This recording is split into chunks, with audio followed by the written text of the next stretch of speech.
Chapter 494. Crisis at 195. Brother Jiang returns. Second update. _1 Ming Dongheng had witnessed Bai Lian's footwork. Although Bai Lian usually appeared lazy and indifferent, sometimes Ming Dongheng felt she gave him even more pressure than his own teacher did. Not to mention those few moves she executed while standing in stance. Despite practicing for a long time, Ming Dongheng still hadn't achieved half of her proficiency. His teacher was an 8th Dan, and Bai Lian in Ming Dongheng's opinion, should also be at least 8th Dan. Perhaps her young age meant she had the ability but not the seniority, so at least she should be 7th Dan. Me. As the car stopped, Bai Lian looked towards the nearby bus stop unhurried. Theoretically, I have 8 or 9 Dan.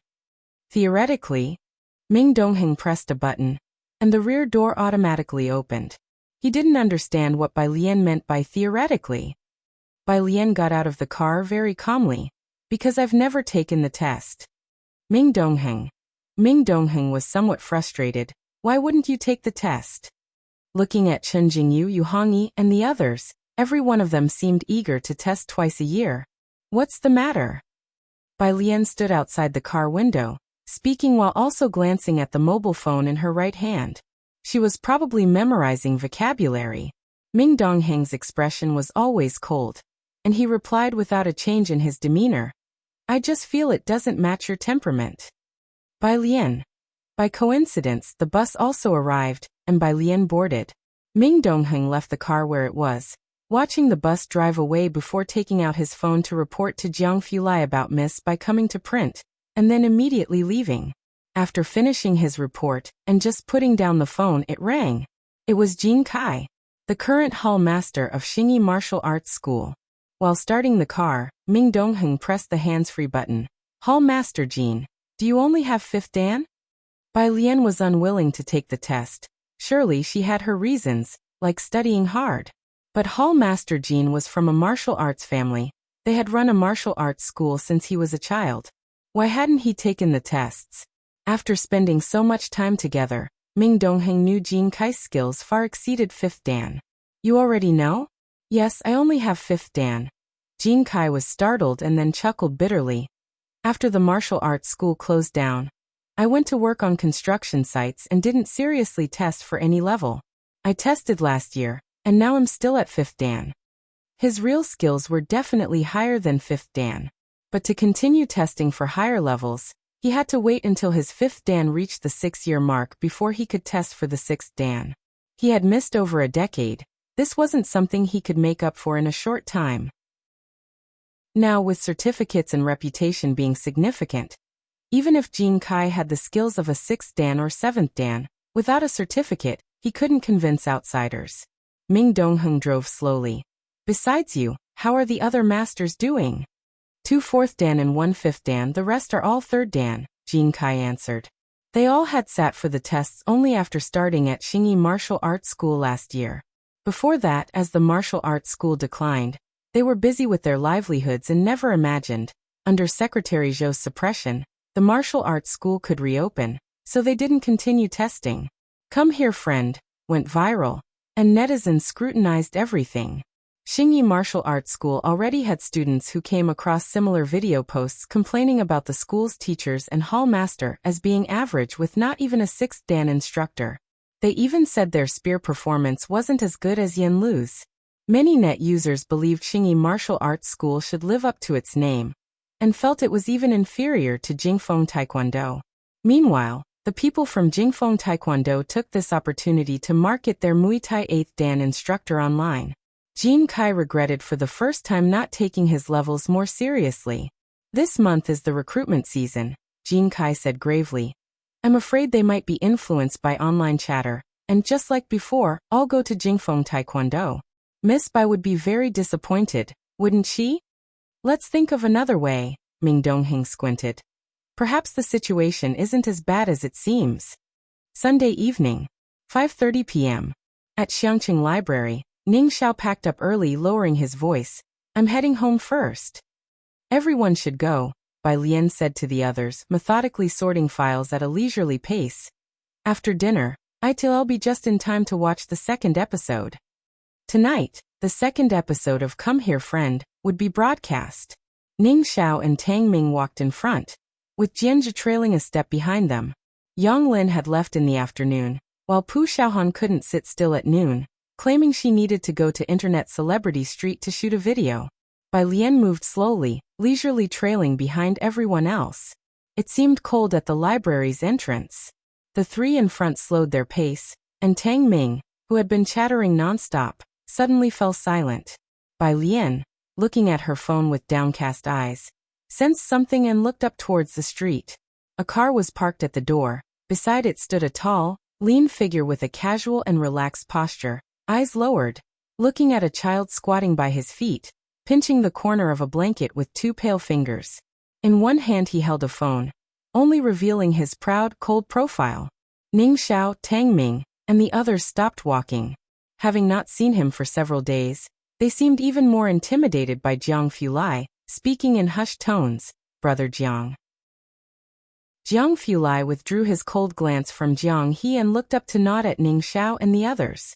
His gaze fell on the person behind them. Bai Lian stood at their rear, with a black backpack slung over her shoulder, her eyes pitch black, her skin luminescently pale, hair tied up but slightly undone, with wisps being gently blown by the wind onto her brow bone. The setting sun cast its light on her eyes, brows, and the white garment she wore, making her stand out even more. The bus arrived, and Ning Xiao along with Tang Ming and the others departed. Bai Lian sauntered slowly towards Jiang Fulai, crossing into the light and stopping in front of the two, looking down at Jiang He. "What's wrong with him again?" Jiang Fulai put his phone in his pocket, lifted his hand to lightly brush the hair from her brow bone to the side, casually glancing at Jiang He with an indifferent tone. "He left his pillow behind, so he's sulking." Bai Lian nodded, looking at Jiang He. "Your bag, my grandfather has finished making it. Aren't you going to get up?" Finally, Jiang He looked up. He watched Bai Lian expressionlessly, and then stood up to grasp the hem of her clothing. In the evening, the second episode of Come Here Friend was broadcast. At Jiang Fulai's residence he hadn't returned. Su Nanjing looked outside. Didn't young Master Jiang arrive in Xiangqing early? Why hasn't he come back?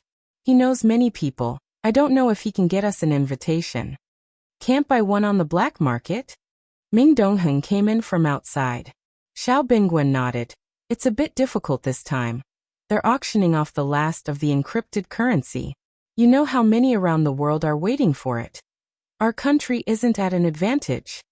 The White Tiger auction house was foreign capital, connecting with foreign powers.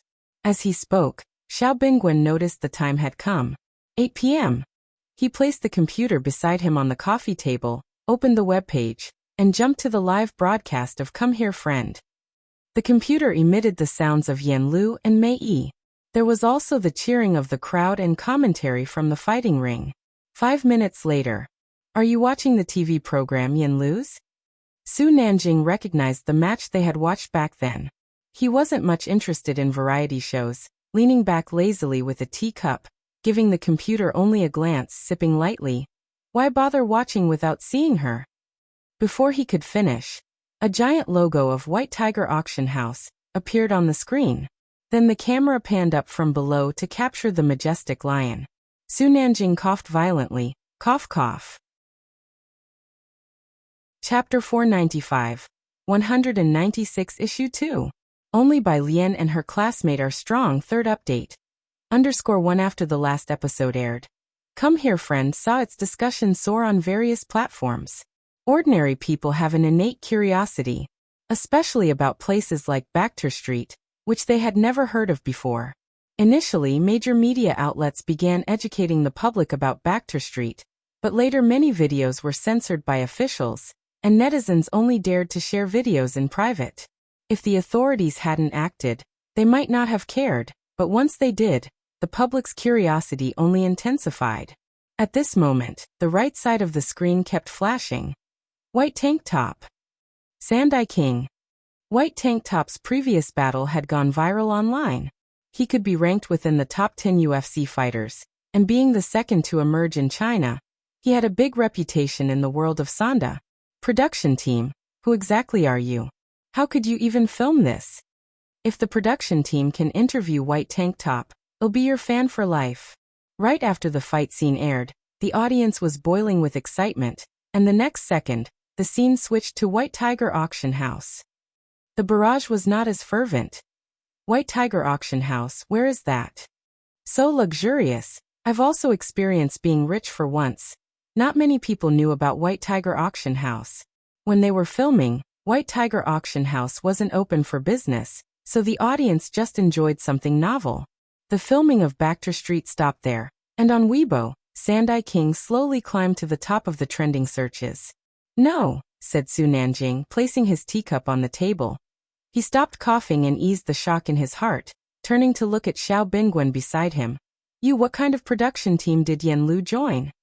Even the calm Su Nanjing had trembling fingertips at this moment. Although White Tiger Auction House was not open for business, if Su Nanjing stood outside wanting to get in, those bodyguards of White Tiger would throw him out from a distance, let alone allow filming. Didn't you say there was nothing interesting to watch? Xiao Bingwen took a deep breath and looked up. Su Nanjing. Xiao Bingwen slowly withdrew his gaze. He saw the program switch to Yan Lu and Mei Yi buying groceries, anticipating that the Backter Street segment had come to an end, so he closed his laptop, belatedly explaining, I have nothing to do with Yan Lu. The production team definitely has links to them. Su Nanjing tapped his fingers on the table, put away his astonishment, sat up straight, and had already realized the importance of this matter. Try probing Lung Shuhe again. Xiao Bingwen nodded. Su Nanjing looked down again, taking out his phone to send a message, instructing someone to investigate the production team. Get the production team to interview White Tank Top. Su Nanjing put away his phone and, recalling the recent barrage, muttered, They really dare to dream. Even Xiaoming can't get a single photo of White Tank Top. The Ji family. Ji Heng hadn't seen Jiang He for several days. At the moment, Ji Heng was hugging him while sitting in a chair watching a variety show, and Jiang He held a package embroidered with a lifelike bok choy. He was watching the television curiously with wide eyes. The several people in the room didn't have much interest in the auction house. They had all been there before. Bai Lian leaned back in her chair lazily, watching casually. On the screen, Yan Lu was telling Mei Yi that a few friends would come over for a meal. The number of synchronous barrage comments had significantly decreased, and some were guessing. Are they the students from the preview? Not as exciting as before. Yan Lu is really brave. At this point, ordinary people would be inviting a few celebrities, but she actually only invited non-celebrities. Fans of Yan Lu take note, don't attack Yan Lu's non-celebrity friends. Heard there's a lawyer squatting on this. The production team is so awesome, it must be Zhao Jingzhou. Jiang Fulai took off his jacket, sitting beside her in a loose white t-shirt. Recognizing one of the blurry figures as Bai Lian, he saw that her teacup was empty, took the teapot, slowly poured her more tea, and asked in a low voice, Why didn't you come out as a composer? The compositions were average. Bai Lian evaluated her own music, but she looked at Jiang Fulai with surprise. The show wasn't over yet. How could he know she hadn't revealed herself? Jiang Fulai casually refilled his own and Ji Heng's cups with water, and, glancing at her, replied. Jiang He, hugging his package and looking down at his little cup. Ji Heng glanced sideways at the aloof expression on Jiang Fulai's face, and the corners of his mouth twitched almost imperceptibly. On the screen, the camera had already turned to a man and a woman discussing a topic. They weren't wearing mics, and their voices weren't very clear, but one could vaguely make out what they were saying. Don't get it. What's the show about? Who does questions on a show? Chapter 496. Second issue of 196. The strong ones are just Bai Lian and her classmates, third of 3 updates. _2. Yeah, at home, I'm too lazy to even write down equations. But that hand looks like it could play the piano. On the screen, everyone could see a pale hand holding a pen and writing on paper, slender and fair, with smooth knuckles. It looked like a piece of art under the camera. As the comments continued, the camera suddenly provided a high-definition close-up of the mobile phone. Everyone could see the problem displayed on the phone. A small ball in a vacuum, illuminated by a 280 nanometer wavelength ultraviolet light, asking for the maximum kinetic energy of escaping photoelectrons, speed at infinite distance, number of photoelectrons. The production team added an image of a little yellow face kneeling with the caption, "High school students really don't have it easy these days. I can understand each problem individually, but when they're combined, I'm lost. You better confirm this is a high school problem." The production team, "You're really outrageous. I've put up with everything else, but which normal high school student would solve this kind of problem? The character setting is too obvious. At least understand what we regular high school students study."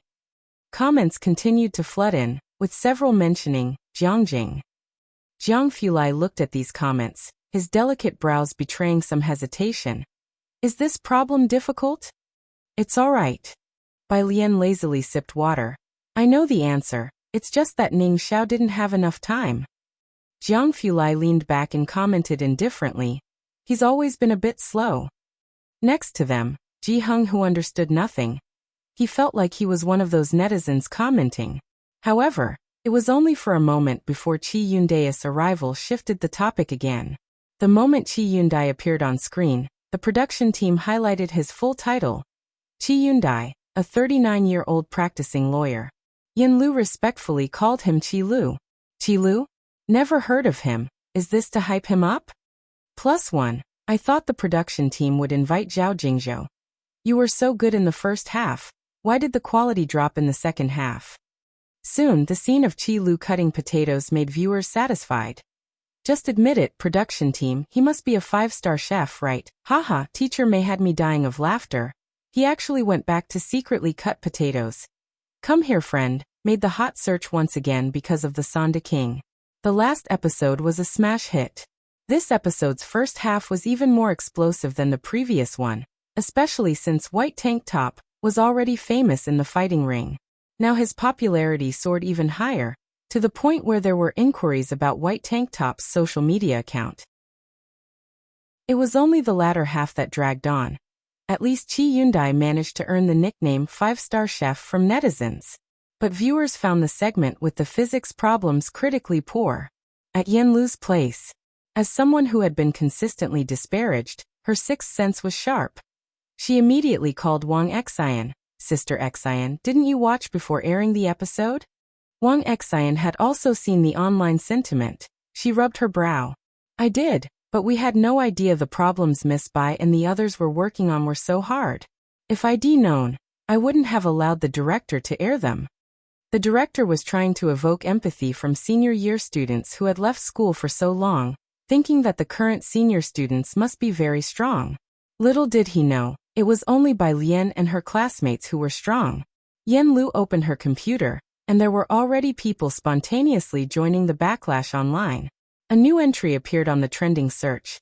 The hard-studying Miss Bai and classmate Ning's 12th grade problem. The program had edited together some sound bites of Bai Lian and Ning Xiao's names, and now these two terms were being mocked coldly and derisively online. Yen Lu furrowed her brows at this entry, then moved to the one below. Xingyi Martial Arts School Hall Master. Her expression tightened. In the information age, a hot show came with its benefits. But with those benefits came corresponding impacts. Yen Lu, accustomed to being maligned, was indifferent. But she didn't want to see Bai Lian getting dragged down. She hung up on Sister Xian and called the director directly. "Cut that segment out?" The director didn't hesitate after hearing Yen Lu's suggestion. "That's a good idea, don't worry. The information age moves quickly, and this will blow over. It's just Miss Bai who." The director was somewhat afraid that Bai Lian would be angered.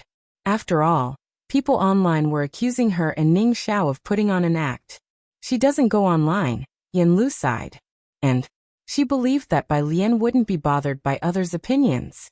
That's good. The director was relieved. He lit a cigarette and instructed his team to edit the website's video content, confused and frustrated. But how did Miss Bai and the others end up solving that kind of problem?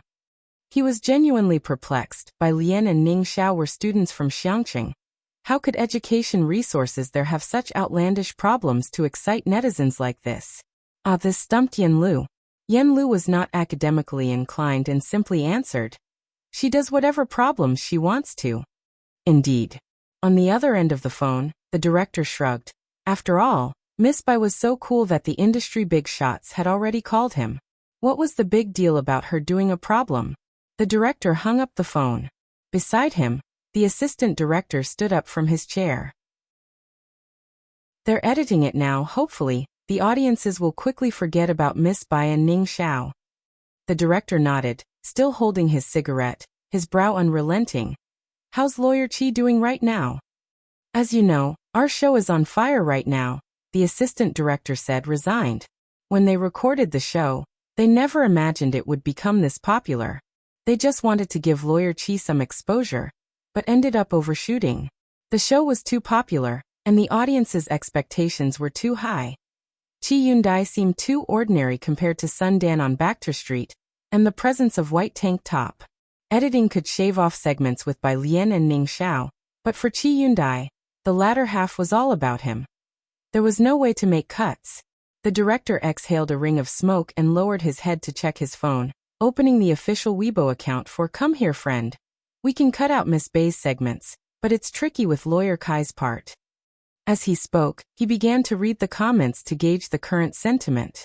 Seeing a comment that read, "Those two students are so pretentious," he frowned and clicked delete.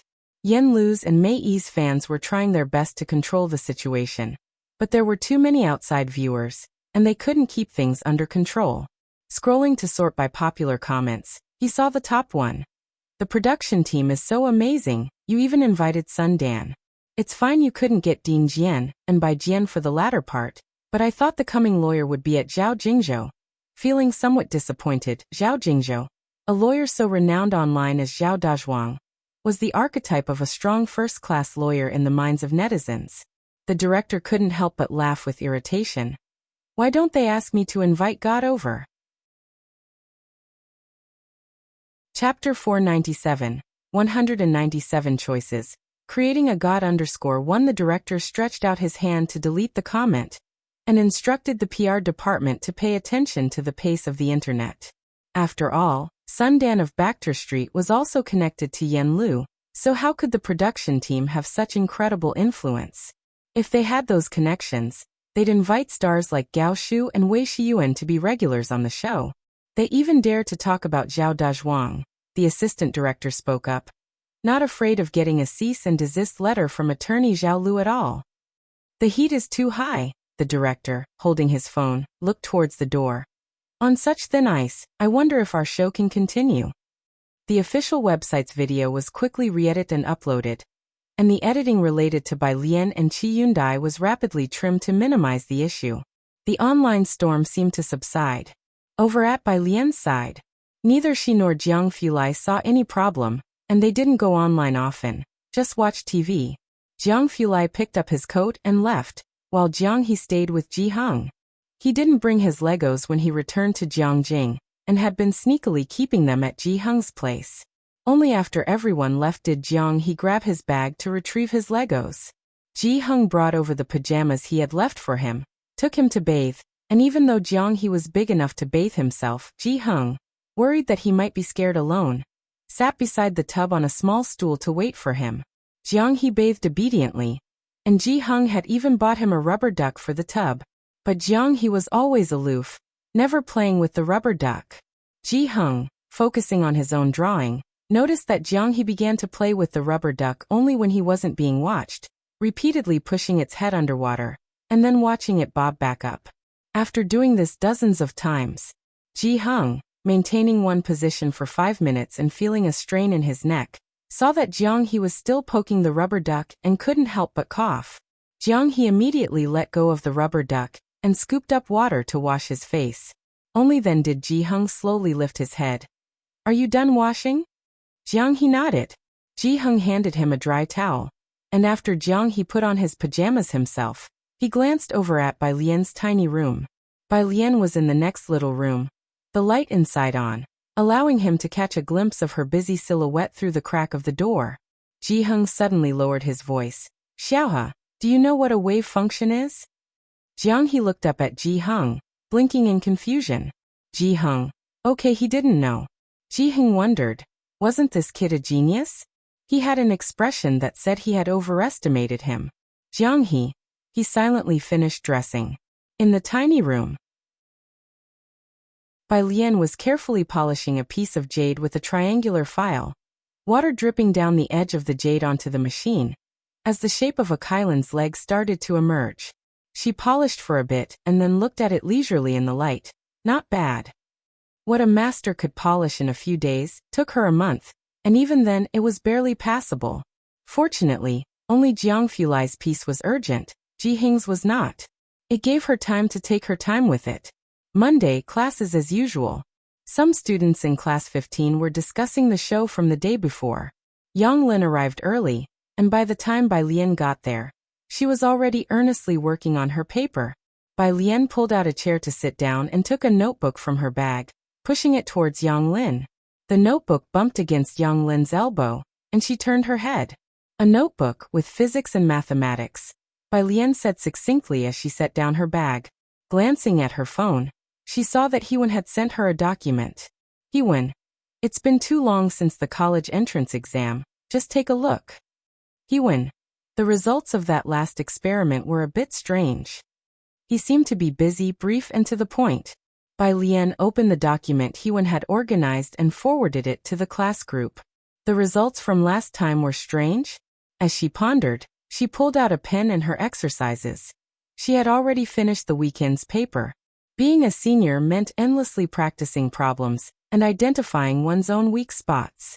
Bai Lian had almost stopped reviewing physics and mathematics, focusing instead on chemistry, biology, and English as the countdown on the notice board showed less than 60 days until the college entrance examination. Pu Xiaohan and Wang Qi ran into each other at the school gate, and now came to the classroom together to see that Bai Lian, Yang Lin, Ning Xiao, and the others had already started on their homework. Wang Qi opened her mouth to speak. When I got up, I saw that Sister Lian was still answering the study committee's questions at 1 a.m. last night, right? She came to the classroom so early to do homework? The sports committee member next to Wang Qi patted her shoulder. This is what it means to be a top student, Bei, learn from it. Chapter 498. 197 Choices, Creating a God _2 Wang Qi didn't speak, his gaze turning to Yang Lin. Bai Lian and Ning Xiao were still fine, the two didn't have to worry about other things. But Yang Lin was also working part-time. She was really pushing herself too hard. Next to Bai Lian, Yang Lin lowered her head and earnestly wrote out her test paper. When one is fighting for both livelihood and college entrance examination, no one feels tired. Xiaohan, how's the progress on our graduation gowns? A girl asked as she sat down at Pu Xiaohan's desk, inquiring about the graduation gown's progress. The school was about to organize the graduation photo session. Pu Xiaohan took out her phone, swiped through the screen to open a conversation with Ji Heng, and showed her a recently sent picture. It's this floral pattern. The girl's eyes lit up. Then she remembered something. Xiaohan, in last night's show, was that the top student and Sister Lian? The two girls put their heads together, trying not to disturb Bai Lian and Yang Lin sitting behind them, speaking in hushed tones. Because of Wang Qi's promotion, everyone in class 15 had watched Come Here Friend. There wasn't a clear front shot of any senior high school students, but there were shots of backs, arms, and feet. Bai Lian and her group weren't wearing mics, but her temperament was too distinctive. Those familiar with her could tell it was her. Pu Xiaohan didn't directly answer, but the girl understood. So it really was you guys. I thought, how could ordinary high school seniors do those kinds of questions? If it was Bai Lian, then that wasn't surprising. She breathed a sigh of relief. Meanwhile, at Jiang Fulai's residence, he had gone to the laboratory. He wasn't interested in cryptocurrency unless there was an auction of cutting-edge technology or antiques he desired. Su Nanjing didn't get any useful information from Jiang Fulai's place, he said while holding fish food. Looks like I need to make a trip back to Jiangjing. Xiao Bingguan nodded. Ming Dongheng, standing beside them, stared at the water, his usually cold face furrowed with worry. Still worried about your little martial arts gym? Su Nanjing didn't care about the small gym and found Ming Dongheng's concern amusing. Lay low for a while, public opinion is like that. Ming Dongheng knew this all too well. It's the first time the gym is enrolling art students, and because of this, no students have signed up recently. Miss Bai will definitely be disappointed. Sister Lian of the Bai family? Su Nanjing was taken aback, sitting up straight and raising his hand. What does this have to do with her? The gym reopened with her support, explained Ming Dongheng, looking up. Su Nanjing tapped his fingers against the railing. He took out his phone and sent Gao Yin a message. Find a martial arts teacher with a rank of 6th or 7th Dan. Need them to lend their name. Sister Lian's gym of the Bai family, Jiangjing. Su family. Gao Yin sat in her seat, looking at the several people in front of her, her gaze landing on an older man with a gray beard in the center. Elder Su, I heard your eldest son reached the 7th Dan? The major families always cultivated loyal followers, and the Su family was no exception. These were among the strongest under Su Jiuling's command. Madam, you flatter me. It is indeed my son Su Jiang. The older man nodded, then looked to his left, Su Jiang. Su Jiang stepped forward, suppressing his excitement. Su Jiang pays his respects to Madam. Was Gao Yin about to make good use of him? Others behind Su Jiang looked at him with veiled envy. I need you to go to Xiangqing. This is very important to me, Gao Yin said to Su Jiang. We will pay you double the salary. Xiangqing. Su Jiang was taken aback. Beside him his father guessed. Is it to protect the third young master? No, Gao Yin didn't hide it from them. She picked up her teacup and slowly skimmed off the froth on top. It's to take a nominal post at a martial arts gym in Xiangqing. It won't take much of your time. The third young master has recently acknowledged a sister. The gym is hers. Once you are there, just follow her orders. Upon hearing this, Su Jiang's smile showed a hint of hesitation. He had originally thought he was going to protect Su Nanjing. After all, everyone knew that Su Nanjing was Jiang Fulai's brother. But he hadn't expected to be sent to the Xiangqing martial arts gym. Xiangqing was so far away, and once he went there, would he be able to come back? And what about the third young master's sworn sister? How long would his newfound enthusiasm last? What's more important, after traveling so far, by the time he returned, he would have to leave the Jiangjing circle. Su Jiang's father, with his great ambitions, always aimed to climb higher. Xiangqing was too risky. Lowering his gaze, he said, Madam, Su Jiang does not have much experience in educating others, but perhaps his younger brother could. It had not been easy for the Su family's collateral branch to raise someone up. Su Jiang was meant for a smooth path ahead, and he could not afford to go to Xiangqing. Gao Yin also noticed that Su Jiang was reluctant to go and, setting down her teacup, asked, Where is his brother? Su Jiang's father looked back and called, Su-hee, come meet the madam. A man in a gray coat came out, very respectful. Madam, I am Su-hee. Have you taken a martial arts grading exam? Gao Yin observed his honest face and nodded to herself, thinking he was a good choice.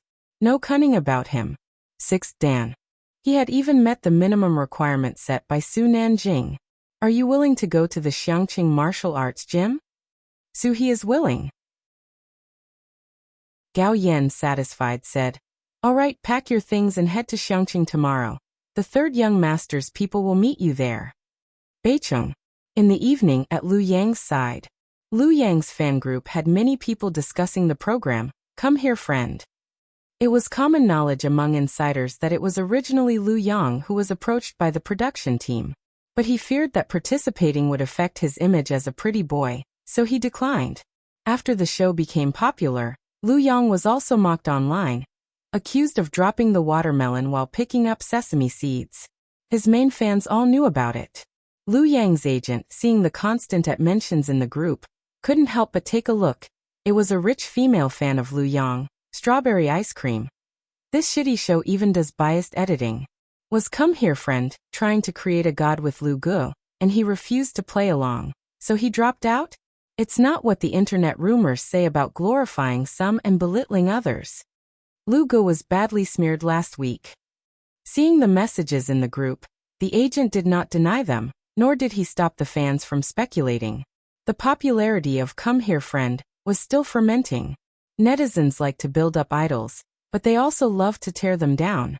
After being highly praised for 2 episodes, the show was criticized in the latter half for not meeting expectations, and unavoidably, Lu Yang was implicated.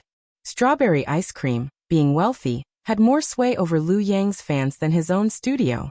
She directed them as she pleased. As a main fan, Her word was even more influential than Lu Yang's. In the past few days since Come Here Friend aired, there were those who smeared Lu Yang, causing him to be ridiculed by laypeople and leading to many fans leaving the group. Upon watching the edited video, Strawberry Ice Cream immediately contacted her connections in the entertainment industry and drafted a PR statement. Strawberry Ice Cream. Hashtag Lu Yang really wronged. Hashtag Come Here Friend deleted scenes at Come Here Friend official. Can you please address the audience's questions? Why does the hallmaster of the Xingyi Martial Arts School only have a fifth Dan? As everyone knows, a gym's teachers are crucial. You don't even have a sixth Dan teacher, so how can you go on variety shows to promote yourselves? Are you implying fraud at Xiangqing Police Station? Second, can the production team find someone a bit more cultured? What high school senior does these sorts of tasks now? Yin Lu and Mei Yi keep calling her Miss Bai. Please do your homework, okay? Do you think cutting out this section will cover up your stupidity? Screenshot. Last, please don't take the audience for fools. Yin Lu saying Lawyer Qi Lu is amazing. Well, I don't see how he's amazing. Is his culinary skill supposed to be impressive? Is the show trying to create another deity like Lawyer Zhao Jingzhou? It's completely laughable. How about you look up Lawyer Zhao's resume online? Lu Yang just didn't want to join your program, and he was smeared for a whole week. Are you prepared to apologize? Chapter 499. Netizen 198 has gone crazy and no. 14 second update. _1 Lu Yang's fans were wealthy. They threw money at popular posts and searches, and soon the hot search, Lu Yang is truly miserable, climbed to second place. Casual fans who clicked and saw the analysis by Strawberry Ice Cream. Her analysis made perfect sense, and the latter half of the show had indeed disappointed the fans, who now had an epiphany after seeing the analysis. Come Here Friend had high popularity, and many people watched the live broadcast, all remembering the segment whereby Lian and Ning Xiao discussed the topic. But the shots of the questions that followed were cut by the show's producers. Deleting hot searches and footage was already a sign of guilt, and most people, who were still skeptical, immediately believed it upon seeing the actions of the production team. I knew it. Why did the production team delete only the posts of Miss Bai, Qi Lu, and the high school students? Now I get it.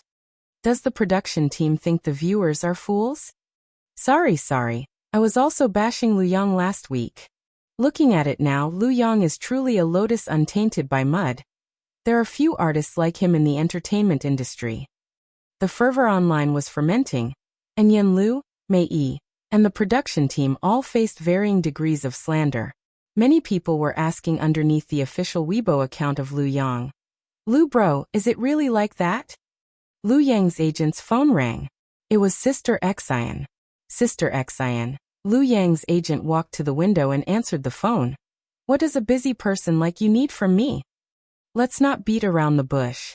The posts on Weibo are your team's doing, right? What will it take for you to take them down? Sister Xian was blunt.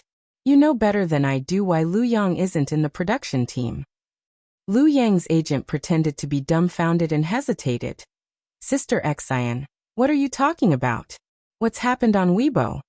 Sister Zin's voice was tense as she pressed her brow. What do you want? Money or resources? Those kids really are high school seniors, and they're about to take the college entrance exam. You're going to affect their grades. Lu Yang's agent smiled unhurried. Sister Xian, I have no idea what you're talking about. With the high Weibo popularity at the moment, he had no wish to let Lu Yang easily give up this heat. He ended the call. Are we not going to reply? The assistant asked, holding the phone, looking to Lu Yang's agent. Lu Yang's agent looked at the Weibo and flipped his phone down. For now, leave it be. We won't interfere. This wave doesn't harm Lu Yang anyway. If you want to trap the wolf, you must be prepared to sacrifice the sheep. At Wang Xin's residence. They're not budging? The director sat down in the chair, anxiety bubbling up like blisters. By Lian and Ning Xiao were being mocked. The Xingyi Martial Arts School was under suspicion, and so was Qi Yundai. The production team was suspected of orchestrating publicity for Xiangqing. That's right. Sister Xian put down her phone and reopened Strawberry Ice Cream's Weibo, momentarily at a loss for a solution. I'll see what Yin Lu has to say. She made a call to Yin Lu. Chi Yundae's situation wasn't a big deal, but Bai Lian's wasn't easy to resolve. The show was too popular. At 11 o'clock at night, Pu Xiaohan was preparing for bed when she saw a notification pop up. She frowned, clicked on it, and read through the comments. Read some books, a normal high school senior deals with these kinds of problems. Screenshot. Can we not compare everyone to Zhao Lu, please? A message popped up in WeChat from one of her classmates in class 15. It seemed many had seen the Weibo post by Lu Yang's fans. Pu Xiaohan screenshotted the content and sent it to Qi Yundae. Qi Lu, aren't you going to sue them? Qi Yundae was at home, reviewing files. He held a pen in his right hand, drawing a symbol on the file. Seeing Pu Xiaohan's message, he was surprised. He was indifferent to the public's opinion of him, and even found it amusing when netizens praised his cooking skills. Lawyer Qi. Too bad I didn't get to show off my cake. Pu Xiaohan. Lawyer Qi. Qi Yundae coughed softly, guessing that the netizens were referring to the two students, including Bai Lian. After a moment's thought, he made a phone call. At the Xiangqing Research Institute. It was 11 o'clock, but tonight Jiang Fulai was not planning on going home. He had just finished his work, passing along rows of tall machinery on his way out. Approaching a steel door, he swiped his fingerprint and the doors opened from both sides. He stepped out while taking off the blue radiation suit. His hands, defined by distinct knuckles, casually carried the garment. The lights in the lab were always on, casting a cold hue on his skin, making his complexion even paler. The smartphone in his pocket rang. It was Qi Yundae. He glanced down, swiped to answer. Mr. Jiang. Even through the phone, Qi Yundae couldn't help but stand up from his chair. He put down his pen. There's something happening online. He went through the events, reporting everything to Jiang Fulai. Jiang Fulai paused mid-step, his focus always different from ordinary people. Netizens are saying that question is hard? Qi Yundae. Yes. I got it. Jiang Fulai arrived at his restroom, pushed the door open carelessly, switched on the lights, and turned on the computer to check the messages online, not caring about the issue with Xingyi Martial Arts School or Qi Yundae, but concerning Bai Lian. His light-colored eyes fixated on one comment. Miss Bai sure knows how to put on a show with student Ning. Jiang Fulai, with an indifferent look in his eyes, typed out a string of code and deleted that comment. Then he messaged Bai Lian. What are you doing? Bai Lian replied succinctly, sending him a picture. Picture, she was writing a cipher. Bai student. You type so coldly. Feeling his anger even through the text, Jiang Fulai stopped for a moment. He didn't mention the situation online, only replied. The people at the institute are fools. Bai student. Try to understand them. Jiang Fulai replied to her. Oh. He finished typing lazily. His gaze at the computer screen was exceptionally cold as he clicked open Zhao Lu's WeChat. The next day, 7 in the morning. Most people had just woken up, preparing for work. Lu Yang donned his mask, surrounded by a group of assistants as he stepped out. The agent hung up the phone, smiling at him. The crew of the Ballad of the Green Hills sent a message last night. They want you to audition next week. Lu Yang's side had communicated with the Ballad of the Green Hills before, but they hadn't agreed. They preferred Mei Yi's acting and popularity. Their agreement today was only due to valuing Lu Yang's current popularity. It was just then that Lu Yang's phone rang. It was his boss. Lu Yang answered immediately, and without waiting for him to speak, the boss exploded with curses. Lu Yang, have you lost your mind, riding the wave of any trend? I've told you not to provoke the people from come here, friend. Didn't you listen? What are you going to do now? Lu Yang faltered. He had tacitly approved of last night's event. Upon hearing his boss words, he sensed trouble and stopped to check his phone. What happened? The agent looked at him puzzled.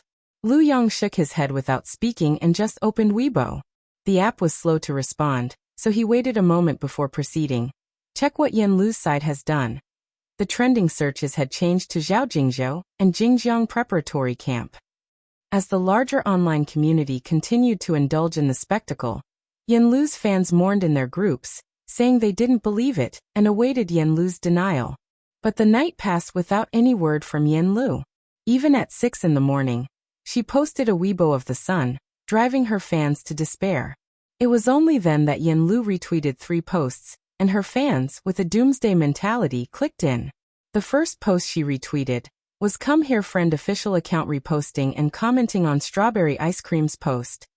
Picture: Let's congratulate Master Su He on joining Xingyi Martial Arts School. The picture showed Su He's 6th dance certificate. The second post, Zhao Jingzhou reposted and commented on Strawberry Ice Cream's post. Qi Lu is my teacher. He was always succinct. The third post, Jiangjing Research Institute reposted and commented on Strawberry Ice Cream's post. Screenshot: Let's introduce to everyone, this is the app for the Jiangjing University Preparatory Camp. Jiangjing University Preparatory Camp? What's that? Ordinary people had never even heard of this app. The top hot comment: Let me explain to everyone, Jiangjing University Preparatory Camp is prepared for top students. The top 20 in the province each year are eligible for a place. The top 200 can get into Jiangjing University, and the student in this screenshot is NO. 14. The netizens went completely wild. Chapter 500.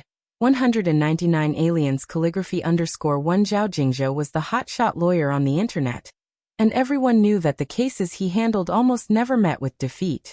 When Qi Yundai appeared on Come Here Friend, the first reaction of all the netizens was, why didn't they invite Zhao Jingzhou?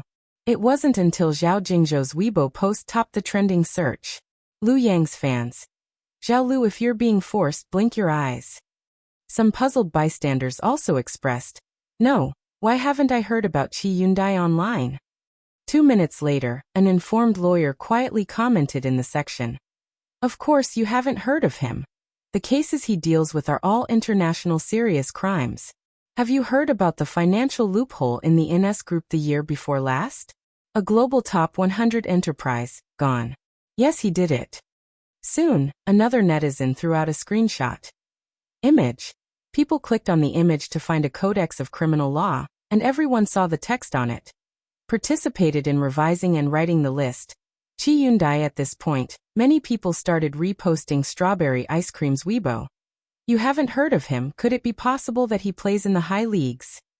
Jiangjing University of Political Science and Law also joined the fray, retweeting the official Weibo of Come Here Friend.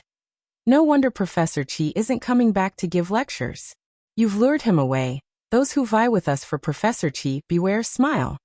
Qi Yundai.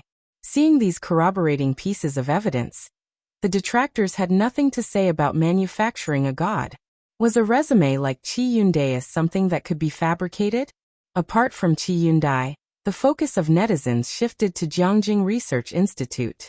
Not many people had heard of Jingjiang Preparatory Camp, but mentioned Jiangjing University, and everyone knew it. It was almost the dream destination for students nationwide. Looking at the Weibo posts sent out by Jiangjing Research Institute, some people even exited Weibo, then reopened it, thinking they were seeing things. So, are these their daily problems? I reread the problems on my knees. The uproar was too big. By the time Lu Yang's side realized something was wrong, it was too late to pull it from the trending searches. Lu Yang sat angrily in the nanny van, his agent on the phone beside him, sweating profusely. Both had realized that this time, they were really finished. Mass defections from fans, utter collapse of public favor. The agent looked at the phone that went unanswered, returned to the page. Qi Yundai. Why wasn't this revealed on the show? He said dejectedly. And those 2 middle school students. He was too busy, and just then he saw the screenshot Strawberry Ice Cream sent to the fan group. So this is true, they didn't intentionally market this? You didn't refuse to join the group because of this, did you? The agent glanced at it but didn't respond. On the other end of the phone, the girl stared at the screen, also not responding for a long time. Having been in the entertainment industry for so long, Strawberry Ice Cream finally snapped out of it after a hasty reaction, realizing that Lu Yang's team wasn't what she had imagined. She stood up, removed all the pictures of Lu Yang from her room, quit the group, opened Weibo to check her following list, and deleted anyone related to Lu Yang. When she saw the Weibo with the word pick, she paused but ultimately didn't unfollow. A major fan's public defection has a huge impact on a star. In no time, Lu Yang lost countless fans. The Come Here Friend production team. The director watched as the trending searches rose steadily. No. 1 Qi Yundai no. 2 Jiangjing University no. 3 Zhao Jingzhou. He self-medicated with water to calm his nerves. No, Sister Xian, how could you not tell me such big news earlier? Wang Xian had already known about Qi Yundai. What caught her by surprise were by Lian and Ning Xiao. Would Miss Yanlu consider doing another couple of variety shows? The director asked, looking at Wang Xian seriously. Of course. It would be even better if Bai Lian could come. She's recently been focusing on honing her acting skills, preparing for her next audition. Wang Xian shook her head, putting away her phone and standing up. Don't overhype Miss Bai. Don't worry, the director said regretfully. I couldn't get the students' popularity up. Wang Xian didn't say more. She straightened her trench coat and pulled open the office door to leave. After he left inside the office, the assistant director whispered, Yanlu's friends, how come they're all so outstanding? They knew that the cell phone belonged to Ning Xiao, a cold and gloomy young man, a prospective Jiangjing University student. How great it would be if they could do a variety show. You were just talking about advertising for Lawyer Qi to raise his profile. Someone sitting on the far right quietly spoke up. Chapter 501. 199 Aliens Calligraphy _2 Director. We have to firmly hold on to Yanlu's coattails. He coughed softly, then set down his water glass and shifted the conversation, looking at the others in the office. Everyone work hard and see what other comments there are online. Also, make a dedicated video clip for Xingyi Martial Arts School. The director knew that Yanlu's achievements in the future would not be low. Come Here Friend reached a new peak in popularity. In this period, even students in closed schools had heard of Come Here Friend, Jingjiang Preparatory Camp, and Qi Yundai to some extent. Both Yanlu and the show had become explosively popular. Previously, Yanlu had entered the public eye because of her songs, but what everyone was familiar with were the songs, not her as a person. The fans of Ding Jian and Bai Jian were even more numerous than hers. But after the show aired, Yanlu became popular with unimaginable heat. The crew of Great Yong also took the opportunity to release a trailer. Zhao Jingzhou's law office. He swiped his screen and then found Yanlu's Weibo to follow. Zhao Lu, his assistant said in surprise. How is Professor Qi so familiar with this celebrity? Logically, Qi Yundai shouldn't know these people. Zhao Jingzhou put down his phone, recalling the scene he saw in Xiangqing, and said calmly, he shouldn't be familiar with Yanlu. Qi Yundai was very respectful to that man, and to one of his students. Wednesday. In the evening, Xiang Mountain Avenue. Suhi dragged his suitcase out of the taxi. You've arrived? His mother's call came through. Suhi just responded with a I heard the third young master is back, leaving you alone in Xiangqing? Zu's mother paused a bit, wanting to ask if her son could ever return to Jiangjing, but fearing to hurt him, she didn't ask. Hey, don't worry, maybe the situation is not as bad as we imagine. Not so bad. Suhi looked at the buildings around him. Indeed, not as dilapidated as he had imagined. The roads were also newly paved. I know, the great lady values this place. He forced a smile to comfort his mother. Perhaps Miss Bai is also very good. His mother did not speak again. In fact, both of them knew very well that Miss Bai was from Xiangqing. And even if Xiangqing was good, how much better could it be? There wasn't even a sixth-rank martial artist to hold up the facade. Coming here was tantamount to being exiled. And Suhi's place of exile was not even the Su family, but an unknown martial arts school, from where returning to Jiangjing would be as difficult as reaching the heavens. Suhi didn't continue speaking. He quickly found Xingyi Martial Arts School following the directions on his navigation app. This place was at the entrance to a scenic area. The lighting was not very bright. Compared to the splendid Su family training base, Xingyi Martial Arts School was not large, with many tourists at the entrance. Those passing by were all ordinary people. He had anticipated this before coming, so Suhi knocked on the door without much expectation. The door was opened from inside by a middle-aged man wearing a white practice uniform, his forehead covered with sweat, and his eyes as cold as stars. "Teacher Suhi?" Suhi was startled by the man's imposing manner, and he composed himself. "Yes, it's me. Just in time, Miss Bai has been waiting for you for a long time." Jin Kai smiled, opened the door for Suhi to enter. "I am the hall master here, and we are very grateful for your help this time." Suhi followed Jin Kai with surprise, and upon entering, he saw the people training on the left side. There were not many people training at this time. One person was swinging long fists, and it seemed like you could see dust being lifted by the force of the punches, moves that he had never seen before. Suhi secretly wondered as he could tell these martial artists were not untrained. He followed Jin Kai down a corridor to the backyard.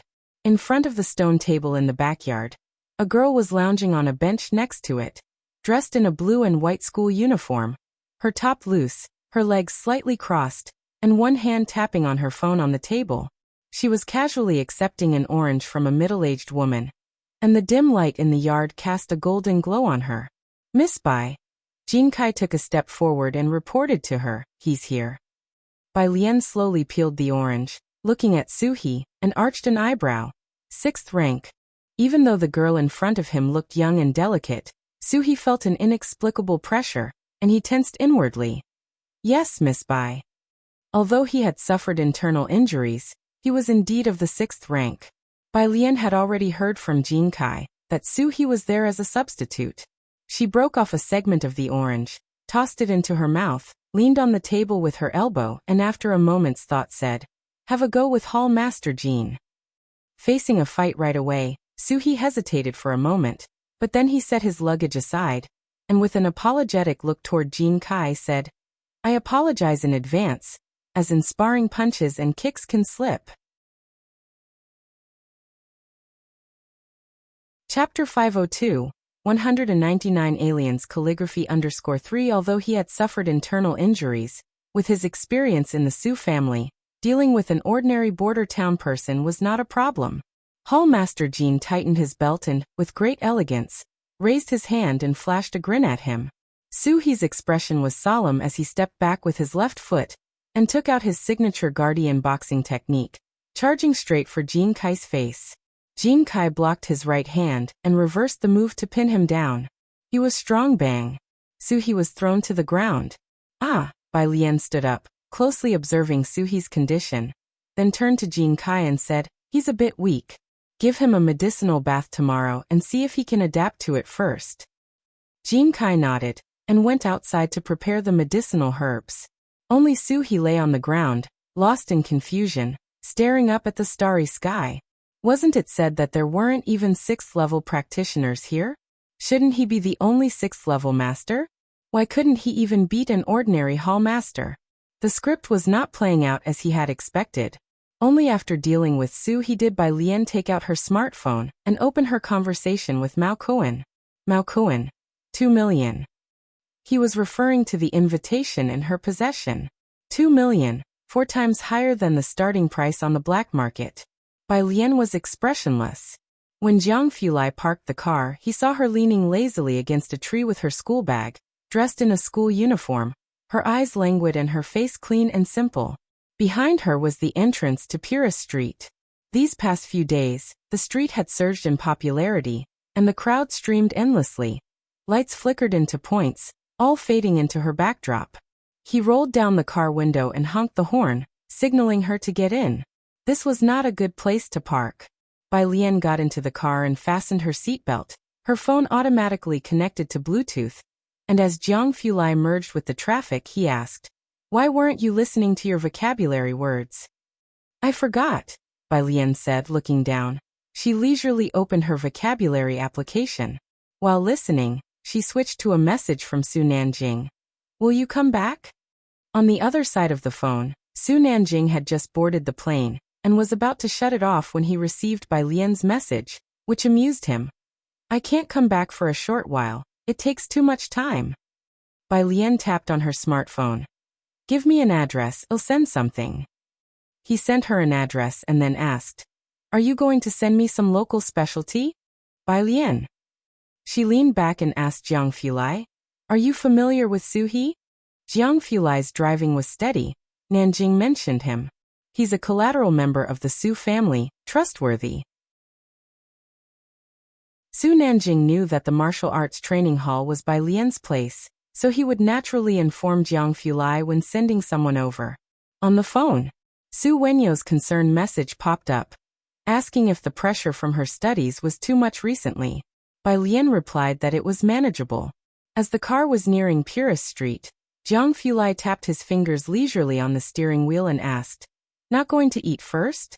"It's still early today," Bai Lian said with lowered eyes, scrolling on her smartphone screen. She was planning to go back home today. "I'm going back to have dinner with Grandpa." Jiang Fulai then fell silent. When the car reached Purist Street, Jiang Fulai parked and walked with Bai Lian into the area, enjoying a moment of rare tranquility. Jiang Fulai stood to the left of Bai Lian, walking at an unhurried pace, the street lights and moonlight above, his profile bathed in the light, his features sparse and handsome, quiet yet emanating a sense of cool detachment. The two stopped under a street lamp at the corner. Jiang Fulai stopped and turned his head to look at her, slightly reaching out his hand. Meanwhile, in Jiangjing, at the residence of the Su family matriarch, it was rare for the entire Su family to dine together. The Su family matriarch looked at Su Wenyao with discontent. "It's been several months now. How long are you planning to make trouble with Shuyan?" Su Wenyao put down his smartphone and picked up his chopsticks, stating plainly, "Grandma, we broke up." The Qi family was a connection the Su family matriarch made with great effort, and she would not allow Su Wenyao to be foolish at this critical juncture. The Su family matriarch was on the verge of exploding. Su En looked up to stop her. "Mom, the patriarch's big birthday celebration this year is important, and what gift we should give him still needs your discerning eye. The board of directors and I have not decided yet." The main family? Ji Mulan had married into the Su family, and it was the first time she had heard this term. She couldn't help but look up. She naturally knew that in a place like Jiangjing, the Su family was just a marginal clan, but even such a marginal clan was a target she and the Bai and Song families had chased for so long. So what was this main family that the Su family was talking about? That's true. The issue had been classified as a top priority by the Su family this year, which diverted the Su family matriarch's attention. "You should bring some gifts and ask the Qi family, and also your old classmate's daughter, the talented girl from the Calligraphy Association, right? See if among their acquaintances, there is a collector whose calligraphy or paintings we can buy." The butler nodded in agreement. "If we could get authentic works from Liang Zuan or by Xiangjuan, that would be even better." Mr. Chen favored the style of Liang, so that circle had a certain preference for works in that style. Su En knew the Su family matriarch was referring to Su Yajun. "I'll ask them. It's a pity we don't have anyone in our family who practices calligraphy." The Su family matriarch set down her chopsticks, feeling quite regretful. Compared to the wealthy families of Xinjiang district, we can't match them in terms of valuable gifts. It would be best to give something that resonates with the patriarch's taste. Maybe if he's pleased, we could move back home. Something that met the patriarch's taste, be it a person or an object, would do. Hearing this, Su Wenyo's mind stirred. Turning to Ji Mulan. "Alien used to learn calligraphy, right?" Chapter 503. 200 Express, Retreat for the College Entrance Exam, Second Update. _1 Su Wenyao had seen Bai Lian's handwriting. Neat and yet with her own style, it was very attractive. "Yes, I remember too," Su En nodded as well. This time, old Madame Su looked at Ji Mulan with some surprise, calculating something in her mind. What style of calligraphy did she learn? Ji Mulan's smile was a bit awkward. Bai Lian hadn't formally studied calligraphy at all. "No, it's just the style of the Jianghu." Ji Mulan herself had never seen the imperial script. Jianghu style? Old Madame Su didn't know much about it, but she knew it wasn't mainstream. She lost interest and turned to Su Jiyue, who was sitting beside her. "Yeah, eat more. The high school exams are coming, don't be too stressed. Do your best for our Su family, and it would be even better if the main family sees it." "Old Madam, Miss Jiyue came second in this month's exam," the butler boasted from the side. Ji Mulan also looked warmly and somewhat proudly at Ji Yue. Yeye has always had good grades. Second in the country, that is, the second top scholar. Ji Mulan couldn't help but think, if Su Jiyue were her daughter, would Bai Qiming still treat them the same way? Naturally, old Madame Su was very satisfied with Su Jiyue. I remember Alien is also a senior. How is she doing? Bai Lian? Ji Mulan paused momentarily. She hadn't been in contact with Bai Lian since she left Jiangjing. It was Su Wenyao who spoke up. Alien's studies are steady now. He had just asked about Bai Lian the night before. High school seniors are under a lot of stress. Su Wenyao had a classmate who couldn't cope and fell into depression. So he always cared about how Bai Lian and Su Jiyue were doing academically. Both of them were doing fine. That's good to hear. Old Madame Su nodded and did not ask further. She was merely making a polite inquiry and was not curious about Bai Lian's grades. They were surely not better than Su Ziyu's anyway.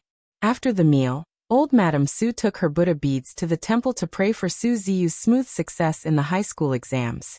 Since Su Jiyue entered her senior year, she had done this every day. Su Jiyue was also the hope of the new generation of the Su family. Beside her, the butler handed her an incense stick. Don't worry, Miss Jiyue has been second in the recent joint examinations. This year's runner-up will definitely be Miss Jiyue. Maybe the old master over there will meet Miss Jiyue. May the ancestors bless her. Old Madame Su quickly bowed 3 times. May Jiyue do well in her exams. Outside, Ji Mulan and Su En left for home. Though they had reconciled with the old lady, they did not live in the old residence. Su En hadn't drunk today, and he settled into the driver's seat. Alien is also sitting her exams soon, right? I plan to visit her in a couple of months. It may not be feasible to take her to the exams. Do you want to go back with me? In June, Ji Mulan subconsciously covered her stomach, buckled her seatbelt, and looked up. My father is there. The doctor said my pregnancy is unstable. The baby was still in the early months, and she was an older mother. Xiangqing was too far. After the flight, it would be several hours car ride, and the roads in Xiangqing were rough. If Bai Lian had been as close and excellent as Su Jiyue, she might have gone back, but Ji Mulan didn't want to take the risk of returning to Xiangqing. She wanted to avoid the topic. You just mentioned main family, and that is... You know about the circles in Jiangjing. Su En drove out of the gate. Old Master Chen is from the Chen family. You've studied history. You should know the Chen family. Descendants of General Chen Yi? Ji Mulan gasped. Yep, Su En nodded, his gaze deep. And our main Su family is on par with the Chen family. Our clan is too large to imagine. We were once a collateral branch of theirs, but have since separated. It's quite difficult to rejoin the main family. Su En sighed. Ji Mulan stared at the road ahead. As Su En's sparse words painted a world she had never encountered. The Su family, the Chen family. The next day, when Bai Lian arrived at Xingyi Martial Arts School in the evening, a group of young men and women were queuing outside. They were students planning to apply to arts colleges next year and were registering this year. She carried her book bag across the corridor to the back. In the backyard, a large wooden tub was placed, and Jean Kai was throwing herbs into it. Su He stood beside him, not as cold and proud as yesterday, but with a hint of unease. Seeing Bai Lian, both looked over to her. Miss Bai. Bai Lian put down her book bag and played with a white handkerchief in her hand. Standing in front of the tub, she asked casually, why would you be willing to come to Xiangqing? Logically speaking, Xiangqing is so remote that even people from Beijing aren't willing to come here. Su He never lied. I've been seriously injured before, and it left complications. My father sent me here, and I don't want to stay with the Su family anymore. Miss Bai, rest assured, I won't have any second thoughts. Chapter 504, 200 Express Delivery, Preparing for College Entrance Exam in Seclusion, Second Update. _2 His voice was bitter. He used to be full of vigor at the Su family's home, and all the relatives believed he could stand out and reach the old Master Su, becoming the right-hand man of the next family head. But after his injury remained untreated, his father no longer valued him. To them, he was nothing more than a dispensable cast-off. Bai Lian laid out a handkerchief in her hand. She turned her head to Suhi. Want to be treated? Want to be treated? Suhi was stunned. Years ago, he had thought about seeking treatment, but he had been to various hospitals in Jiangjing, underwent numerous tests and had many blood samples taken. The doctors only prescribed him medicine to replenish blood and boost his energy for recuperation. At first, his father also sought out various famous doctors for him, who all said that was all they could do, and the illness that had settled in only allowed for slow recovery. Suhi looked at Bai Lian, feeling a tightness in his throat. Miss Bai, can it be cured? It can be, but it will take time. Bai Lian had already noticed the night before that he had a floating gait and weak lung and heart energies. This was the kind of chronic illness common among old soldiers, which she was quite familiar with. She had studied it with an army doctor back in the day. The girl before him was overly young, clad in a plain school uniform. She held a silver needle in her hand, and when she looked over, those serene eyes inexplicably inspired confidence. Suhi clenched his fists. Miss Bai, am not afraid to wait. I can wait even 10 years. Bai Lian fell silent. It won't take that long. She pointed to a stone bench next to them, motioning him to sit. Let me examine you first.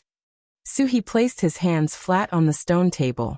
Bai Lian reached out to take his pulse, her eyes lowered in contemplation. Suhi watched her face anxiously. After 5 minutes, Bai Lian withdrew her hand. It's about what I expected. It would improve faster with the help of medicinal baths and acupuncture. Let me give you an acupuncture treatment now.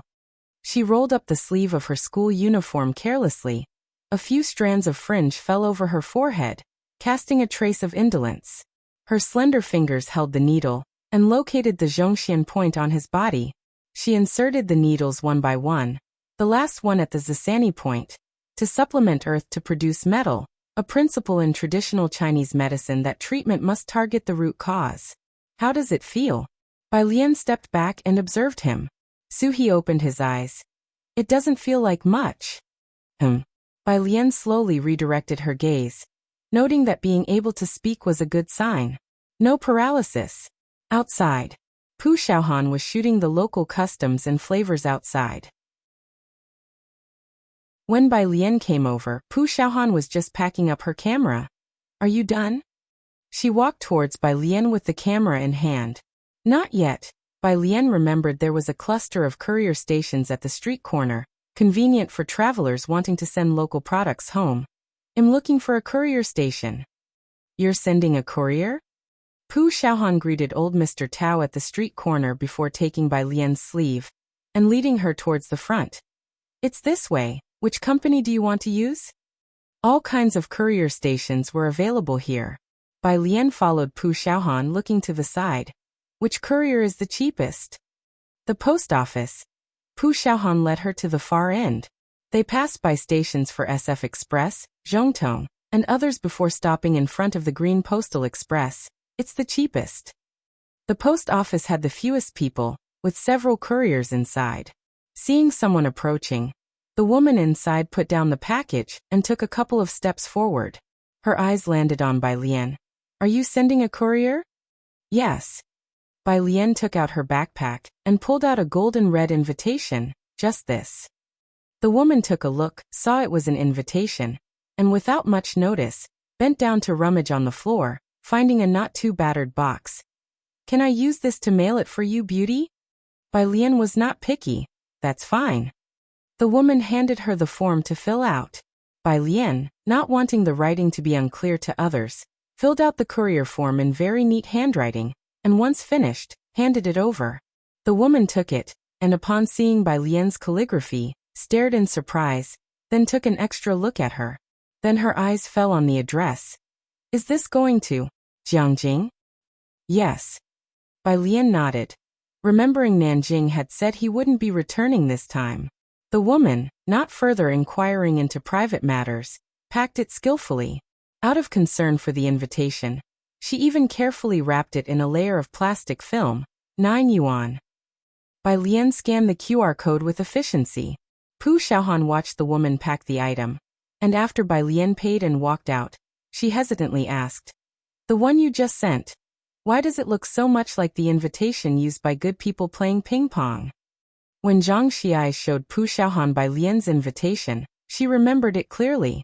The wind blew, carrying a hint of chill. Bai Lian played with her phone, her voice casual. Pretty much. 500,000. Pu Xiaohan's voice shifted, and she was a bit flustered. You just mailed it out like that? No insurance? Bai Lian. There was also a possibility. It could be 2 million. Pu Xiaohan immediately turned around and went back to the courier store. Bai Lian's phone rang. She looked down and saw it was Wang Xian calling. She answered. Wang Xian called to express her gratitude. Miss Bai, I am deeply thankful for your help this time. I am preparing to bring Yan Lu into the group, and we need to sign a confidentiality agreement, so we won't be able to contact you often. Yan Lu's popularity had remained high these past few days, and without waiting for Daong to air, Wang Xian had already selected several high-quality scripts for her. While listening, Bai Lian watched Pu Xiaohan, thinking she would cancel the courier. But what Pu Xiaohan thought of as a remedy was wrapping it with film 2 more times. Bai Lian quietly averted her gaze, looking towards the door and observing the bustling outside. Her voice scattered. All right, I'll hand over the last song to Dean Jian tomorrow. And I won't release new songs for a short period. Wang Xian was taken aback. Are you? The street light beside them lit up, and Bai Lian reached out to grasp the light spilling through, her tone lazy. I'm going to prepare for the college entrance exam. Yes, Bai Lian was also a senior in high school. Wang Xian recalled the number 14 hot search item, where netizens had deified Ning Xiao, the 14th ranker in the national exam. But she remembered it clearly, that number 14 was Ning Xiao's account, and Ning Xiao, at that time, was asking Bai Lian for answers. Chapter 505. 201 Soar to the Sky. Gift _1 Bai Lian's demeanor almost made Sister Xian think they were peers.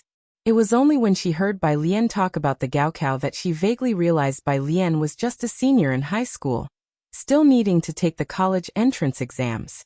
After listening, Sister Xian seriously said just one sentence. You will surely ride the wind and waves, soaring straight into the clouds. She hung up the phone and stood there, dazed. Next to her, Yan Lu, who was flipping through a script, looked up. What's wrong? Yan Lu was going to a new drama crew for a period drama, and after a makeup trial, she dyed her smog blue hair back to black for convenience of wearing a wig. Miss Bai said she sent the new song to President Jian. Wang Xian snapped back to reality, put down her phone, and looked at Yan Lu. Also, she's going to seclude herself to prepare for the Gaokao. It said online that Ning Xiao has a very good chance of ranking in the national top 10. Yan Lu, do you remember? Ning Xiao often asks Miss Bai questions. Yan Lu pressed her hand on the script. Right. So that means Miss Bai might even have better grades than him. Wang Xin's gaze shifted to the window. Having spent so much time together, Sister Xian knew the attitude of Ning Xiao and his peers towards Bai Lian. Like her, it was a respect that came from the heart. Just Ning Xiao alone had sparked many online posts discussing hot topics. If Bai Lian was added to the mix, Xiangqing might see 2 students ranking in the top 10 of the national exam. In Jiangjing, having 10 such students wouldn't be surprising, but this was Xiangqing. The rarity was like finding 2 gold nuggets in the desert. Wang Xian felt that this year's Gaokao would definitely be much more lively than in previous years. Your Xiangqing is really going to liven up, churning out prodigies, Wang Xian exclaimed sincerely and then remembered something. Do you know about strawberry ice cream? Yan Lu frowned. She knew this was the person who initially set the rhythm. She's been quite popular these days, turned into a big fan of Miss Bai after unfollowing. Wang Xian was also surprised. She established a fan club for Miss Bai, but she's still your hater. Yan Lu. This was normal. Yan Lu didn't have any representative works, and compared to professional-level singers, her singing was mediocre. The song became popular entirely because of Bai Lian and President Jian. The next day, after school in the afternoon, Bai Lian and Wang Qi's group had just arrived at the Zhang family's place when they saw Zhang Dad, whom they hadn't seen for a long time, moving pots of flowers. Seeing the group of students, Zhang Dad put down the flower pot. I have had nothing to do these 2 months, resting time. You all should focus on preparing for the Gaokao. After the exams are over, I'll treat you to a big meal. Then he took out a bunch of fruits for the students to eat. During his absence, he was thankful for these students. Otherwise, he really wouldn't have been at ease leaving Miss Zhang alone at home. Sure, uncle. Wang Qi took the watermelon and gathered beside Bai Lian, curiously watching Zhang Dad, who was carrying a potted plant as tall as a person. A good person's father is really amazing, lifting such a heavy pot with one hand. He was very impressed. The others nodded in agreement, and without speaking, Bai Lian bit into a piece of watermelon as she observed the calluses on Zhang Dad's hands. With Zhang Dad's return, the students from class 15 no longer had to check in at the Zhangs every day. Bai Lian and Pu Xiaohan went back to the milk tea shop to do their homework. Someone with money had expanded the milk tea shop, and at this hour many students were there brushing up on questions. Jianzhe was seated next to Bai Lian, listening as she corrected his essay. It's known by its name and emulated by others. This narrative here is too shallow and empty. She outlined Jianzhe's essay with her pen, tapping the line he wrote. Externally Confucian, internally legalistic. The Taoists aren't hollow, they maintain balance, with Confucianism in the open and Taoism in secret. In just a few months, the restlessness in Jianzhe had faded, and he could now not only spend all night reading a dry biography, but also discuss it with Bai Lian. The two talked. At the neighboring table, Tang Ming, who studied science, finally couldn't help but whisper to Pu Xiaohan. Isn't Jian brother planning to go into civil service in the future? It wasn't uncommon for people from the Calligraphy Association to go into politics. Although Tang Ming studied science, his humanities were not bad either. He understood a thing or two about what the two discussed daily. Don't you think Sister Lian is even more impressive? Pu Xiaohan replied sharply. That's true.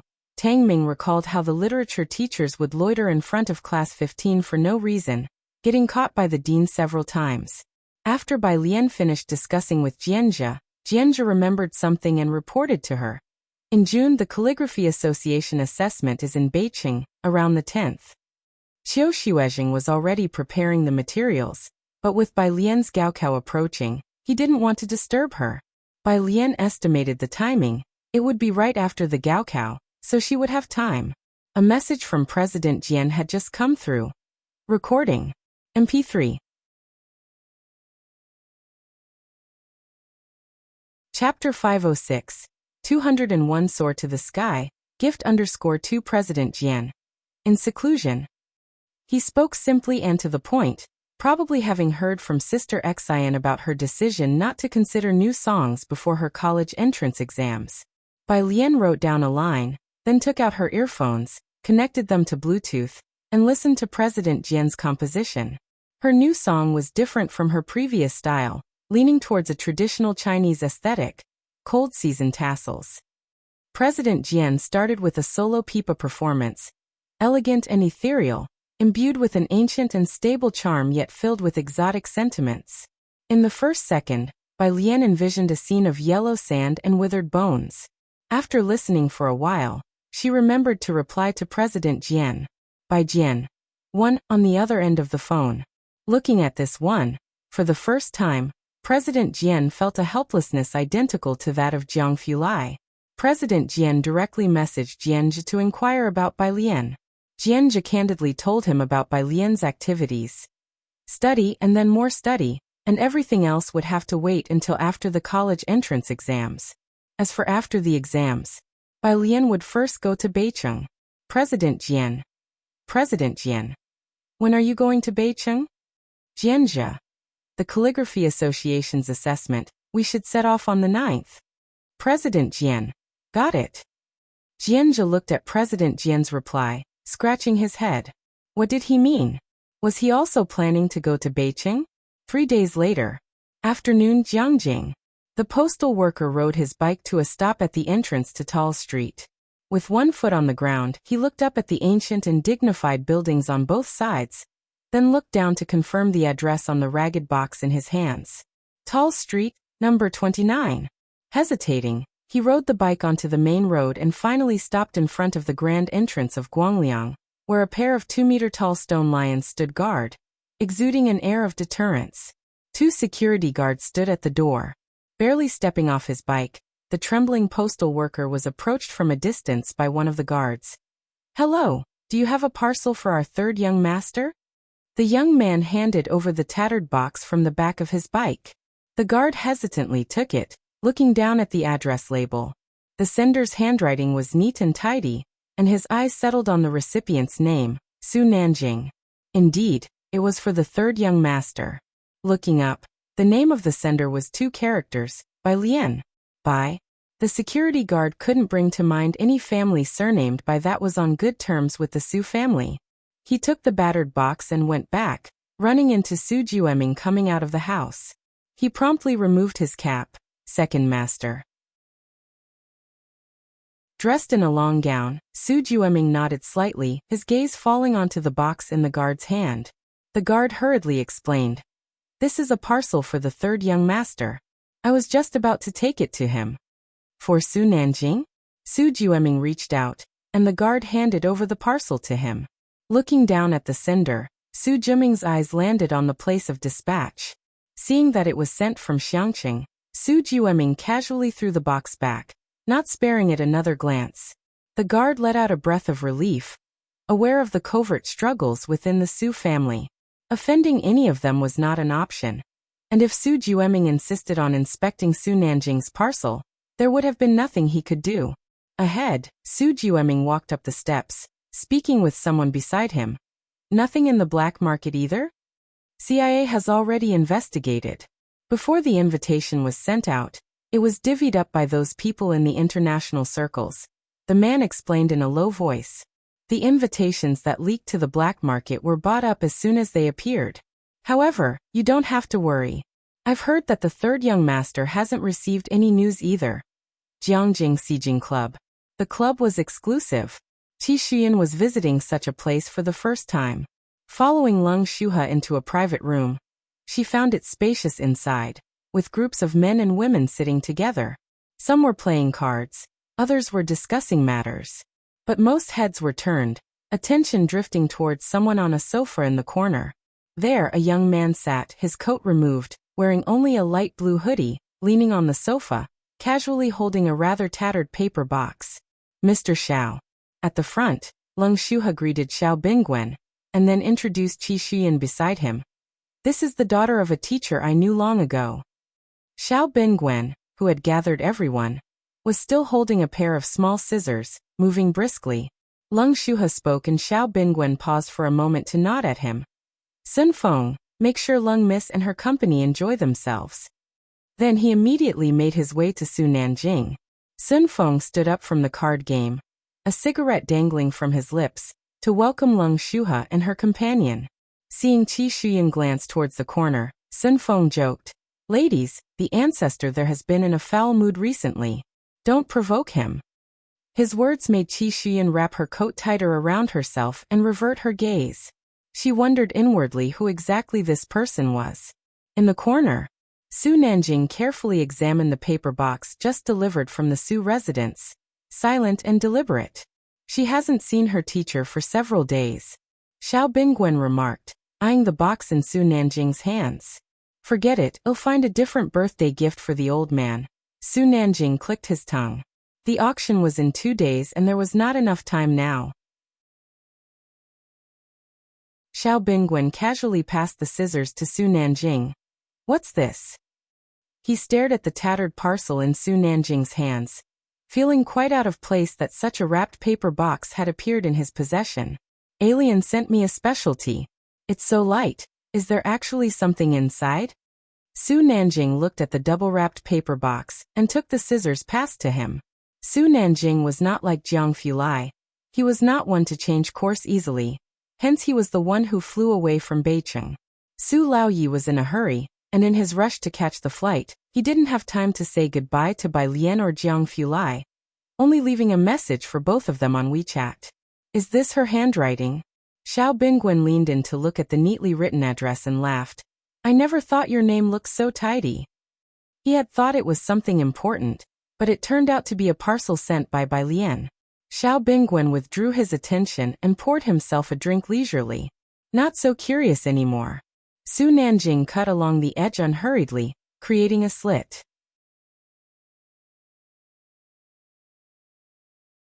Chapter 507. 202 Jiang's birthday. Playing against the wind to turn the tables. Second update. _1 Pu Xiaohan had tightly wrapped the outside of the box, and Su Nanjing had to exert some effort to cut it open. Inside, there was something that resembled a book, which was also wrapped in a protective film. One could not see clearly through the protective film. Xiao Bingwen greeted Sun Feng on the other side. Did she send you a book?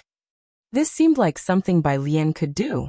Su Nanjing exerted some more effort to cut open the protective film, finally revealing a red background with golden letters that read invitation. And below it, there was an imposing white tiger. An invitation? Xiao Bingwen picked up the red wine that was put aside, stood up to prepare to attend to the group that had come today, and glanced at it casually.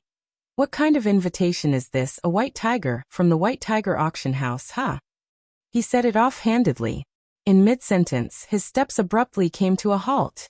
Then, with a snap, he set down the wine glass, his gaze fixed unblinkingly on the invitation. There had never been a moment where he felt the sound of his heartbeat so clearly. His throat tightened and his voice trembled.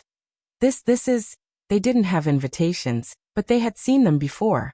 The White Tiger Auction House was a place where they could buy almost everything they wanted. Occasionally, certain items were too precious, making the invitations hard to get, but in most cases, the Su and Xiao families were still able to get one through official channels. So at just one glance, they recognized that this was the invitation they had been seeking this time. Did Miss Bai send this to you?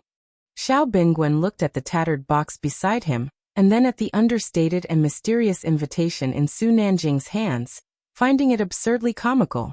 Su Nanjing immediately took out his phone to call Bai Lian. She picked up after one ring. Little sister Bai Lian, what did you send over? Bai Lian had just finished school, and she was at a milk tea shop ordering a milk tea, while Qi Yundai was passing a plate of cake to her. An invitation. She took the cake that Qi Yundai offered and turned to walk inside, her voice calm and unhurried. Haven't you been looking for it? What's the matter? Su Nanjing. No. Oh, Bai Lian's tone was casual. Is there anything else? Her tone suggested. Don't disturb my studies. The two hung up the phone. Xiao Bingwen had listened to the entire conversation, finally came back to his senses and murmured. Where did she get that invitation from? He and Su Nanjing had been busy for half a month, and these last few days they were really about to give up. Then this invitation had fallen from the sky? Was it from Jiang Fulai? Bai Lian was but a high school student at Xiangqing First High School. Other than Jiang Fulai, Xiao Bingwen really couldn't think of any other explanation. Bai Lian had been in seclusion and did not attend the auction. Saturday. It was rare for Jiang Fulai to have a day off, and these people were already regulars at the library. The light streamed through the library windows and fell on the table by the window. Today, the library was quite busy, and the table on the right was completely occupied by Bai Lian and her group. Jiang Fulai sat on the very right, with black headphones on his ears. In front of him was a very thin laptop. His slender fingers tapped on the keyboard, and occasionally he turned his head to speak with Bai Lian. The sunlight fell on his face, his eyelashes cast down, giving his usually cold features a touch of entanglement. Tang Ming across him raised his hand, looking cautiously towards Jiang Fulai. Teacher Jiang, we're having hot pot for lunch. Jiang Fulai was used to being cold, and his demeanor didn't seem to fit someone who would join them in bustling eateries. Although they had had hot pot together many times, inviting Jiang Fulai still took a lot of courage from Tang Ming. Sure. Jiang Fulai nodded indifferently. Tang Ming finally sighed with relief and quickly sat down. At noon, the hot pot restaurant in the next mall. To ensure everyone could eat properly, Tang Ming and the others booked a private room. The group wasn't large. Bai Lian, Jiang Fulai, Pu Xiaohan, Ning Xiao, Tang Ming and Jiang He. They had ordered a dual-flavored hot pot, to which Jiang Fulai was indifferent. He held a pencil, scanned the menu, and ticked a few dishes Bai Lian would eat. As he continued scrolling, Bai Lian reached out to press down on his fingers. Jiang Fulai's fingers were always cool, due to spending too much time in the underground laboratory. Even in Xiangqing, it didn't change his constitution. His naturally pale and cold fingers seemed even more like white jade. Feeling a warmth, he looked at Bai Lian's finger pressing on his hand, then watched her leisurely pull the pencil from his grip. Bai Lian rested her chin on her other hand, tilting her head slightly. Teacher Jiang, no need to order more. They've ordered more than we can finish. She spoke from experience. Jiang Fulai let go of the menu. All right then. He didn't continue ordering. Having known each other for so long, aside from when Jiang Fulai was teaching them and prone to teasing, during meals, he generally did not disrupt everyone's good time, and was trying to contain the coldness he emanated.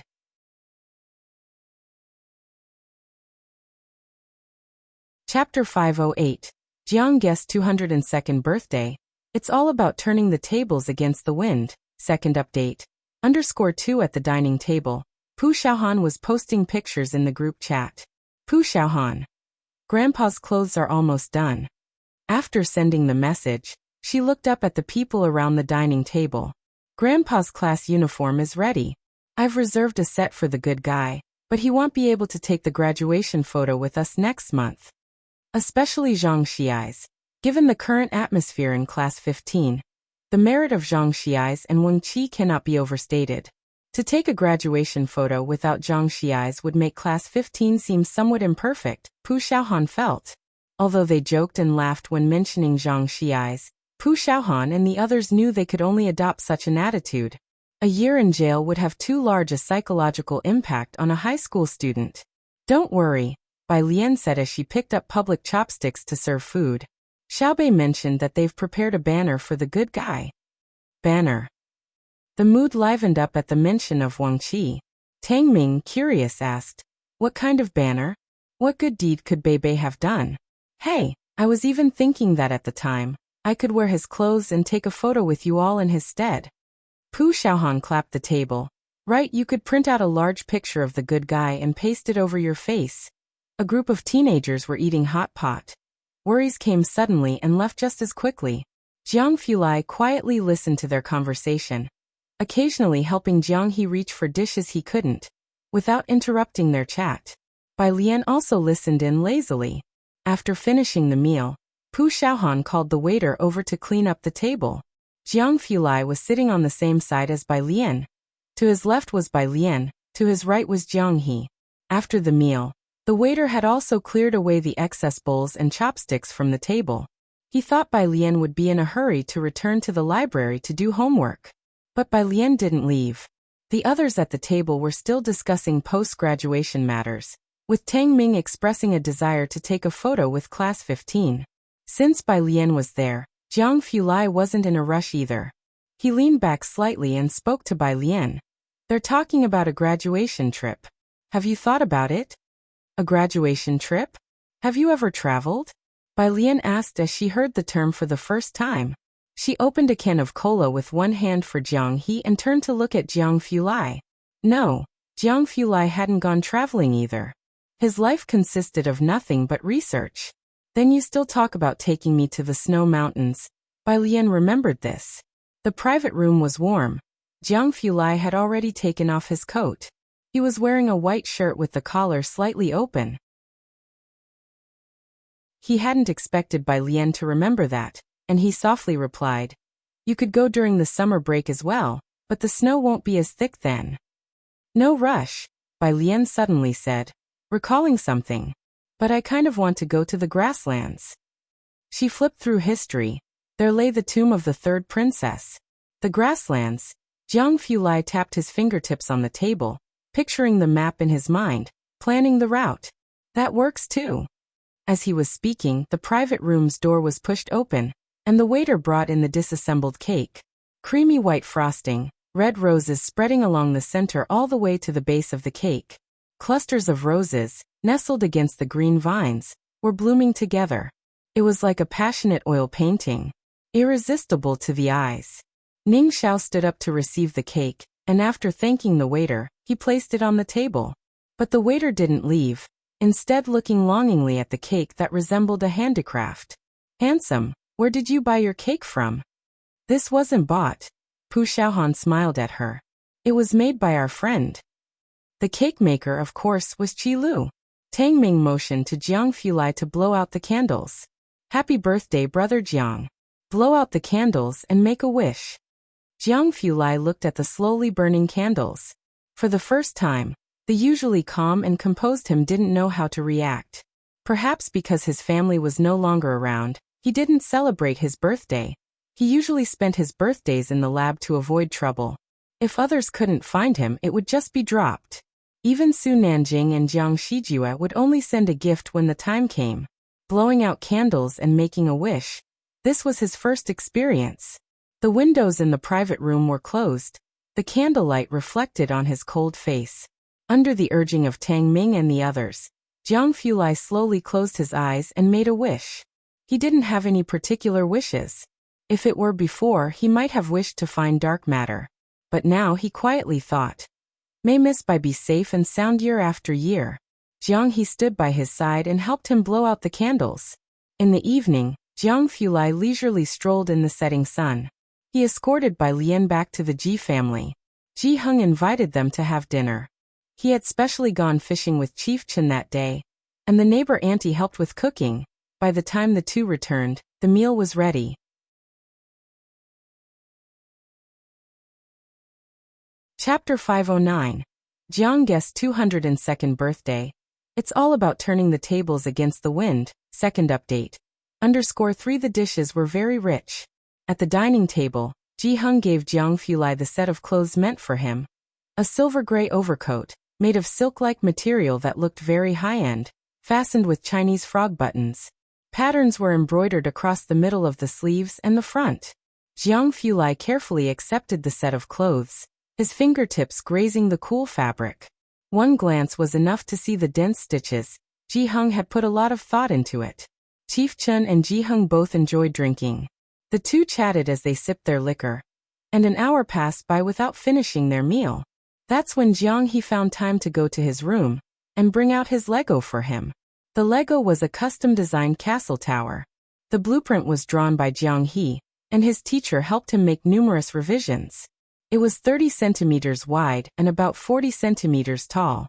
The intricate bricks and the connecting beams could be seen. Jiang Fulai said thank you twice today. After giving the gift, Jiang He couldn't take his eyes off him. Jiang Fulai took it and pointed at a spot. Looking at Jiang He and casually remarked, this part isn't drawn well. Jiang He decided to sleep with Ji Heng tonight. Ji Heng had drunk too much today. Bai Lian made an exception and walked Jiang Fulai to the door.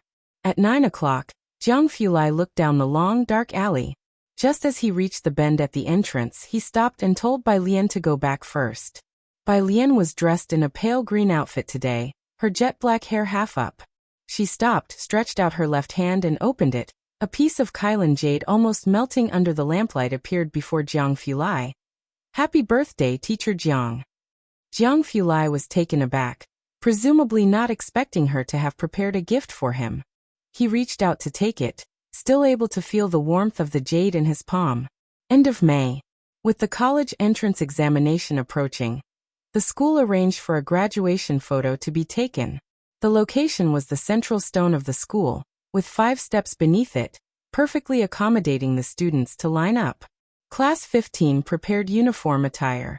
The girls' dresses featured a mandarin collar, with a white undergarment, embroidered with ivy at the edges, covered by a red, sleeveless waistcoat adorned with delicate vine patterns. The buttons were matching Chinese frog buttons. Below was a white skirt, the hem embroidered with vivid clusters of roses, red and pink rosebuds in full bloom nestled among green leaves. As the girls stepped forward, the rose bushes hidden in the folds of their skirts burst into full bloom. The boys' clothes? Skip.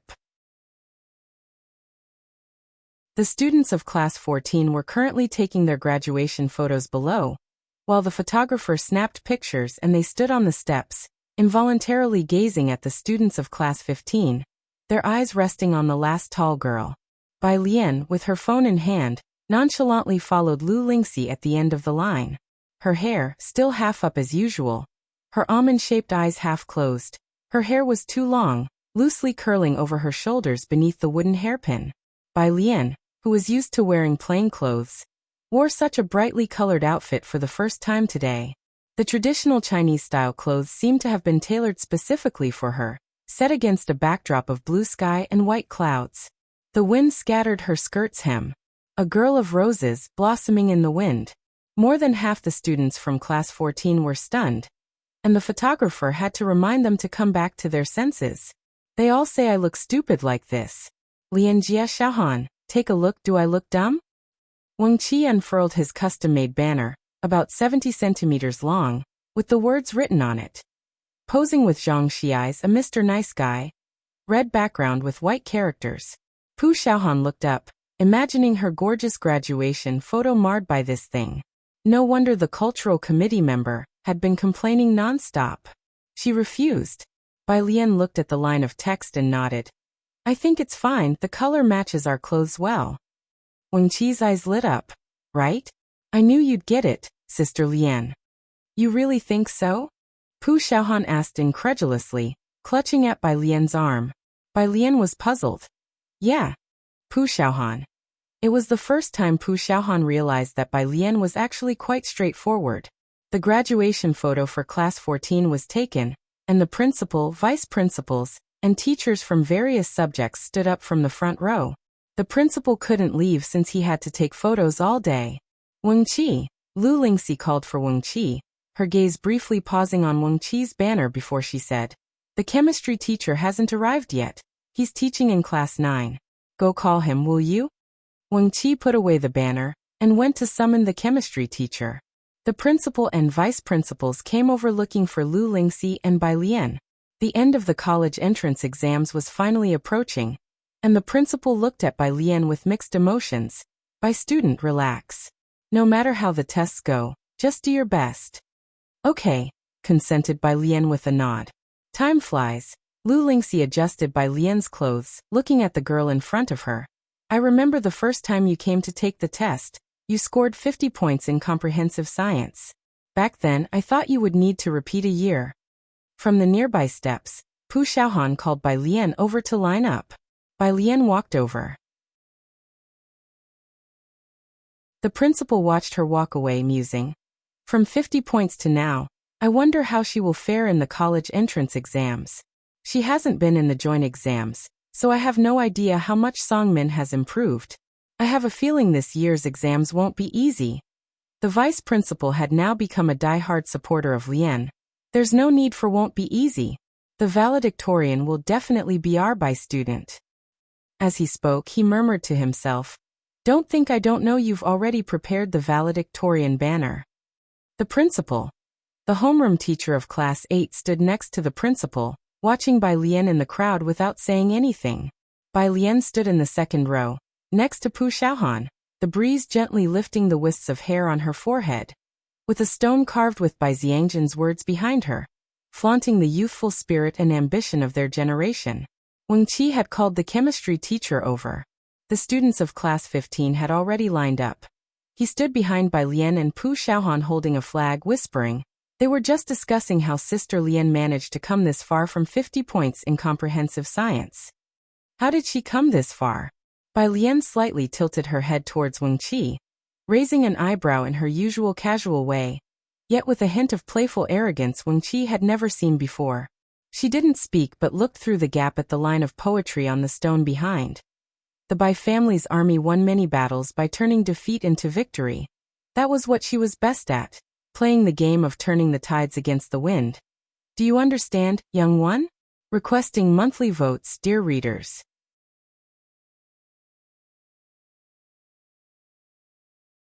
Chapter 510, Battle 203 commences.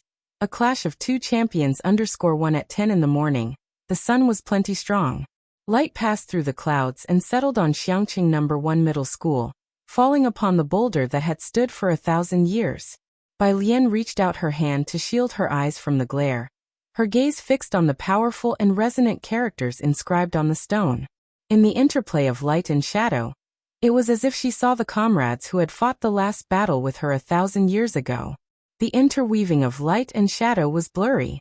1,000 years later, Bai Lian stood beneath the line of poetry she had written with her spear raised, about to fight her first battle. The photographer held up the camera, intending to check the framing in the viewfinder, but his attention was captured by the girl inside the lens. She stood amid the crowd, her face slightly turned, with half-tied hair resting on her shoulder. The girl in the lens had eyes that held the fierceness of war horses and iron soldiers, as if she had traversed mountains and rivers, emerging from the battleground to split open hills of corpses and seas of blood on horseback. Despite the crowd of students around her, rowdy and joking, in that instant, they all but became her backdrop. The photographer involuntarily focused the lens and pressed the shutter. After capturing the moment, he reviewed the photo just taken. The composition was beautiful, like a destiny revolving through a millennium, filled with a mysterious sense of story.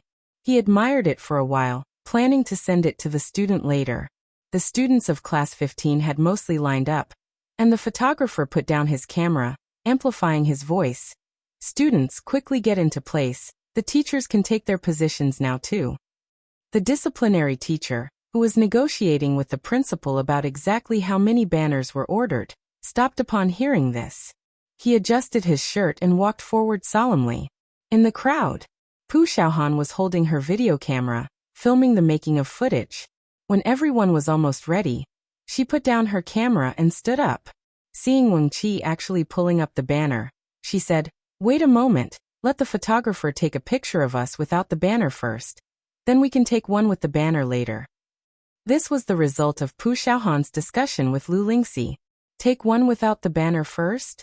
Wang Qi folded the banner, stuffed it into his pocket, and patted it. "Fine, I'll bring it out again later." "Wang Qi, lower your head a bit. Don't squeeze me, Xiaohan, I'll stand on your right." "Can I stand in front of Sister Lian, please?" "You go to the front. Even on tiptoes, you aren't taller than me." The students of this class, dressed in uniform traditional clothes, chatted noisily. Beneath the lens, they were green and vivid. The photographer, looking at these bright and youthful students under the sun, unexpectedly recalled his own school days, that bygone youth which would never return, wondering how many of these students would still be in contact with each other in a few years. He sighed. Click. The photo was taken at that instant. For the second shot, Wang Qi asked a classmate to move aside, leaving a space, then he turned to Ning Xiao on his left, mustering his courage. "Top student, can you cooperate with me?" Ning Xiao looked down, his fringe hiding his dark eyes. He coldly eyed the absurd banner in Wang Qi's hands without saying a word. Having interacted with Jiang Fulai for so long, Wang Qi no longer found Ning Xiao as unapproachable as before. "Top student," Wang Qi passed one corner of the banner to him, assessing the distance of roughly one person between him and Ning Xiao. He tentatively asked, "Good man is your deskmate, so if you hold it, isn't it like he's here too?" As he spoke, he cautiously lifted the banner in his hand. Ning Xiao stared at the red banner, and still said nothing. Bai Lian stood in front of the two, with the space Wang Qi and Ning Xiao left behind her. She tilted her head back. "Ning Xiao, help him hold it." Ning Xiao coolly extended a finger, and hooked the corner of the banner. His expression was especially somber as he held the banner. Wang Qi gave Bai Lian a hand gesture of thanks before waving at the photographer. "We're ready now, you can take the picture." The photographer lifted the camera and was drawn to the banner. Seeing the symbol that read "One Good Man" on it, he thought to himself about how serious students' nicknames are nowadays. As in their time they were things like Fart Prince or Crazy Wild Boar. After all the photos were taken, Lu Lingxi sent a student to call down Class 16 for their group photo. Pu Xiaohan, meanwhile, took out her camera to film the class candid shots, and Wang Qi called the boys to stand on the roadside and shouted to Pu Xiaohan, "Pu Xiaohan, hurry, take a group shot for us guys." Pu Xiaohan readied her camera and turned to point it at them. Wang Qi stood in front of everyone, directing them to pose. Before he could speak, a few taller boys hoisted him up as they shouted, "Taro Xiaobei."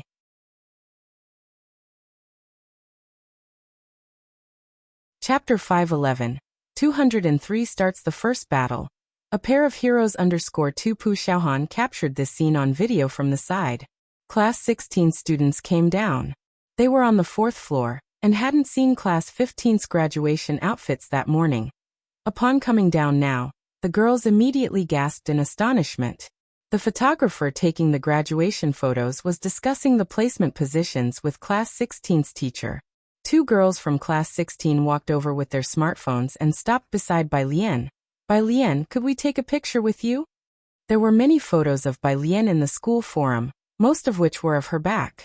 Students from other senior classes would often visit Class 15 to seek blessings from the two exam gods. And as the college entrance exam approached, they were seizing the last chances to take photos together, which might not come again after the exams. How come Tang Ming hasn't come down yet? Wang Qi, who had been ditched for quite a while, finally managed to get close to Bai Lian to seek salvation. Wasn't he supposed to take a photo with us? Just as she was speaking, Tang Ming hurried over, still draped in his school jacket, muttering, I made it, I made it. Wang Qi, overwhelmed, pointed at Tang Ming and said, everybody go swarm him. Tang Ming was an unofficial member of Class 15. He had just come down and was still unclear about what was happening when he was surrounded by a crowd from Class 15.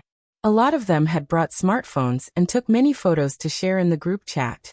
Bai Lian looked through the group for a few photos and finally found one where she was with Zhang Shi's banner and Pu Xiaohan and others, and she sent it to Jiang Fulai. Print it out and bring it to the good person tomorrow, Jiang Fulai replied quickly. Graduation photo? 1. While this group was fooling around, Lu Lingxi stood by watching for quite a while without urging them back to class, considering the pressure students of Class 15 had placed on themselves this half-year. It was good for them to relax a bit before the exams.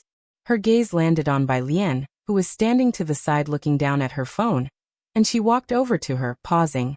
Just perform normally without pressure during the college entrance exam. And try to relax now that it's almost here. She thought Bai Lian was studying. Bai Lian silently put away her phone. Okay.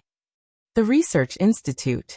Jiang Fulai waited for quite a while, but Bai Lian hadn't replied, so he couldn't help but click to open the photo Bai Lian had sent him.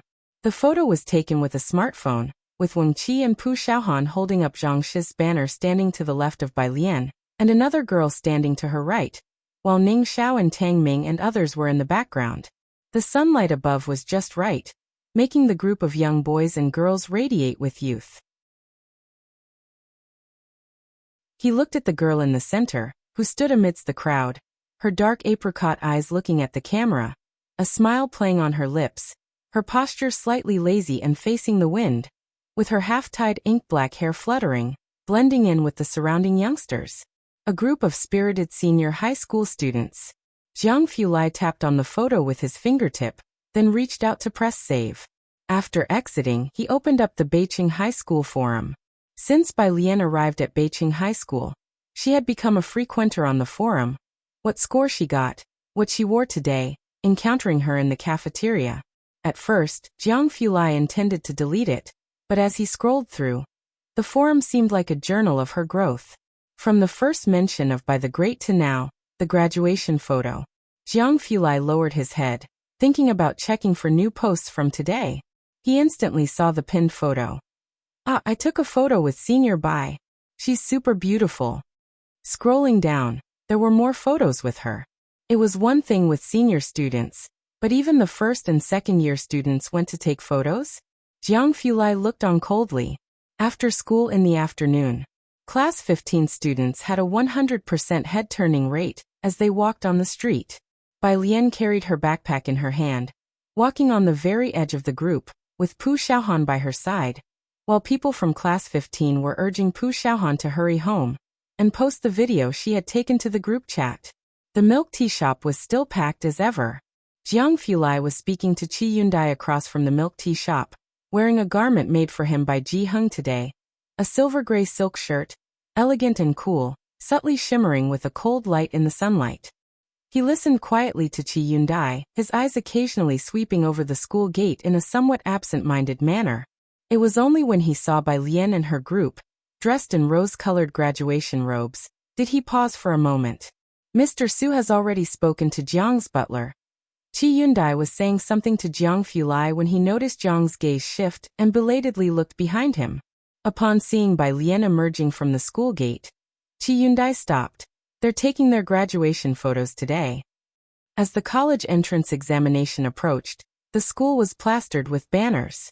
When Bai Lian approached, Wang Qi and Tang Ming quieted their roughhousing and respectfully greeted Jiang Fulai before heading off to the milk tea shop together. Qi Yundai remembered his cake and dashed back to attend to it without delay. Jiang Fulai stood still, appearing aloof, his gaze fixed only on Bai Lian. Bai Lian, holding the banner from Zhang Xiai's, paused slightly and said, "What's up?" Jiang Fulai leisurely took out his phone, opened the camera app, and casually asked, "Bai Lian, can I take a picture with you?" Bai Lian. Where had he heard that again? Jiang Fulai seldom took photos. He turned on the front camera, which had no beauty filter, but with their superior bone structure, even just showing above the chest, the two were dressed in ancient-styled clothes in the camera.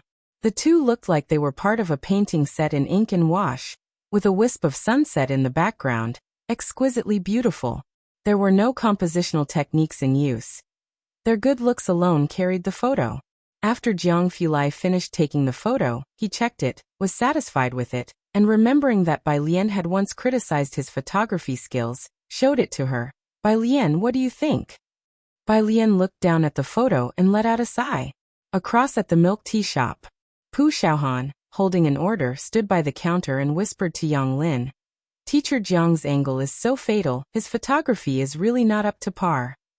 Yang Lin looked up and glanced across through the glass. Qi Yundai, having donned his chef's hat, felt like giving Pu Xiaohan a thumbs up.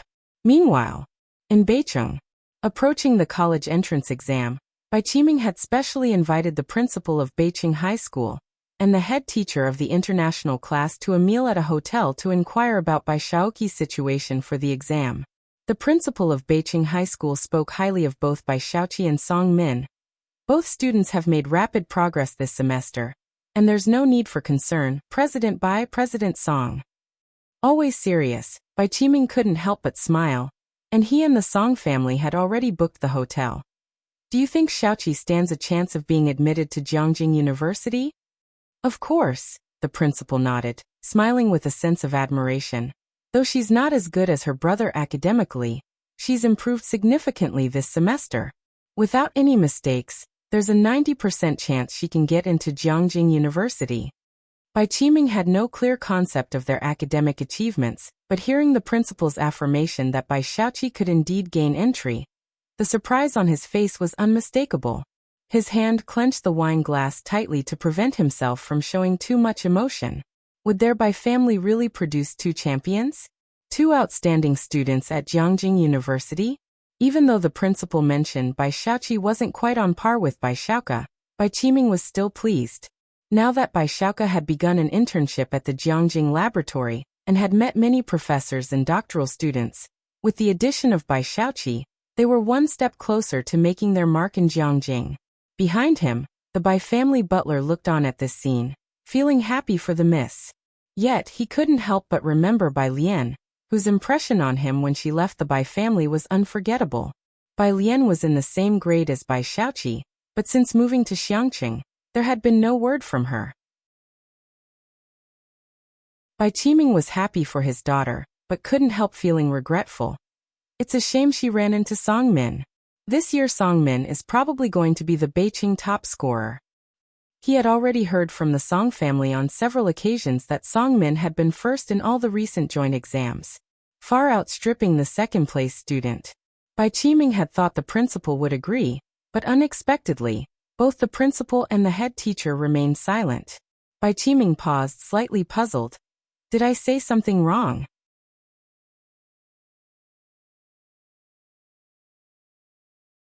Chapter 512. 204 Bai Lian's score. As if she wants to be the top scholar. Second update. _1 Bai Qiming knew very well that Song Min was extremely outstanding. Not only was he excellent in his studies, but he was also very sensitive to finance. And with Song Min's grandfather being from Jiangjing, he had access to different resources from an early age compared to those in Beicheng. He had mentioned more than once to Bai Shaoqi that she was unlucky this year to be in the same cohort as Song Min. The headmaster of Beicheng High School naturally thought of Bai Lian. Ever since they discontinued the joint examinations, they had no idea about Bai Lian's exact performance. Song Min had made significant progress, yet they didn't know how Bai Lian had fared. I hope our school can once again win the provincial champion. Bai Qiming felt there was an undertone in the headmaster and class teacher's words, but he didn't think much about it.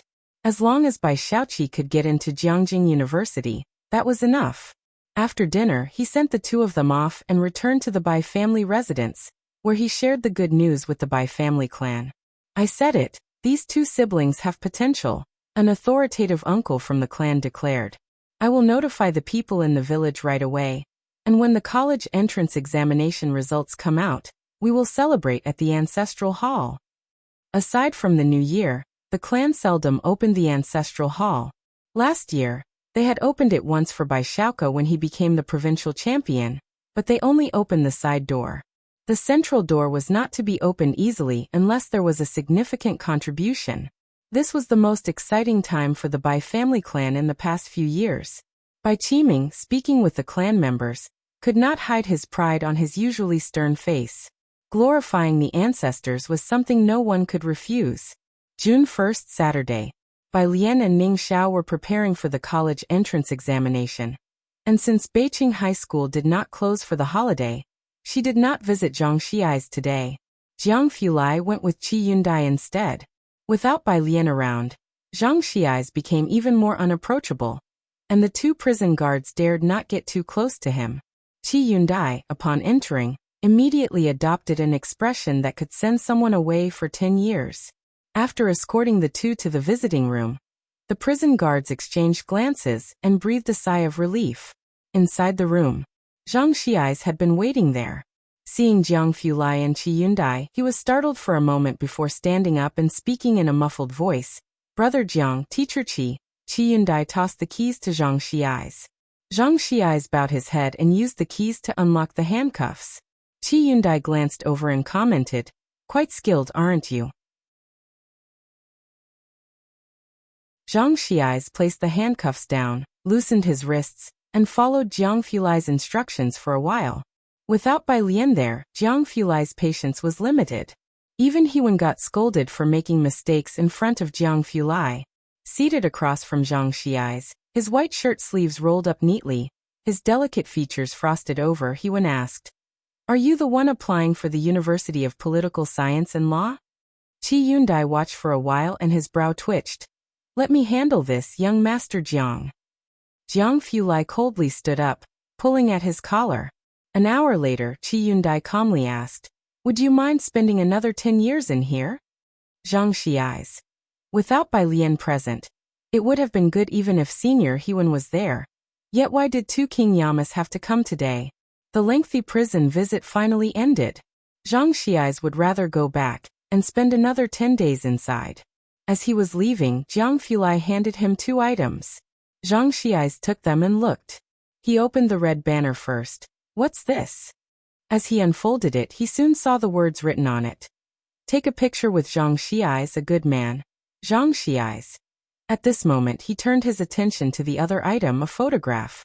It was a picture of Bai Lian and the others with this banner, and as he looked at it, he vaguely remembered. They've all taken their graduation photos already, huh? They're graduating. He treasured the photograph, storing it as if he too had participated in the graduation photo shoot from afar. "Right, Brother Jiang." Zhang Xiai's took out a letter he was holding and handed it to Jiang Fulai. "Please give this to Sister Lian to pass on to Lu's mom when the time comes." This was Zhang Shi's letter to Lu Lingxi. Evening.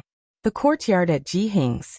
Since the graduation outfits for Class 15 were completed, he had some free time to work on his own small items. Jiang He had been with Ji Heng during this period. Like Ji Heng, he didn't talk much and was different from other kids his age. He was smart and independent, yet he wasn't a conversationalist, and tended to be hard on himself. Strangely enough, he got along very well with Ji Heng.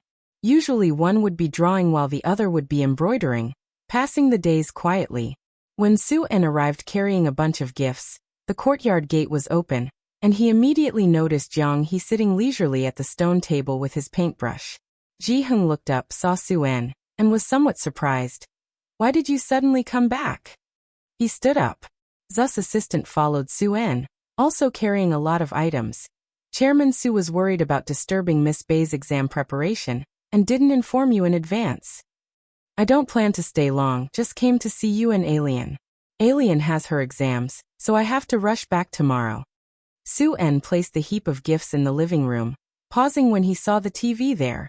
You bought a television. He had thought Ji-hung didn't enjoy watching TV, so he had not considered buying one for them.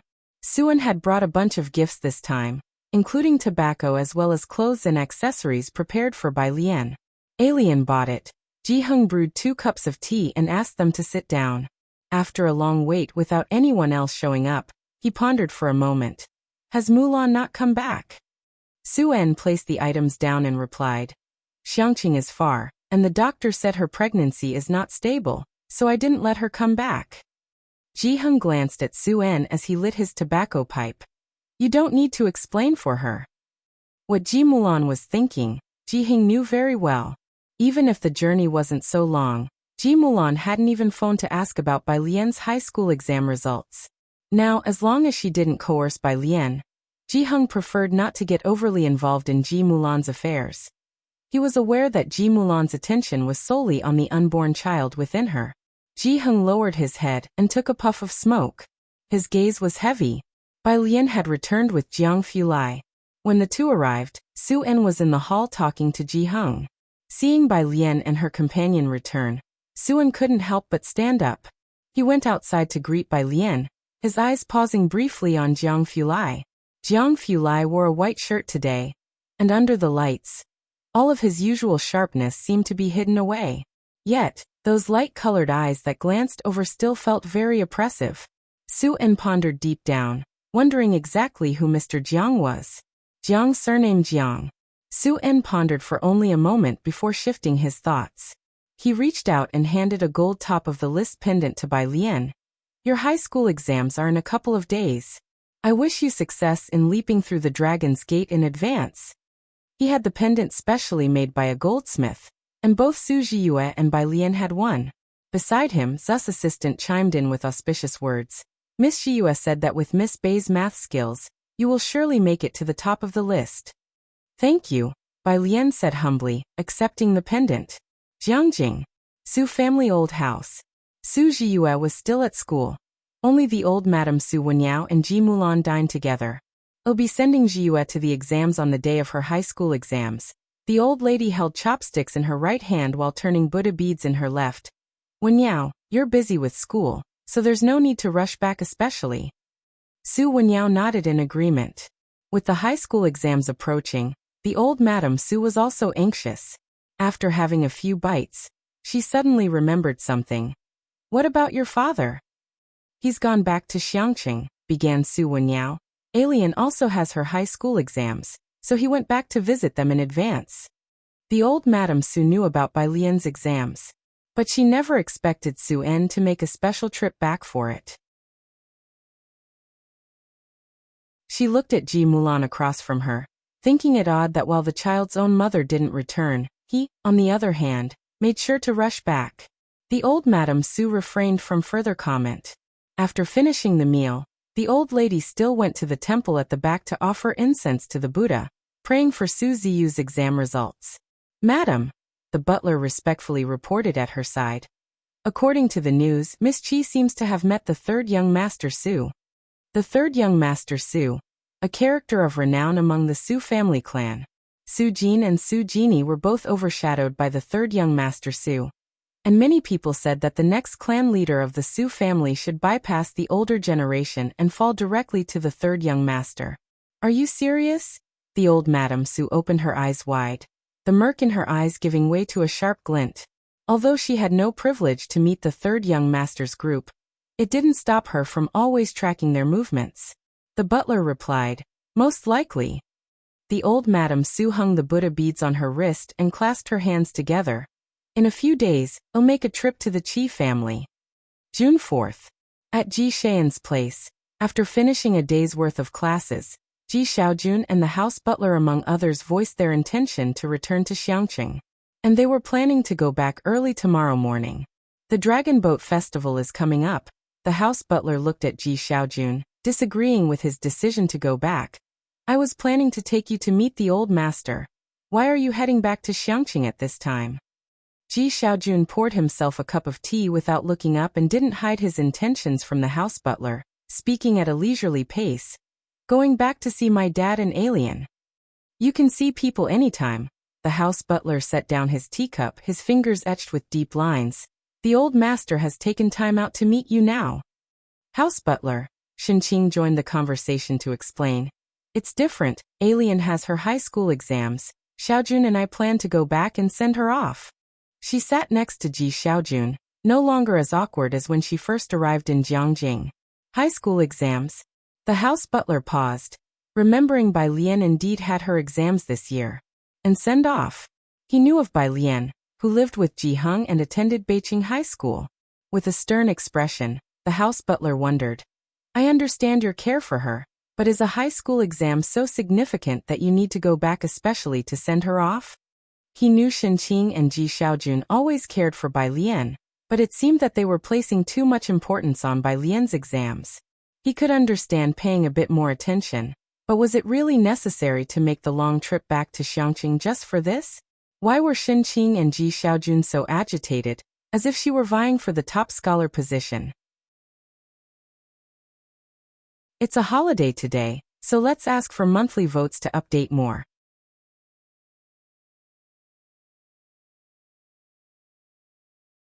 Chapter 513, 205 College Entrance Exam. Go against the current straight to the clouds. Extra chapter for monthly pass. _1 Shenqing opened her mouth, looked at the butler, and explained, Alien is a good student. Last time at the Su family, Su Jiyue had mentioned that Bai Lian was at some Yuan base, and as Shenqing wasn't highly educated, she had almost forgotten about it after half a year. She couldn't remember what that base was, but she knew that Bai Lian was very likely to be directly admitted to Jiangjing University. For her, the fact that Bai Lian could attend Beijing University was already surprising enough, let alone Jiangjing University. I know, the butler said upon hearing this, only glancing at Shenqing with a perfunctory tone. He had heard Shenqing brag about Bai Lian's good grades more than once. But after all, the Mu family was a prominent clan, and the butler had seen all kinds of geniuses in the family. Could Bai Lian's excellent grades really surpass those of the past prodigies of the Mu family? Alien's mother hasn't gone back. Ji Xiaojun pulled out a cigarette, pinched it between his fingers without lighting it, and simply said, if the two of us don't go back now, it might affect her mood. Affect her mood?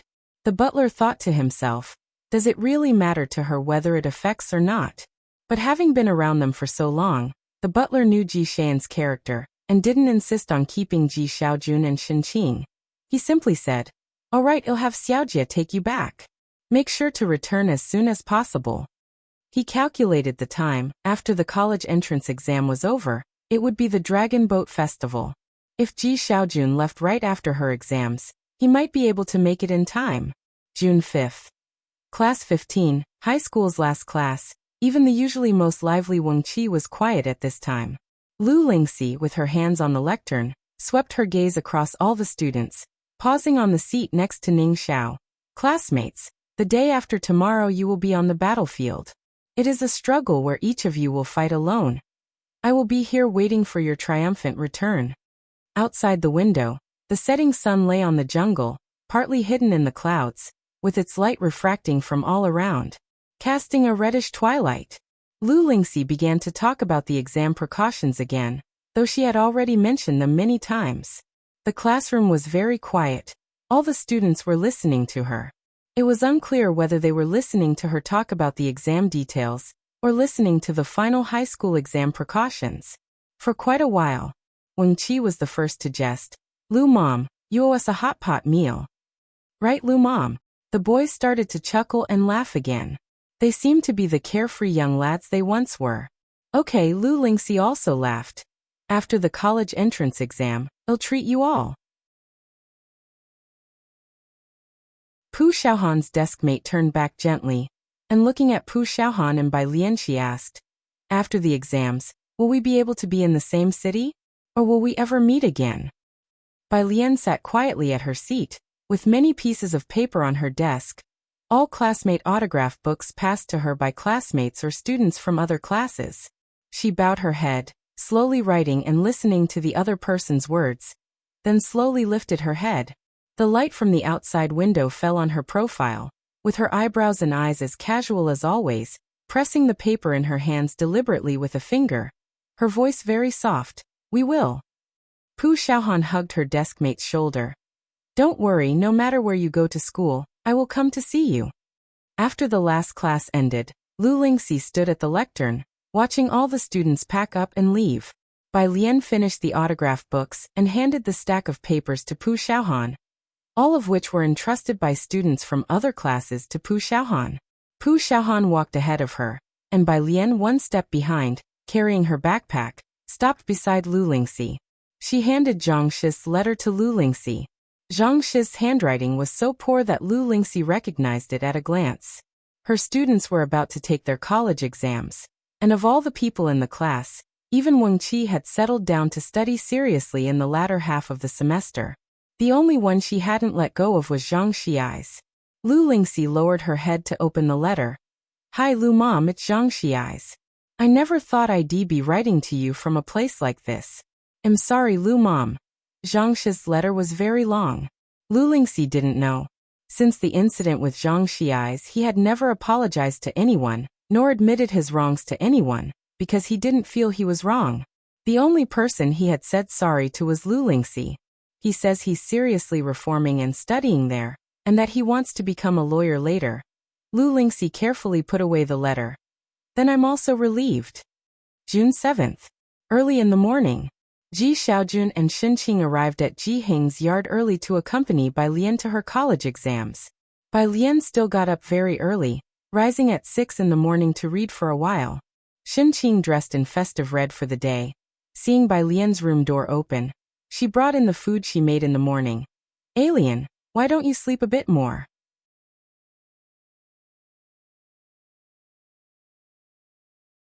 Chapter 514. 205 College Entrance Exam. Go against the current straight to the clouds. Extra chapter for monthly pass. _2 Shi and Ji Xiaojun had arrived yesterday morning, and she had prepared quite a few supplements for Bai Lian over the past 2 days. "No need." Bai Lian turned a page of the printout unhurriedly as her phone vibrated several times beside her. "I'm accustomed to this time now." The messages were wishes of good luck from Su Nanjing, Sister Yan Luxin, and the others. They all knew she had the college entrance exam today, except for one person. Hewen. Document. WOC. Hewen. "Take a look at this today first." Bai Lian, while having breakfast, glanced at it and replied in a leisurely manner. "I can't today, Hewen." "What's wrong? Have you changed your focus recently?" Bai Lian. "No, Bai Lian. These 2 days are the college entrance exam." On the other side of the phone, Hewen, absorbed in his research and oblivious to the passage of time, checked the date and realized it was indeed the 7th of June. He was somewhat taken aback. Although Bai Lian had mentioned to him that she was a senior in high school, her effortless communication with him often made him forget that she was a high school senior. "Who else is taking the college entrance exam this year?" Hewen asked a team member beside him, tilting his head. The person didn't know either. "No idea. Why do you ask?" "Nothing." Hewen sent Bai Lian a message saying good luck on the college entrance exam. Before he muttered to himself, "I just feel a bit sympathetic towards them." How would this year's college entrance exam candidates fare against Bai Lian? Experimental High School. Lu Lingxi stood at the main entrance. The traffic police were already in place and some students had arrived at the exam site. She had been there since 8 o'clock, watching the road intently. At 8:20, she saw a black electric scooter with the emblem of a Xiangqing local restaurant on it. Lu Lingxi's steps faltered for a moment as she recognized it as the restaurant where Yang Lin worked part-time. Yang Lin was riding the scooter. Lu Lingxi saw her stop and quickly walked over to her. "Yang Lin." Yang Lin parked the scooter. Her home was far from here and the restaurant owner, knowing she had the exam today, had let her take the restaurant's delivery scooter home last night. "Teacher." Yang Lin removed her helmet and pulled out her bag from the side. Today she had no one to escort her, but Lu Lingxi had been waiting for her. Lu Lingxi made an sound, touching the patch of hair that Yang Lin had grown out. Did you bring everything? The national paper might be a bit difficult, but don't be nervous. Your teacher will wait for you here until you come out. Yang Lin wanted to say something, her gaze drifting through her bangs towards Lu Lingxi, but she refrained in the end. It seemed that ever since Bai Lian had come, she had rejected others less and less. After what seemed like a long silence, Yang Lin handed her phone to Lu Lingxi. Teacher, could you please look after this for me? Her grandparents were still in the countryside, and she was alone. If Lu Lingxi hadn't come, she probably would have left her phone in the security room. Never in the history of Xiangqing was the college entrance exam as lively as it was this year. The main roads in Xiangqing, particularly those leading to major exam venues, were manned by traffic police, and signs reading, "No honking," were put up. Bai Lian's exam venue was at Experimental High School, which she had visited the previous day with Jiang Fulai. Bai Lian and Shen Qing rode in a taxi for examinees from Xiangqing, distinguished by the sign, "Student taking the college entrance exam inside," and almost all the vehicles made way for this taxi. She and Shen Qing sat in the back, while Ji Xiaojun was in the passenger seat.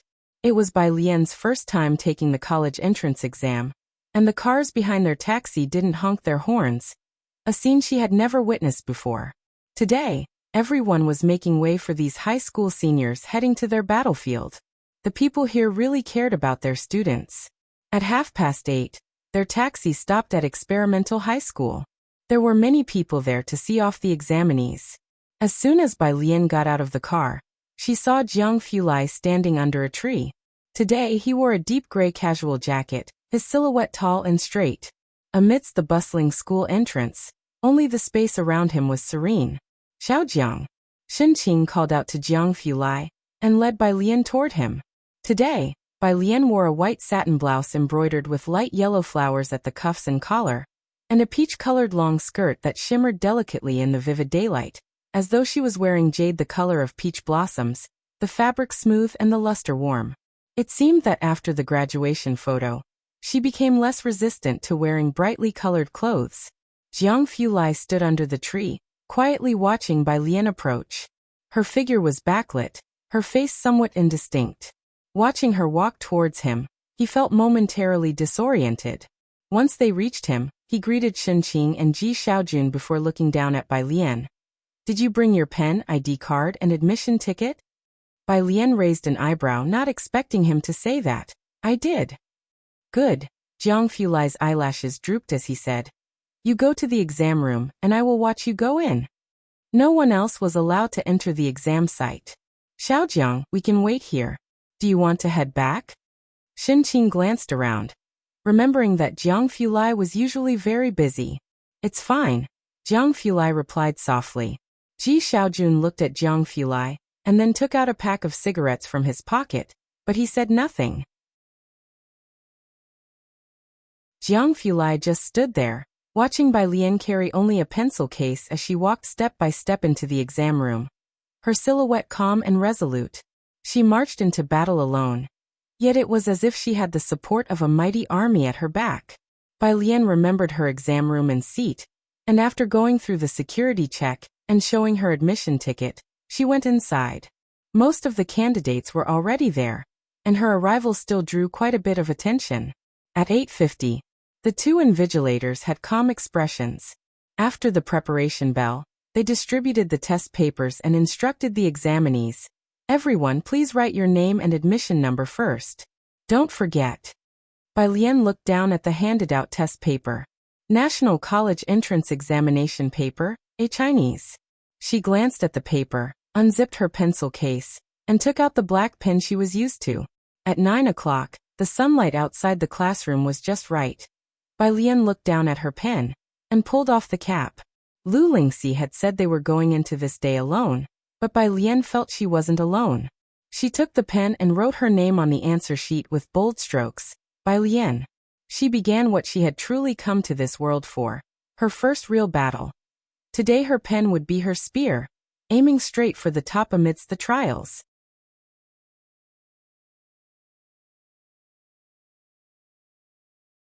Chapter 5:15. 206 The Insurmountable College Entrance Examination First Update, _1. The first exam was Chinese language. The test paper began with a piece on technology, its sentences interspersed with numerous professional terms.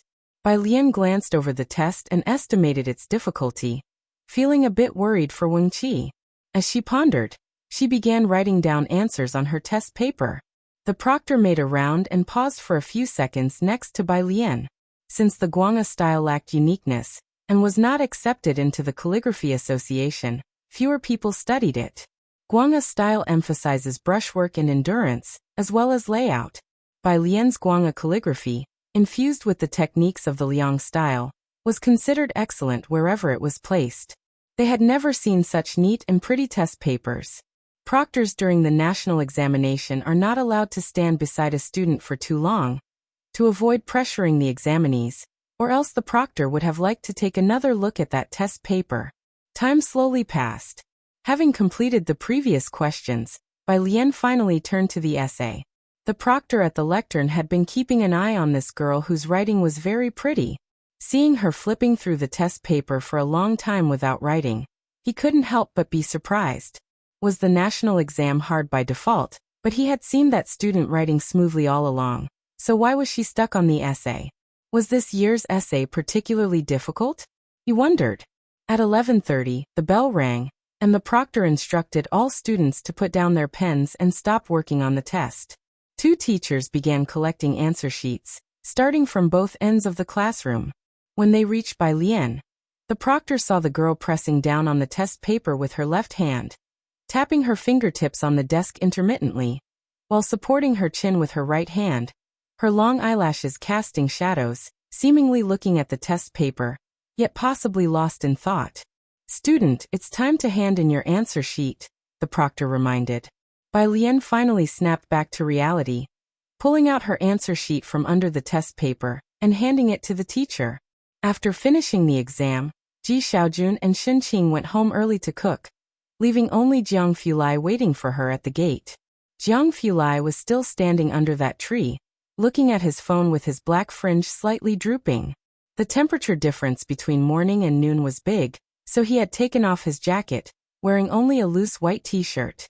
The midday heat was intense, and the other parents waiting around seemed restless and anxious, yet he was casually laid back with a natural cool aura. When he saw Bai Lian approach, he turned off his phone, looked up, and walked her way, asking, "Was it difficult?" Jiang Fulai handed her the water he was holding. She hadn't turned in her paper early, so it was inevitable that he was curious about the difficulty of the questions. Bai Lian came back to her senses and followed Jiang Fulai to the parking area. Remembering Jiang Fulai's question, she belatedly answered, "Not difficult." By noon, after the morning exam, Weibo Hot Search was already synchronizing with the news. National Exam Essay Question, a post from the news network, followed closely by an explosive indicator. Below it, comments flooded in from onlookers and college students. There weren't many high school seniors commenting, because they were preparing for the afternoon math exam. Xinjia, who was in the entertainment industry, knew that today was Bai Lian's college entrance exam, and had been following the hot search.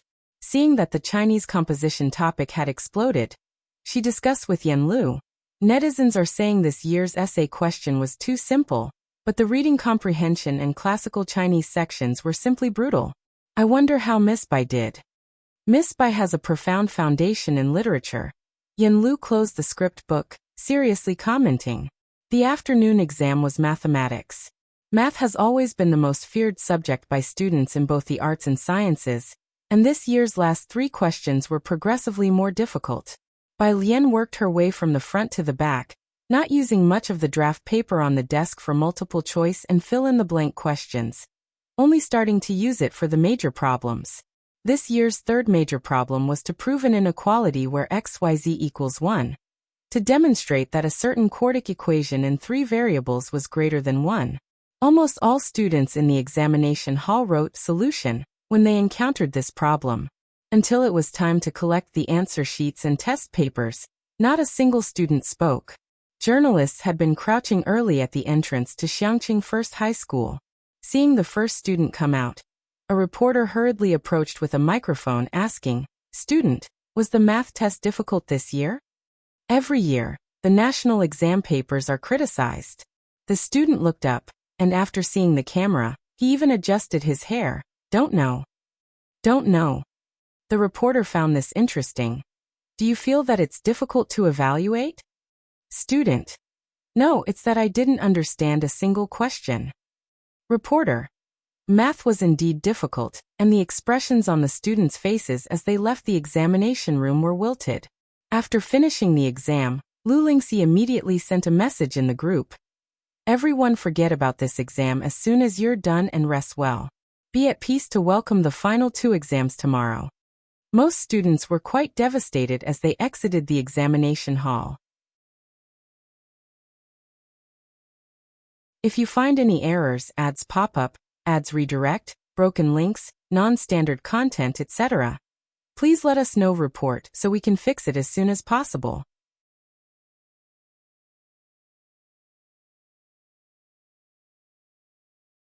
Chapter 516, 206 Difficult to Surpass College Entrance Examination, First Update.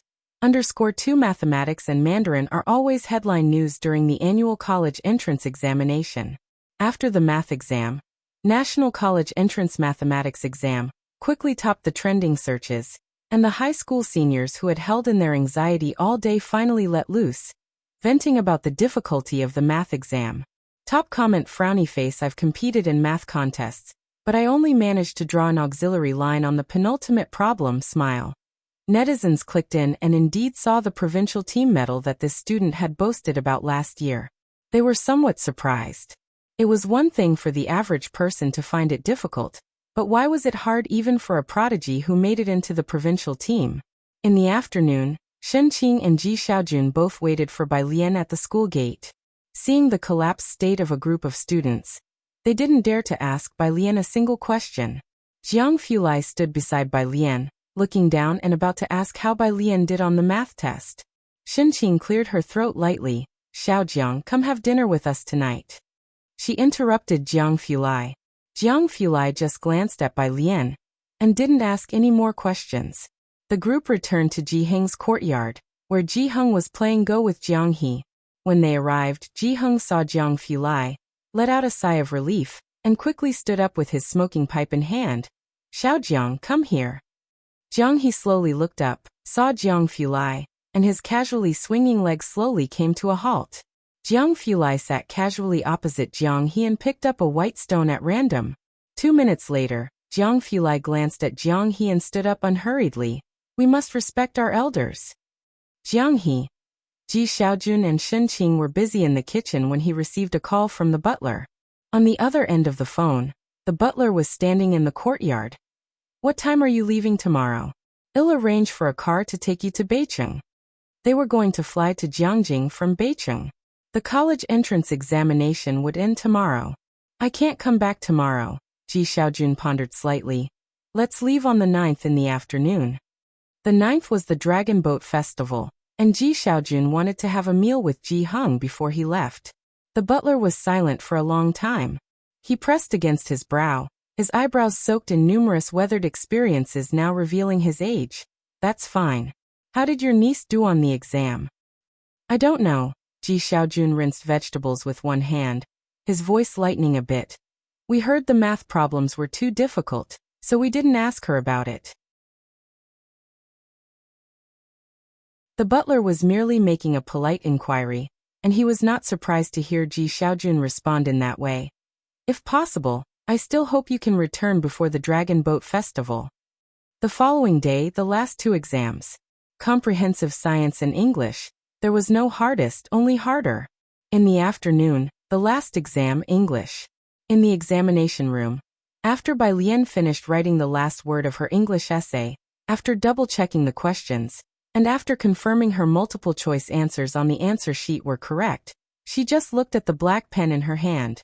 She didn't have many fancy pens. This was the pen she had been using since her senior year of high school. The refill changed countless times. Its black casing had already lost its shine. Bai Lian set aside her answer sheet and capped her pen. At the same time, in the examination room at school number 3, Yang Lin also finished the last sentence. She drew a period at the end of her essay, and as the sunlight from outside fell on her exam paper, Yang Lin appeared somewhat dazed. She had struggled for 12 years, studied hard for 12 years, seemingly all for this very moment.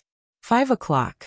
The bell rang, symbolizing the end of the most important exam of the senior students' lives, but their journey in life was only just beginning.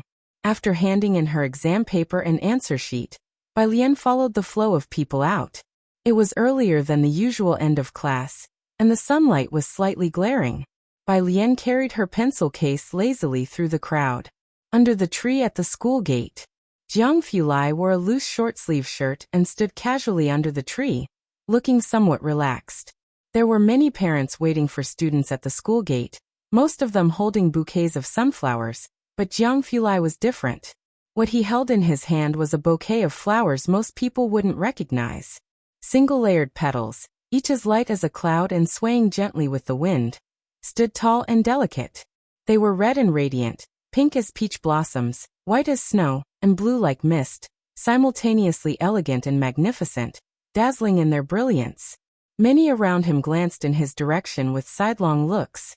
There were just a few parents waiting for their children's exams, which is why quite a few people recognized Jiang Fulai over the past couple of days.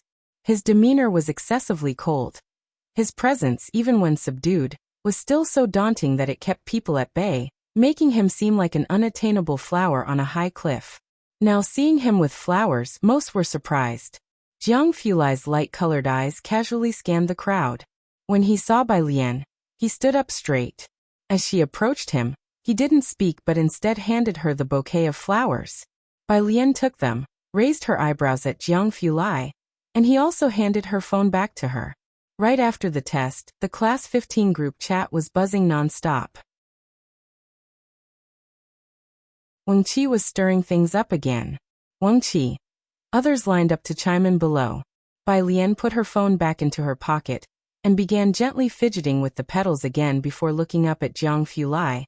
Let's go to the hot pot restaurant near the school.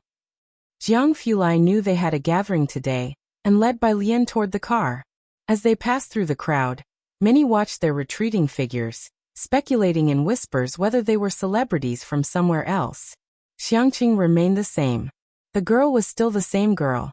The poppies bloomed year after year without fail. Jiangjing. On the last day of the exams, Madame Su took Su Jiyue to the test center, after which, she stayed in the prayer hall the whole time. When the exams ended, she finally came out of the prayer hall, anxiously waiting in the hall for Su Jiyue to return. In the hall, Su En sent a text to ask how Bai Lian had done on the exam. Since she hadn't replied, he worried the child might not have done well. Seeing Madame Su frequently stand up to look towards the main door, he said, "Mom, don't worry. Sit down and wait patiently. The exams are over." How could Madame Su not be anxious?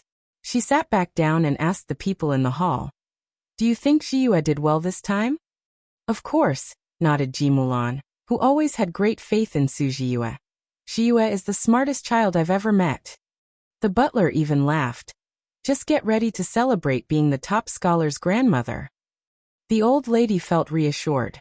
It was at this moment that a car horn sounded outside. The driver had come to pick up Su Jiyue. Madame Su quickly got up, leaning on her cane, and as soon as Su Jiyue got out of the car, she went over to ask, "Jiyue, how did it go? What do you estimate your score to be?" A student prodigy like Su Jiyue usually had a good idea of their score right after the test. This time, however, Su Jiyue shook her head. "I'm not sure." Su Wenyao, who was looking at his phone, was surprised. Was this year's college entrance exam that difficult? Was it so hard that even Su Jiyue couldn't be sure? "Extremely difficult," said Su Jiyue with her glasses on. Speaking politely, the last problem in both math and physics were types I had never seen before. On my way back, I asked Liang Dog and he was uncertain too.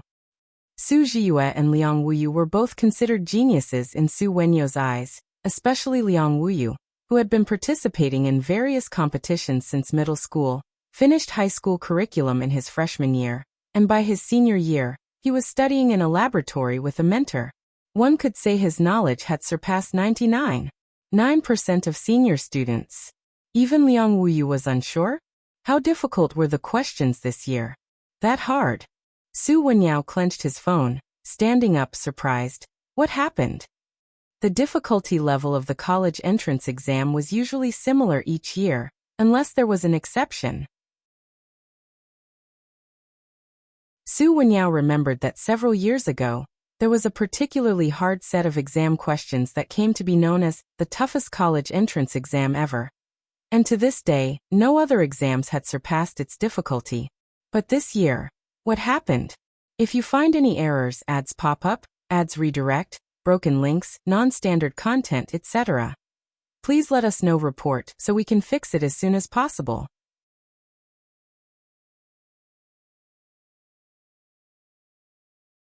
Chapter 517, 207 by Family Clan. Return to Beicheng, second watch. _1 As they were talking, Suen glanced at his phone, which lay in his hands. On the screen was the WeChat interface. He had sent several messages to Bai Lian, asking about her gaokao, and when she would be coming to Jiangjing. But she hadn't replied the whole time. Listening to Su Wenyao and Su Ziyu's conversation, he opened Bai Lian's profile picture, and then sent another message. Suen. Even Jiyue and others say this gaokao was tough. Don't dwell on it if you've passed. No one from the affiliated school did well. Suen. #%. He sent a long string of comforting words. Nothing much is going on at our school. Su Jiyue put down her pencil case, speaking slowly and softly. The students in our class are all discussing this. Many didn't do well. That's strange indeed. Su Wenyao narrowed his eyes slightly. How come the questions were so far beyond the norm this year? If the difficulty of the questions was beyond the norm, the gaokao organizers must have consulted experts, so why did the expert panel go to such lengths? At first, when Su Jiyue mentioned the difficulty of the questions, old Mrs. Su felt a thump in her heart. Later, when she heard that everyone else also found it difficult, the old lady was relieved. Don't worry about whether the questions were beyond the norm. Jiyue just has to perform as usual. To perform as usual meant ranking in at least the top 3. In Xiangqing, at a hot pot restaurant, Bai Lian saw Suen's messages just as Pu Xiaohan was ordering food. Ning Xiao and Tang Ming had just been discussing the last math problem with her, so she hadn't had time to check her phone. Now that she looked, there were a stack of messages on her phone. She scrolled from top to bottom through Suen's texts. Bai Lian. Tough. Bai Lian. Bai Lian. I'll go to Jiangjing in July, she replied to Su in one message at a time. Bai, stop looking at your phone all the time. Wang Qi, sitting opposite Bai Lian, tossed a bottle of liquor to her. Come on, drink up. Bai Lian, holding her phone, didn't even lift her head, and caught the beer with precision. Wang Qi, who often brought mineral water to Bai Lian, Pu Xiaohan, Ning Xiao, and the others during breaks, had become quite close with them. Ning Xiao's outsider friend, Tang Ming, witnessing this for the first time, murmured to himself, so cool. Lu Lingxi had booked 2 private rooms. Most of the people in the class were of legal age now, and with the gaokao over, she had exceptionally ordered alcohol for the class. Nobody should drink too much. Safety is the most important thing. As she spoke, her gaze fell upon Bai Lian.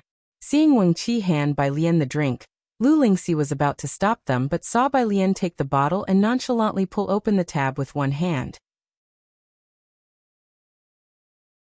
Bai Lian put down her phone, rested her wrist on the table, and casually leaned back in her chair, tapping her slender legs lightly. She was wearing a long dress in ancient Chinese style, but at that moment she was slouching with her leg propped up, sipping her beer with deliberate slowness. With her fine features and a countenance that suggested she had walked out of an ink and wash painting, she appeared elegant and mysterious, yet there was a hint of unruliness about her that made her enigmatic. Every move she made was elegant and charming. The lights in the private room were on, with the harsh glare of the crystal chandelier, which made Lu Lingxi feel somewhat dazzled. It always felt like she was looking at the Bai Lian she knew, yet not the Bai Lian she understood. Lu Mom. Bai Lian turned her head slightly upon noticing the stare, and lazily curved her lips. Lu Mom, what's the matter? Nothing, Lu Lingxi said with a smile and a shake of her head.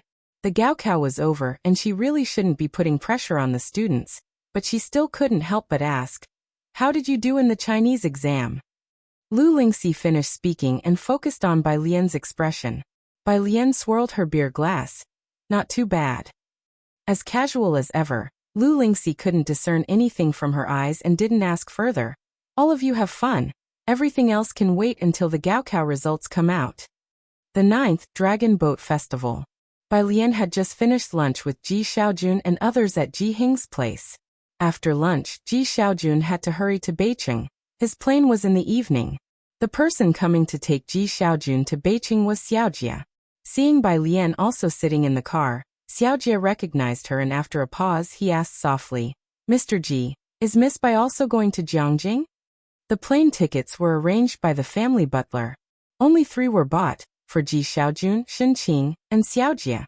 No, Ji Xiaojun sat in the passenger seat, pulling out a cigarette, his gaze still on Purist Street. He said casually, "She's coming with us to Beijing." To Beijing? Xiaojia breathed a sigh of relief. If Bai Lian was going to Jiangjing with them at this time, he wouldn't know how to arrange things. However, Beijing. He started the car and looked into the rearview mirror, wondering what Bai Lian was going to do in Beijing. In the back seat, Bai Lian opened her zither case, pulled out the guzheng, and casually plucked it a couple of times, the strings resonating with a zung-zung sound. If you find any errors, ads pop up, ads redirect, broken links, non-standard content, etc., please let us know. Report so we can fix it as soon as possible.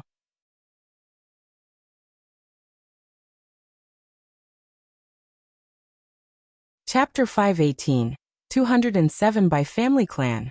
Return to Beijing Second Watch.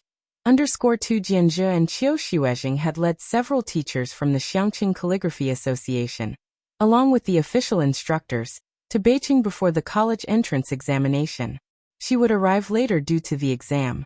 Jiang He stayed at Ji Heng's place in Xiangqing, while Jiang Fulai was delayed accompanying someone at the research institute, and was still there. The highway from Xiangqing to Beijing had been rebuilt, and as Xiaojia drove onto the highway while chatting with Ji Xiaojun, he remarked, "When was this road finished? It's a lot smoother to drive on than before." In just 4 months, the changes in Xiangqing were noticeable to him on this visit. The roads were wider, shopping centers and residential developments were thriving, and the flow of people was comparable to that of a second-tier city. "Good policy," Ji Xiaojun said as he watched Purist Street recede into the distance, then withdrew his gaze with a grave tone. Xiaojia had nothing more to say after that. This stretch of highway led straight to Beijing. In less than 7 hours, Xiaojia's car arrived in Beijing. "Miss Bai, where would you like to go?" he asked. Bai Lian gave him an address, the name of a hotel. Xiaojia drove to the destination. Beijing Jiahao Hotel. The car stopped, and Bai Lian's phone rang. Looking down, Bai Lian saw it was Ding Jian calling. She began to pack her violin while answering the call. "Have you arrived in Beijing?" Ding Jian was well informed. "Yes," Bai Lian said, taking her violin case and getting out of the car with a casual tone. Ding Jian hummed in response. "You've finished your exams too. Remember the composition you owe Yan Lu? My flight is tomorrow." "I have some ideas, I'll tell you more when you arrive," Bai Lian said, brimming with inspiration after just finishing her exams.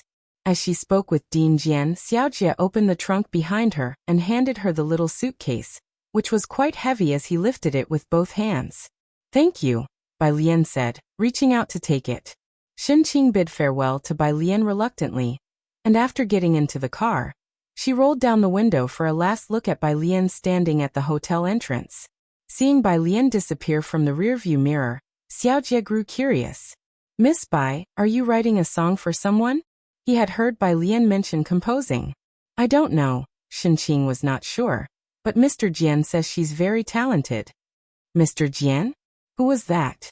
Xiaojia had not heard of him before. Jiahao Hotel, a nationwide chain of 5-star hotels, was also the accommodation chosen by the Xiangqing Calligraphy Association for this trip, located close to the headquarters of the Beijing Writers Association. Bai Lian carried her violin with one hand while a hotel attendant pushed her luggage cart and led her to her room. They were waiting for the elevator. The nearest elevator was coming down from the second floor, which housed a restaurant and banquet hall. Many classes chose to gather there for celebrations right after finishing their exams yesterday. Inside the elevator, there were 2 boys and 1 girl. Without young Master Song, it's dull, the boy shrugged. He was the class president of Beijing International Class. You know, apart from Bai Xiaoqi, no one else can invite him, and Xiaoqi couldn't make it today because she's busy. The boy with a buzz cut beside him rubbed his head. I heard Song Min didn't do well in math this time. A top student's bad score is still number 1. The girl fiddled with her phone and spoke casually. And with that crazy question, even the class teacher said it was tough. Who could do well? The 3 of them were talking when the elevator door opened with a ding. The moment the door opened, it seemed to brighten. Standing outside the elevator was a girl in plain, long dress clothes with her hair pulled back, casually holding a long box. Her other hand played with her phone, seemingly texting someone. Seeing people inside, the girl moved aside, and as she did so, the loose strands of her hair fell down. The 3 students inside the elevator were momentarily stunned by her appearance. The girl in the middle exclaimed in disbelief, "Bai Lian?" Hearing her name, Bai Lian looked up.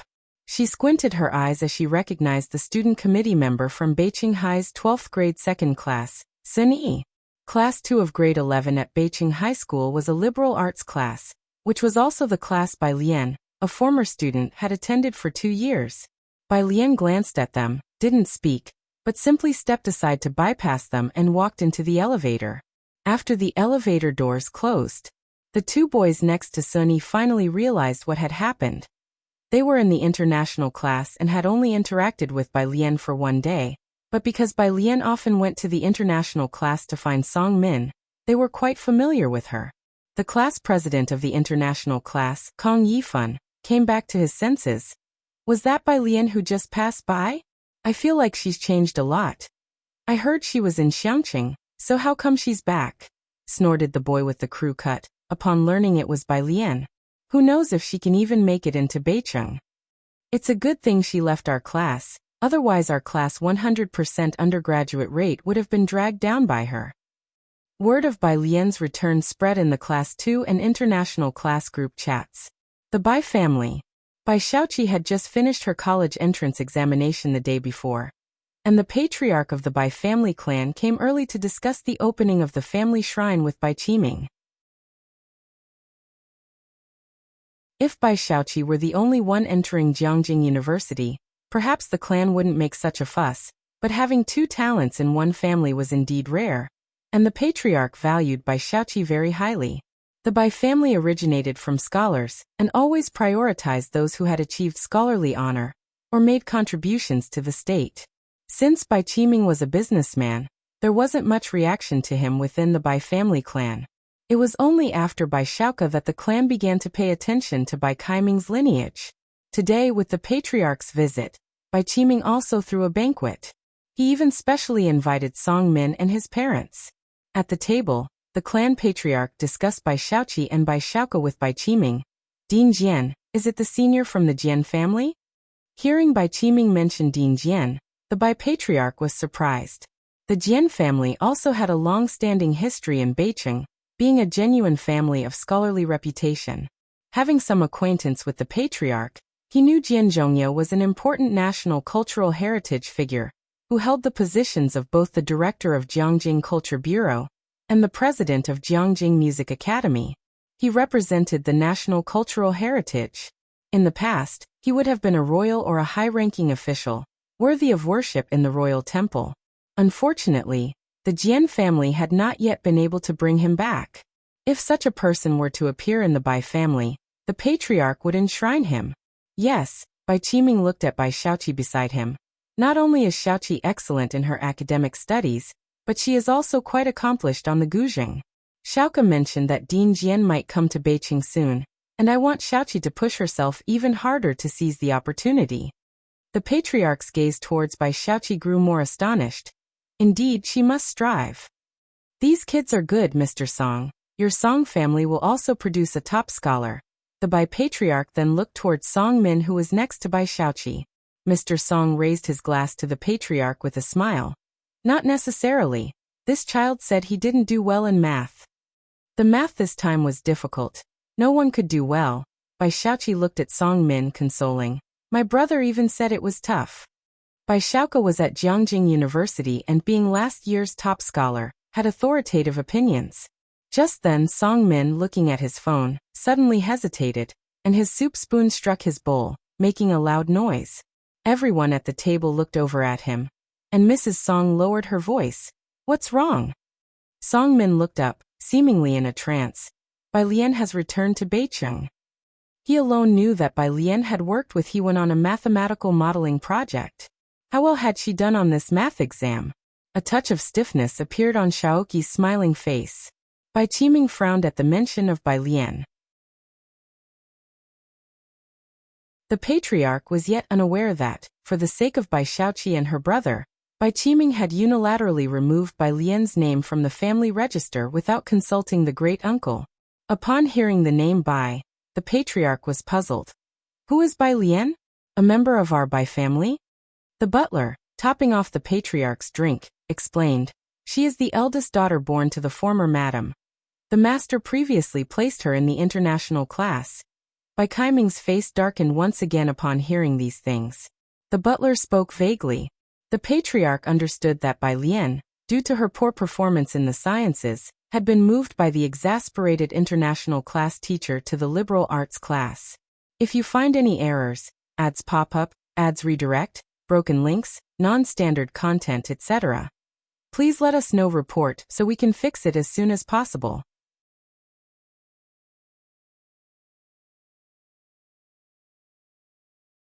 Chapter 519. Special Treatment 208. Bai Qiming collides with Bai Lian _1. Let's not talk about such matters today. Bai Qiming raised his glass to the Bai clan leader and the Song family members. You already have 2 outstanding family members, so you should at least allow your ancestors to rest for a while. The Bai clan leader wasn't very interested in her either, and didn't ask further. How did you learn about the news from Dean Jian? Are you familiar with the Jian family? The young lady was, after all, a girl. Generally, girls were not allowed on the family genealogy, but Bai Lian had made it onto the genealogy because Bai Qiming had specifically asked the clan elders for permission. It wasn't us, it was Xiaoke. Bai Qiming mentioned Bai Xiaoke with a clear smile on his face. He and young master Jian Rong of the Jian family are good friends. The Jian family in Beicheng always kept a distance from merchants. Bai Qiming had made a considerable amount of money, but his Bai family's legacy was not long, and although well known in Beicheng, they couldn't compare with those clans with deep historical roots, let alone the fact that Jian Zhonghai had an extraordinary brother. I knew Xiaoke was no ordinary person. The Bai clan leader's eyes sparkled as he spoke, pausing for a moment. After the scores are released, set a time to go back to our clan, and let's add Xiaoqi to the genealogy too. Latterly, Bai Xiaoke was directly added to the family genealogy, but Bai Xiaoqi had not been. Even though Xiaoqi had made it to Jiangjing University, she was still a bit short of making it onto the genealogy, but now her brother had made his mark at Jiangjing University. Initially, Bai Xiaoke had grown up with his mother and not had many resources. Still, he managed to become the top scholar of Beicheng, and at a resource mecca like Jiangjing University, he could only do better and better. Guaranteed postgraduate recommendation and a doctorate were just a matter of time. Upon hearing the Bai clan leader's words, Bai Qiming finally showed a smile on his face. Xiaoqi, aren't you going to offer a toast to the elder clan leader? With the Bai clan leader's words, Bai Qiming felt that the position of the next clan leader of the Bai family would very likely be conferred on him. By his side, Bai Xiaoqi also let out a sigh of relief and stood up. No one else at the dining table spoke. Lady Song just gave Song Min a glance. Bai Lian had left the Bai family for nearly a year now, and it was just after the college entrance examination. Why did she choose to return during this time? After dinner, Bai Qiming saw the clan leader out, then turned to the butler. Has she returned? The butler knew exactly who she was. No. Bai Qiming frowned but didn't mention Bai Lian again. Did the young master say anything else? That Dean Jian, the butler remembered the matter, is coming to attend the traditional music concert in Beicheng. It's an official engagement that was confirmed last month. A concert? Bai Qiming was surprised. Somewhat unexpected that Dean Jian would specially come to Beijing for it. Go book several tickets. Since everyone knows that Dean Jian is coming, it's not certain that there will be tickets available, but I will try my best to find some. The butler flipped through his schedule. Should I book Mingtai Villa for the young lattice party as usual? Many of the Bai family's banquets were held at Mingtai Villa. Bai Lian and Bai Shaoqi's previous birthday parties were also held there, which isn't considered the most luxurious place in Beijing. Bai Qiming paused for a moment before saying, "This time, it will be at Jiahao. I will go there tomorrow." Jiahao Hotel, a global chain of hotels, was Beijing's most luxurious venue for hosting banquets, frequented by political and business dignitaries for their soirees. Securing the banquet floor would cost 6 times more than Mingtai Villa. Even Bai Shu's scholar celebration banquet was held there. This wasn't something the butler could simply secure with a phone call. Not expecting Bai Qiming to choose this, the butler bowed his head, thinking that Bai Shaoqi's status in the Bai family was different from before. Added to the family genealogy, the celebration banquet to be held at Jiahao. Even if Bai Lian returned to Beijing, Bai Qiming had no intention of meeting her. Letting out a long sigh, the butler felt reassured that his previous choice was correct. He had picked the right side to stand on. He then went to the kitchen to prepare a plate of fruit and dessert for Bai Shaoqi and sent it upstairs. The hotel. The room was booked by Qiu Xuezheng. A small suite with a little sitting area and a bedroom, not very spacious. Bai Lian had taken a bath after she arrived. The cell phone on the table in the living area started ringing. She tied the sash of her robe and, holding a towel, went out to answer the call. The curtains in the room were drawn, and she leaned casually against the table. On seeing the caller ID, it was Su Nanjing. "Little sister Bai Lian, today is the Dragon Boat Festival." Su Nanjing's voice was cheerful. Bai Lian's thoughts drifted back, and she wiped her hair leisurely. "Hm." Su Nanjing, picking up on her tone, tried to gauge her mood. Though he was usually skilled at reading people, he felt somewhat uncertain with Bai Lian, so he probed, "The college entrance exams have just finished." He wasn't a recent school leaver and hadn't paid much attention to the exams, but he remembered that this year was Bai Lian's. If you find any errors, ads pop up, ads redirect, broken links, non-standard content, etc., please let us know. Report so we can fix it as soon as possible.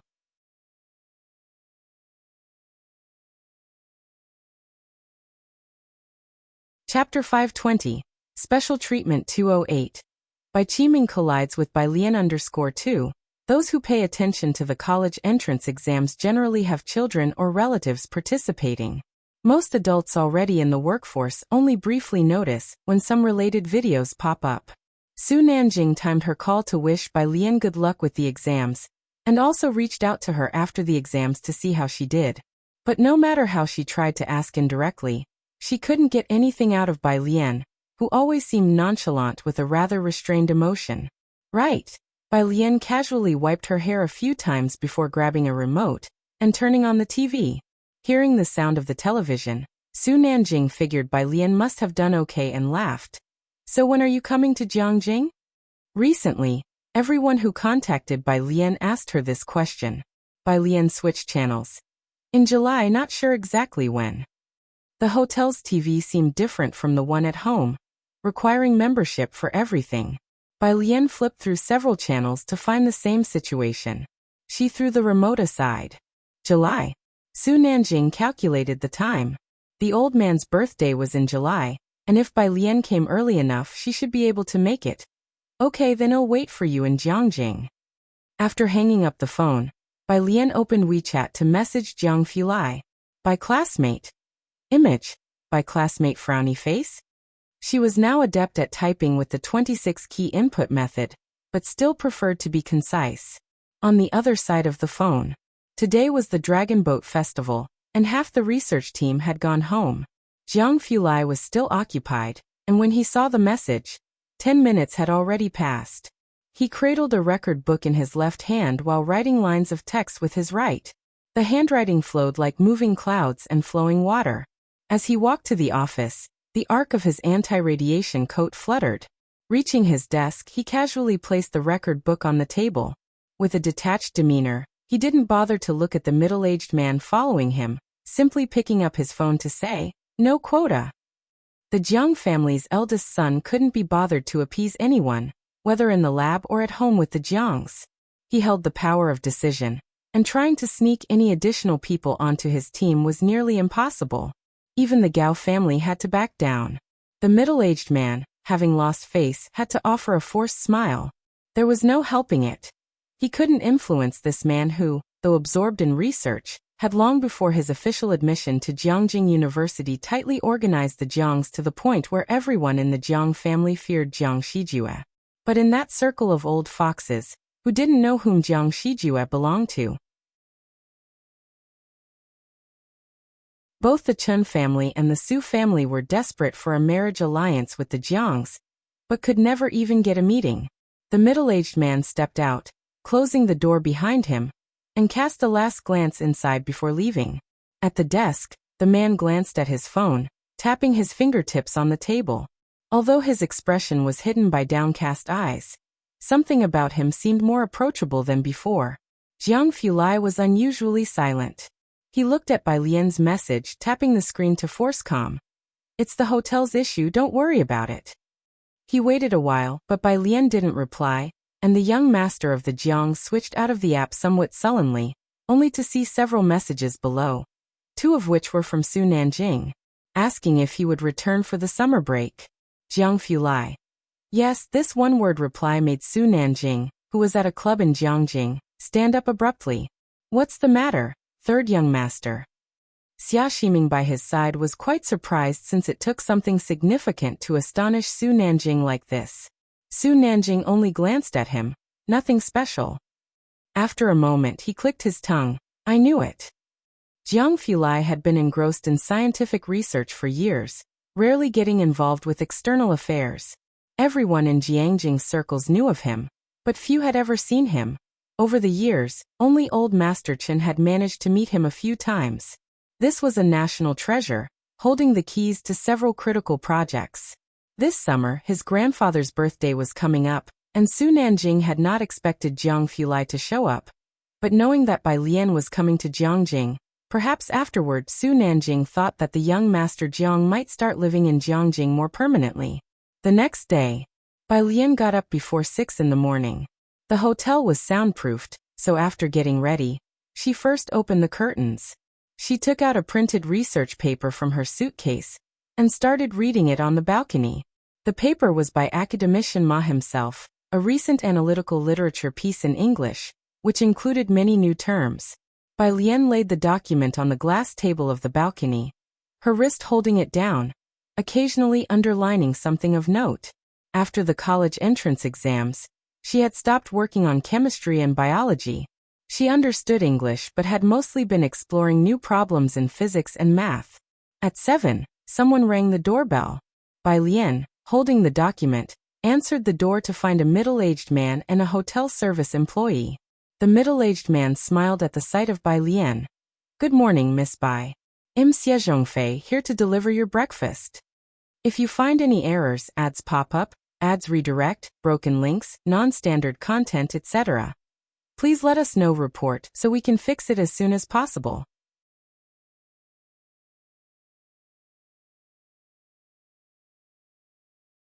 Chapter 521, Special Treatment 208. Bai Qiming collides with Bai Lian _3. The hotel offers a buffet breakfast, and last night Jian Zhongyo mentioned to Bai Lian that they would have breakfast on the 22nd floor at 7. Bai Lian responded with a simple okay, then lowered her head to look at the breakfast cart. Aside from breakfast, there was a purple clay teapot on the cart. Bai Lian reached out to pour a cup from the white porcelain teapot next to it, recognized what tea it was, and asked the server to go in and set up the plates. "Thank you." "Don't mention it, Miss Bai." Xie Zhongfei handed Bai Lian a business card. "Since you checked in late last night, I didn't want to disturb you. Please feel free to call me if you need anything." "Sure." Bai Lian accepted politely. She glanced down at the card, Xie Zhongfei, General Manager.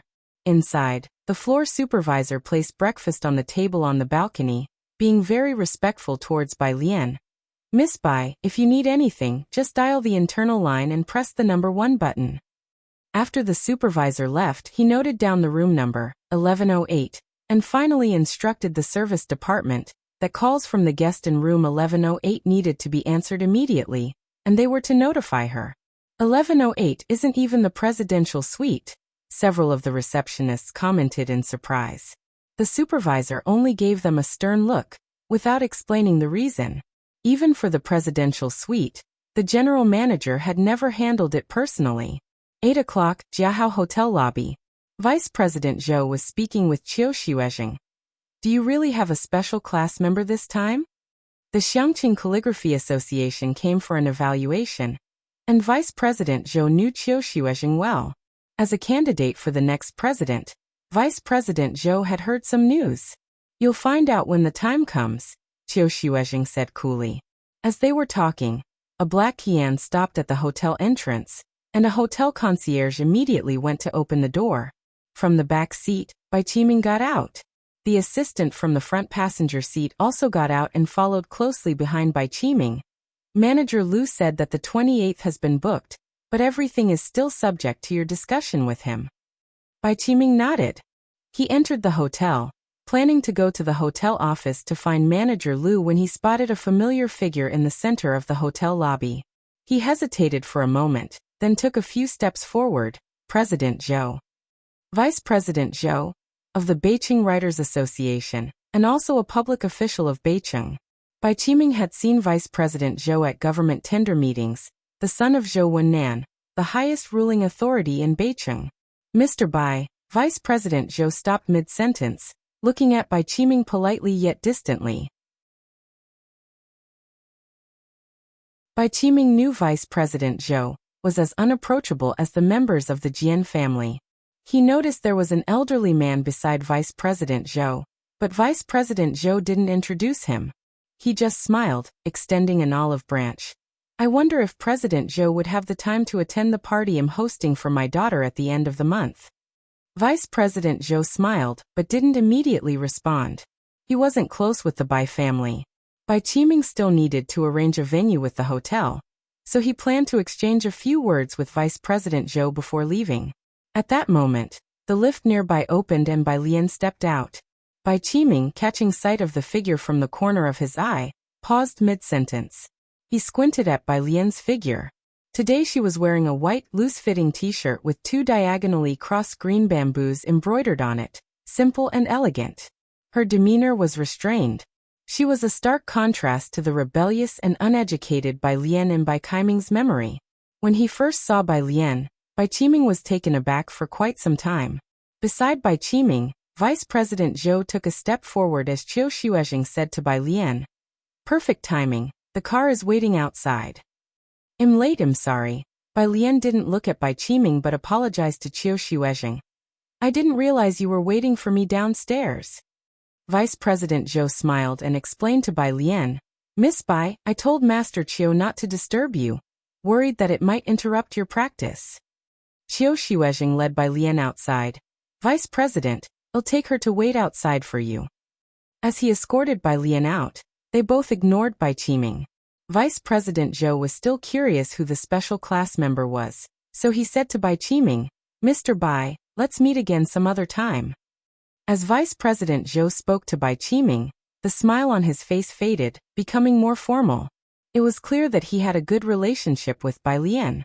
Bai Qiming came to his senses, almost subconsciously asking, President Zhou, how do you know my daughter? If you find any errors, ads pop up, ads redirect, broken links, non-standard content, etc., please let us know report so we can fix it as soon as possible.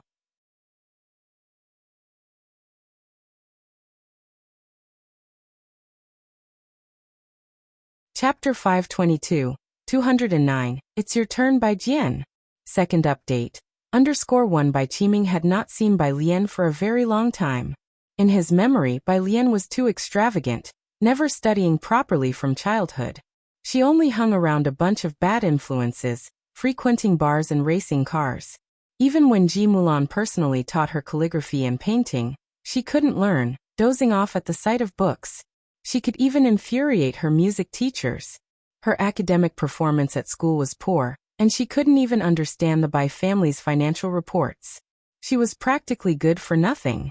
At first, Bai Qiming thought that with his and Ji Mulan's intelligence, they could produce a genius, but he gradually became disappointed when Gui Yueqing brought Bai Xiaoqi and Bai Xiaoka into the picture. Merchants prioritize profits. After weighing the pros and cons, it was clear that Bai Xiaoka and Bai Xiaoqi were more important than Bai Lian. He could abandon Ji Mulan. What more of Bai Lian? Yet now, Bai Qiming was shocked to find that the Bai Lian he knew only as a party-goer and racer seemed very familiar with Vice President Zhou. Vice President Zhou was also quite well known in Beijing, set to be the next president of the Calligraphy Association, having organized several calligraphy exhibitions. From a family involved in politics, no one who entered the high ranks of the Calligraphy Association was simple.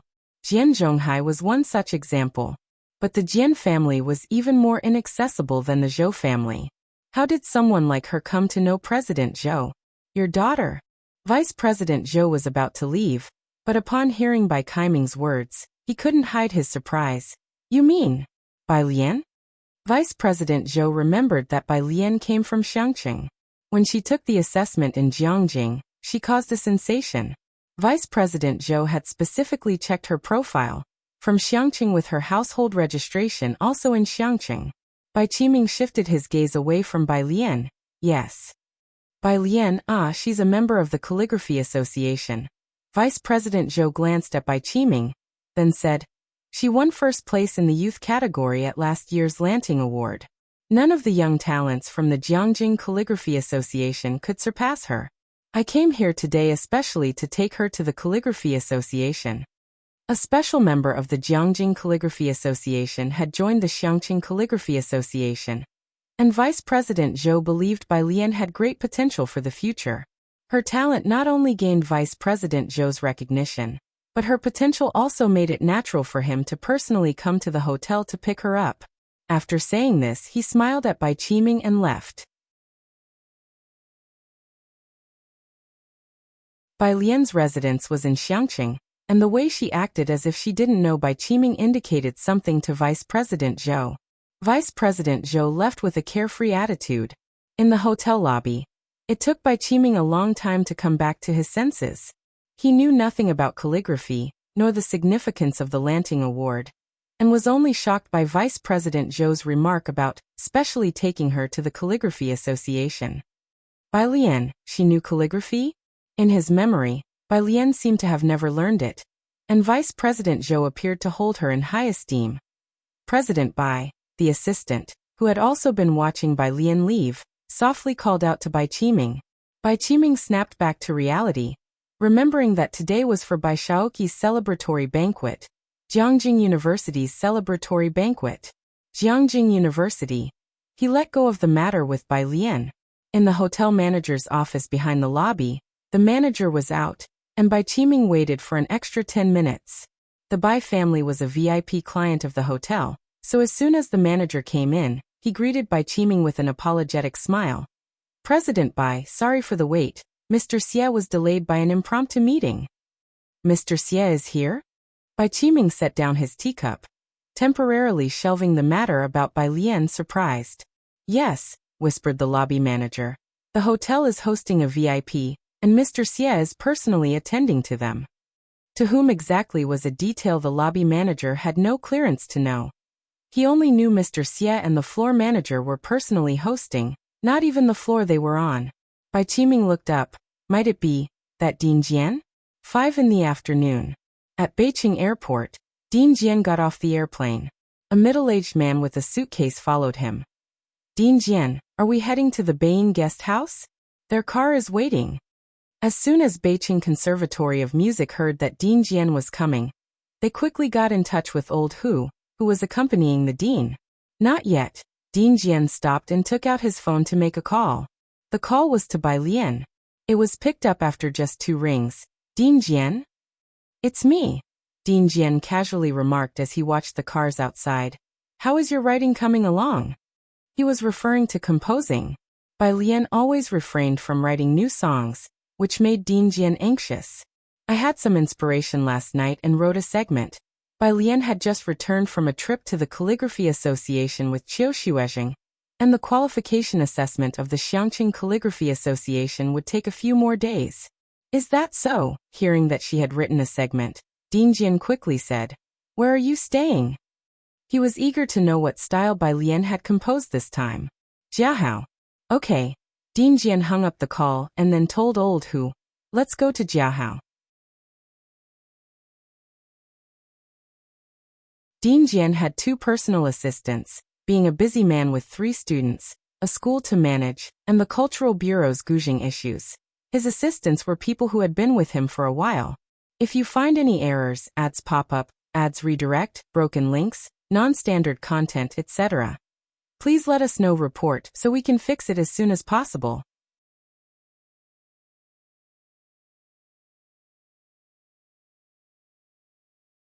Chapter 523. 209. It's Your Turn by Jian. Second update. _2 After his last trip to Xiangqing, he let go of an assistant, leaving only his confidant, Lao Hu. But even Lao Hu didn't know whom Ding Jian was on the phone with. Judging by the dean's tone, it must be someone out of the ordinary. Jiahao Hotel. By the time Ding Jian had checked in, it was already 6 o'clock. His room was on the 56th floor, but he didn't go there first. Instead, he headed straight to the 11th floor to find Bai Lian. Why are you staying on a lower floor? Ding Jian asked casually after he walked in. The lower the floor, the worse the view. Bai Lian commented. I'm a bit afraid of heights. Lao Hu followed Ding Jian into the room and saw Bai Lian's stunning look. Even more beautiful than the celebrity Yan Lu who went to the school to record songs. Could this be another star?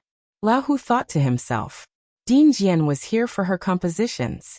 He sat down at the table in the lobby, urging Bai Lian, Show me your composition. Bai Lian casually tossed her backpack to Ding Jian. The content of the backpack was simple. Lao Hu looked on as Ding Jian pulled out a bunch of English documents. He had learned English but didn't understand what they were. He felt a little puzzled. Ding Jian only found 2 sheets of music written in Jianpu notation at the very bottom of the pile. Bai Lian poured tea for the 2 of them, and Lao Hu quickly said thank you, his eyes drawn to the Jianpu notation in Ding Jian's hands. As his confidant, Lao Hu was familiar with it, as Ding Jian had been studying Jianpu notation for the last 6 months. He recognized it as a melody at first glance. Putting together the fact that Ding Jian went straight to Bai Lian without even going to his room, Lao Hu suddenly remembered something and looked at Bai Lian. Ding Jian, who had spent a lot of time in Jiangjing, was unassuming. He used to like playing the White Robe Journey, and later became obsessed only with the compositions of a very famous online composer named Bai Jian. Bai Jian's compositions could stand up to scrutiny. The first piece, Gambling with Liquor, had the style of the White Robe Journey, and the latest piece even surpassed Gambling with Liquor in how well it melded with the gouging, even more so than the White Robe Journey. Yan Lu's songs had been arranged for various instruments at the Jiangjing Music Academy. The gouging, bamboo flute, pipa, harp.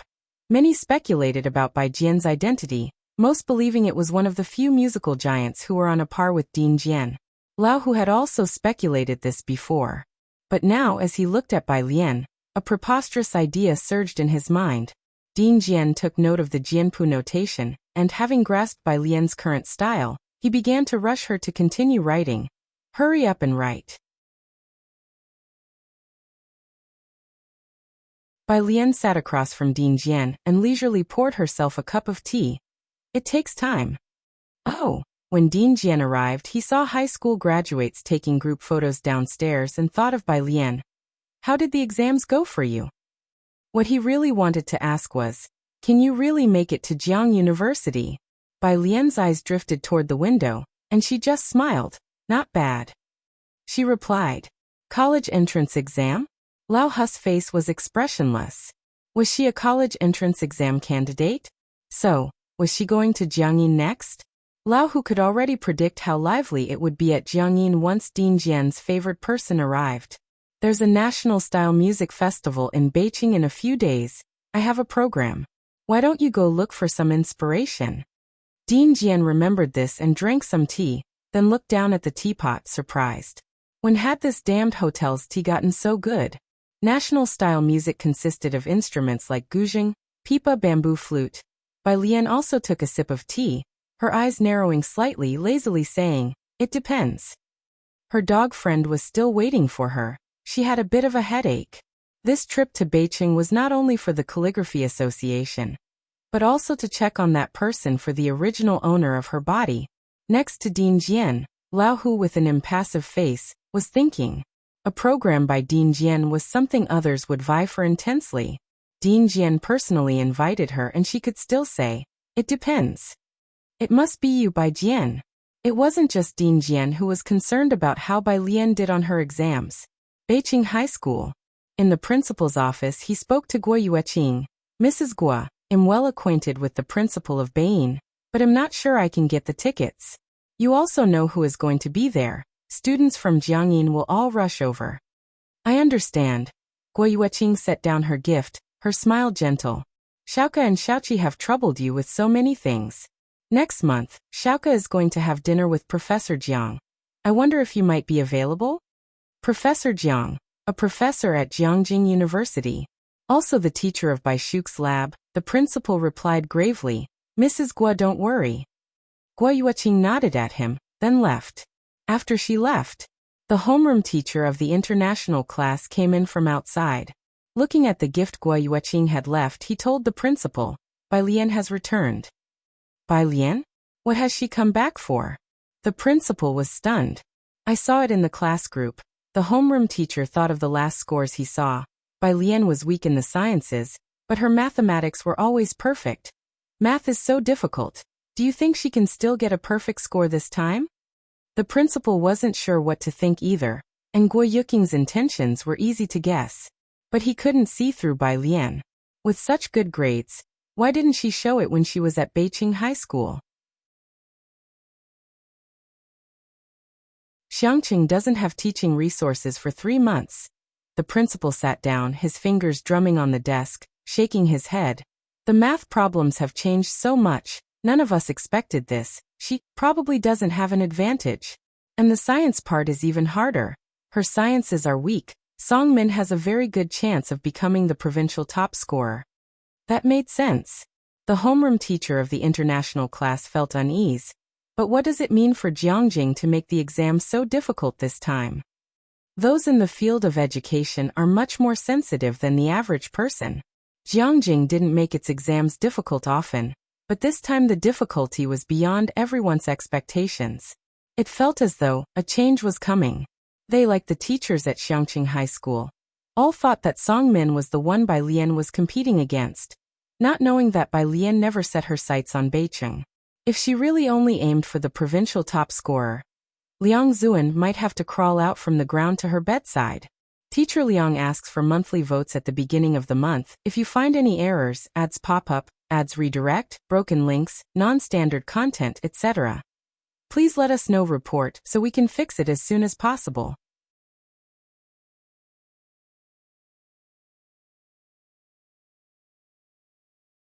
Chapter 524. Met with mysterious dog friend at 210, gift_1 Jiahao Hotel. The principal of Beijing carried a box of tea with him, respectfully ringing the doorbell of room 5615. Jian Zhongyo preferred tranquility. He came alone to visit, not bringing along the other bunch from the music association and the school. The room was at the end of the corridor, with soft carpets underfoot. Even though there was no one around him, the Beijing principal maintained an extremely respectful demeanor. The door quickly opened from the inside. Seeing the person, the Beijing principal was very polite. "Assistant Hu."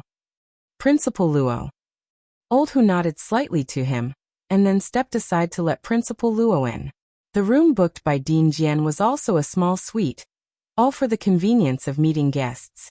He had just finished talking to Bai Lian and hadn't been back in his room for long. After making a round between the small living room and the bedroom, he only saw welcome fruits and tea bags, without any actual tea. He pressed the service phone to have the hotel service bring them tea. The hotel customer service also found it surprising, but they were eager to satisfy the guest's request. "Of course, please wait a moment." Principal Luo saw him hang up the phone before setting down the gift box, saying respectfully, "Dean Jian, here are the tickets you asked for in the first row of the VIP section." He handed over a ticket. Surprised, Jian Zhongyo wondered which big shot this ticket was prepared for. It was the first time in many years that he had asked for a ticket from someone. Thank you for the trouble. Jian Zhongyo accepted the ticket. It's Biqing's fortune that you come here to perform voluntarily every year, Principal Luo said earnestly. Aside from this ticket, is there anything else you need? Although Jian Zhongyo didn't like the Jian family, he still harbored love for his hometown. He came here once a year, the last time being in October of the previous year. That's all, don't be nervous, I still don't know if she will go. Dean Jian was feeling frustrated. Bai Lian might not even attend at all. He felt somewhat depressed. Principal Luo cast his eyes downward, inwardly astonished. Who is this she? That Dean Jian was actually worried about whether she would go or not. But he did not dare to ask more. Just then the waiter brought in a pot of tea, and Dean Jian took it to look. Good Lord, it was also tea made from tea bags. Dean Jian expressionlessly set down the teapot. Next to him, Principal Luo took a sip of the tea the waiter poured for him. The tea bags used by the hotel were also top quality, but Dean Jian seemed somewhat dissatisfied. Downstairs, Bai Lian's dinner was still specially delivered by the server, along with a pot of tea. The amount of food on the dining cart wasn't a lot. Bai Lian glanced at it, and casually snapped a photo to send to Jiang Fulai. Scrolling down the page on her phone, it was still on her chat with her dog friend. Dog friend. 6 by Jian. 1 dog friend. Link//# at. Asterisk and. This was the link to the Cold Season Tassels album. Her dog friend was a fervent fan of Yen Lu. And every time Yen Lu released a collector's edition song, she would have Bai Lian help her snatch it up. But Yen Lu released few collector's discs. The dog friend had only managed to snap up 2. Gambling with liquor was quite unknown at the start, and fewer people vied for it. Bai Lian poured through the sparse memories in her head about her. The original host had known her since childhood. Although they both liked racing, fighting, and skipping school, her academic performance was much better than the original hosts. She had been admitted to the international class. Bai Lian glanced at the chat window, her eyes narrowing slightly. Ji Heng had hardly interacted with the original host. And Ji Mulan, although she spent a lot of time with the original host, only cared about force-feeding education, paying no mind to the original host's spirit. But this dog friend was different. She was very familiar with the original host. Bai Lian stared at the chat box for a long time before finally typing a line of text. Jiang Fulai's reply came quickly. When are you coming back? Bai Lian thought it over. If things went smoothly, she would probably need about 3 more days. She sent back a number. Teacher Jiang. Oh, meanwhile. In Beicheng, rose-colored clubhouse private room. Sorry, I was tied up with a family matter yesterday, Bai Xiaoqi said, smiling to the students from the international class. And couldn't make it to dine with everyone. Just eat and play as you like today. Xiaoqi, you're too generous. The class leader, Kong Yifan, holding a glass of wine and looking around the clubhouse, clicked his tongue in amazement. If it wasn't for you and Song Min, I would never have the chance to come to such a place in my life. The rose-colored clubhouse was the best in Beicheng, operating on a membership basis. The membership fees alone were 1 million each year. The rest of the class nodded fervently, with people playing board games, drinking, and playing werewolf. It was lively. Bai Xiaoqi, however, was indifferent. The rose-colored might be the best in Beicheng, but she heard from Mrs. Song that there were several clubs in Jiangjing that even the Yin family could not get into. She withdrew her gaze and walked over to where Song Min was. Song Min was talking to the class teacher. Seeing Bai Xiaoqi arrive, his expression brightened slightly. You've come at just the right time. Have you discussed any difficult math problems with your brother these past 2 days? If you find any errors, ads pop up, ads redirect, broken links, non-standard content, etc., please let us know. Report so we can fix it as soon as possible.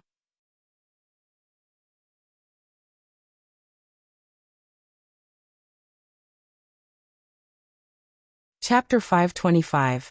Met with mysterious dog friend at 210. Gift_2 Everyone seated at Song Min's table was among the top 10 students in their class. Upon hearing this, they all turned to look at Bai Xiaoqi, aware that her brother had been the top scholar the previous year.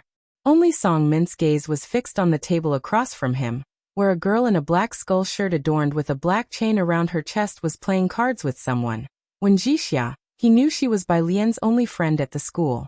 "No, our family is busy trying to get us tickets to a concert," Bai Xiaoqi said as she elegantly poured herself a glass of wine. Kong Yifan exclaimed in shock. "Jianjian's concert? Right, I remember Xiaoqi, you're excellent at the Guzheng Dam. Isn't Dean Jian also there? I recall he's Yanlu's arranger." For those who weren't students of music, Dean Jian's name wasn't as useful as Yanlu's. Song Min came back to his senses, glanced at Bai Xiaoqi with surprise and asked, "You got tickets already?" Bai Xiaoqi gave a slight nod. "Yes. Remember to take pictures, we've never been to such a place," Kong Yifan said excitedly to Bai Xiaoqi. "I wonder if Yanlu's compositions will be there." "Not sure," Bai Xiaoqi sighed when compositions were mentioned. "I've tried to contact them many times, but that person is peculiar and refuses to compose for anyone other than Yanlu. Those who study art often have a bit of temperament," Song Min said softly. Across the room, the long-haired girl sitting beside Wen Jixia sighed as she looked at Song Min's group and said, "This is high society for you. Why on earth would Miss Bai think of going to Xiangqing?" "Oh right, Wen Jixia, you know Bai Lian, don't you? Has she really gone back to Xiangqing?" "I don't know, boss," Wen Jixia responded indifferently. "Come on, I'm playing a 9 and you're playing the king? You're not letting us win even the small hands?" The long-haired girl couldn't believe it. Wen Jixia remained silent and slowly played her hand. "Why hasn't Yanlu released a new song?" someone asked suddenly. The long-haired girl said, "Damn, even if she did, we couldn't snatch up her collector's hit." Wen Jixia had 10 people trying and still didn't get Han Shirshu. "Too many rivals," Wen Jixia remarked. Her phone lit up. "Silly dog. Location, silly dog. I'm in Beijing." Wen Jixia paused for a moment, playing her cards more carelessly now as she raised an eyebrow. "Doggy friend. I thought Miss Bai had forgotten that I'm in Beijing." When Jixia glanced at the location Bai Lian had sent, which was at a hotel, swiftly finished her round of cards, and then excused herself from the table before leaving the clubhouse. The long-haired girl looked up. "Leaving so soon? The rose-colored clubhouse, eh? You're not going to play a bit longer? You might not have the chance to come here again." When Jixia shook her head. She had been indifferent to the place from the moment she walked in. After she left, the voices in the private room grew louder. When Jixia left, Kong Yifan, who was sitting next to Bai Xiaoqi, was surprised. Bai Xiaoqi glanced in the direction when Jixia had gone. There was no Wen family in Beijing, her family background was average, and she was never on Bai Xiaoqi's list of people to ingratiate herself with. Probably something came up. Sun Guan from the humanities class next door was known for his ability to put some people down while praising others. Remembering seeing Bai Lian at the hotel the day before, she laughed. "I wonder if she's going to see Bai Lian? Xiaoqi, do you think Bai Lian will manage to test back into Beijing?" The others at the table laughed. "Haha, who knows, but certainly not as high as our Song Min and Xiaoqi." Room 1108. Bai Lian had intended to find a time to meet with Wen Jixia somewhere else. But before she could decide, Wen Jixia called her.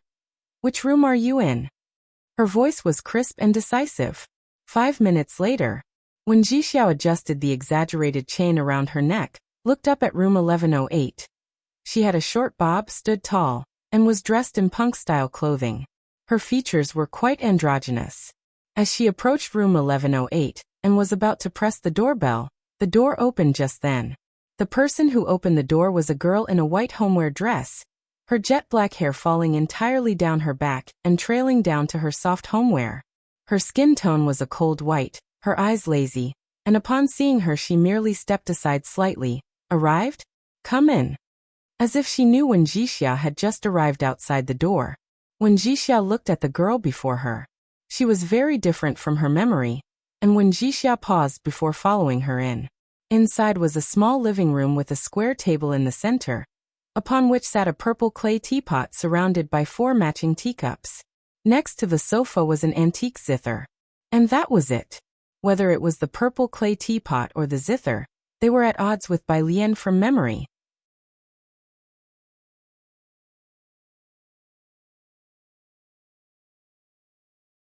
Chapter 526. Met with mysterious dog friend at 210.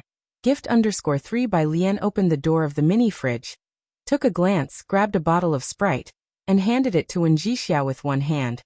Why did you come so late? Wen Jixia accepted the Sprite from the other person. It was the drink Wen Jixia liked. Wen Jixia leaned against the table, feeling quite strange. She felt that the person in front of her was not the silly dog she knew, but also felt inexplicably familiar. I was afraid you would suddenly return to Xiangqing tomorrow. Wen Jixia lowered her eyes and took a sip of Sprite. The living room's lighting wasn't dim. The white light illuminated by Lien's face while the air conditioning blew her hair. She sat down on the sofa, too lazy to move, and kicked the trash can to the side. That's unlikely. The casual atmosphere made Wen Jixia relax as well. She fiddled with the Sprite can. You've changed a lot. Bai Lien's fingertips touched the piano strings. She slightly lifted her head and said unhurriedly, one tends to change after dying once. So, did you really jump into the lake for Songmin? Wen Jixia crumpled the Sprite can with a frown, her gaze turning hostile as she looked at Bai Lien. This was a fact. Bai Lien had no counterargument. Wen Jixia seemed to want to scold her for a few more sentences when Bai Lien suddenly stood up. Just as Wen Jixia was about to ask Bai Lien what she was up to, the doorbell rang at the same moment Bai Lien opened the door. Outside stood old Hu had come to deliver tickets to Bai Lien. Miss Bai, the time is the day after tomorrow. Thank you. Bai Lien took them. Inside the house, Wen Jixia felt that strange sensation again, as if Bai Lien knew there was someone outside. Who is it? Uncle Hu. Bai Lien casually placed the tickets on the bar next to the door, spoke offhandedly, and then returned to her room. Wen Jixia had just asked casually. She followed Bai Lien into her room, continuing the topic. Songmin is just a bit better in grades and looks just okay, not as handsome as Mei. She took Bai Lien's jumping into the lake to heart. She saw Bai Lien opening her suitcase. There weren't many things in her suitcase. Half were clothes, the other half were books, mostly thick and esoteric English ones, the titles of which Wen Jixia didn't understand. There were also a few printed documents she couldn't make heads or tails of. On the top, there were several drafts filled with things that looked like text but weren't quite text, something about 4th level up. Wen Jixia looked at the stack of books. She furrowed her brows, thinking the silly dog was truly distressed by Bai Shaoqi and Songmin. Why else would she carry so many books in her suitcase? Just as she was about to scold Bai Lien, she saw Bai Lien pull out a white bag from amongst her clothes. The bag even bore the red Durunduo supermarket script on the front. Most students in the international class came from well-off families, especially Bai Shaoqi and Songmin, who frequented import supermarkets and rarely went to Durunduo. Bai Lien had never been there before either. Seeing the plastic bag, Wen Jixia immediately conjured up an image of what life must have been like for her in Xiangqing. Before she could say anything, Bai Lien handed her the bag. What? Wen Jixia looked down. Bai Lien, a gift. Wen Jixia. She took the bag but this time, didn't continue with what she was saying. Logically, after being apart for so long, Wen Jixia should have taken Bai Lien out for a spin on the road, but with the college entrance exams just over, she figured Bai Lien was still saddened by the whole ordeal, so she didn't mention it. She didn't dare ask which university Bai Lien got into either. After seeing off Wen Jixia, Bai Lien returned to the sofa and poured herself a cup of tea. This dog friend turned out differently than she had imagined, and wondered how she had become friends with the original owner. But, after finishing her tea, Bai Lien sighed in relief. The matter with the dog friend seemed to have been dealt with for now. Downstairs, Wen Zixia's car was waiting for her. A low-key black business car at the very back, an elderly face hidden in the shadows. He looked at Wen Jixia sitting in front. Have you finished seeing your classmates and friends, miss? The old lady is asking when you will return. In a day or two. Wen Jixia, with her legs crossed, placed the plastic bag on the fold-down table in front of her. The old man glanced over, the plastic bag seeming out of place. What's this?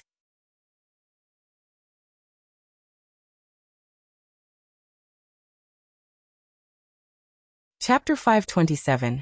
Qinjiu, the sage of the Zither 211. Her teacher is far more formidable than I am. Second update. _1 I don't know. When Jixiao looked at the white plastic bag, reached out to open the tied top, and casually said, "A stupid dog's gift to me." The old man didn't understand why when Jixiao called her friend a stupid dog, but he didn't comment on it. He knew that when Jixiao didn't have many friends here, and this was one of them. When you go back, don't mention these two words in front of the old lady. The old man paused, then reminded. Got it. When Jixiao had an elegant name, but she was not so refined herself. I know I'm uncivilized and rude. As she spoke, she saw the gift in the bag.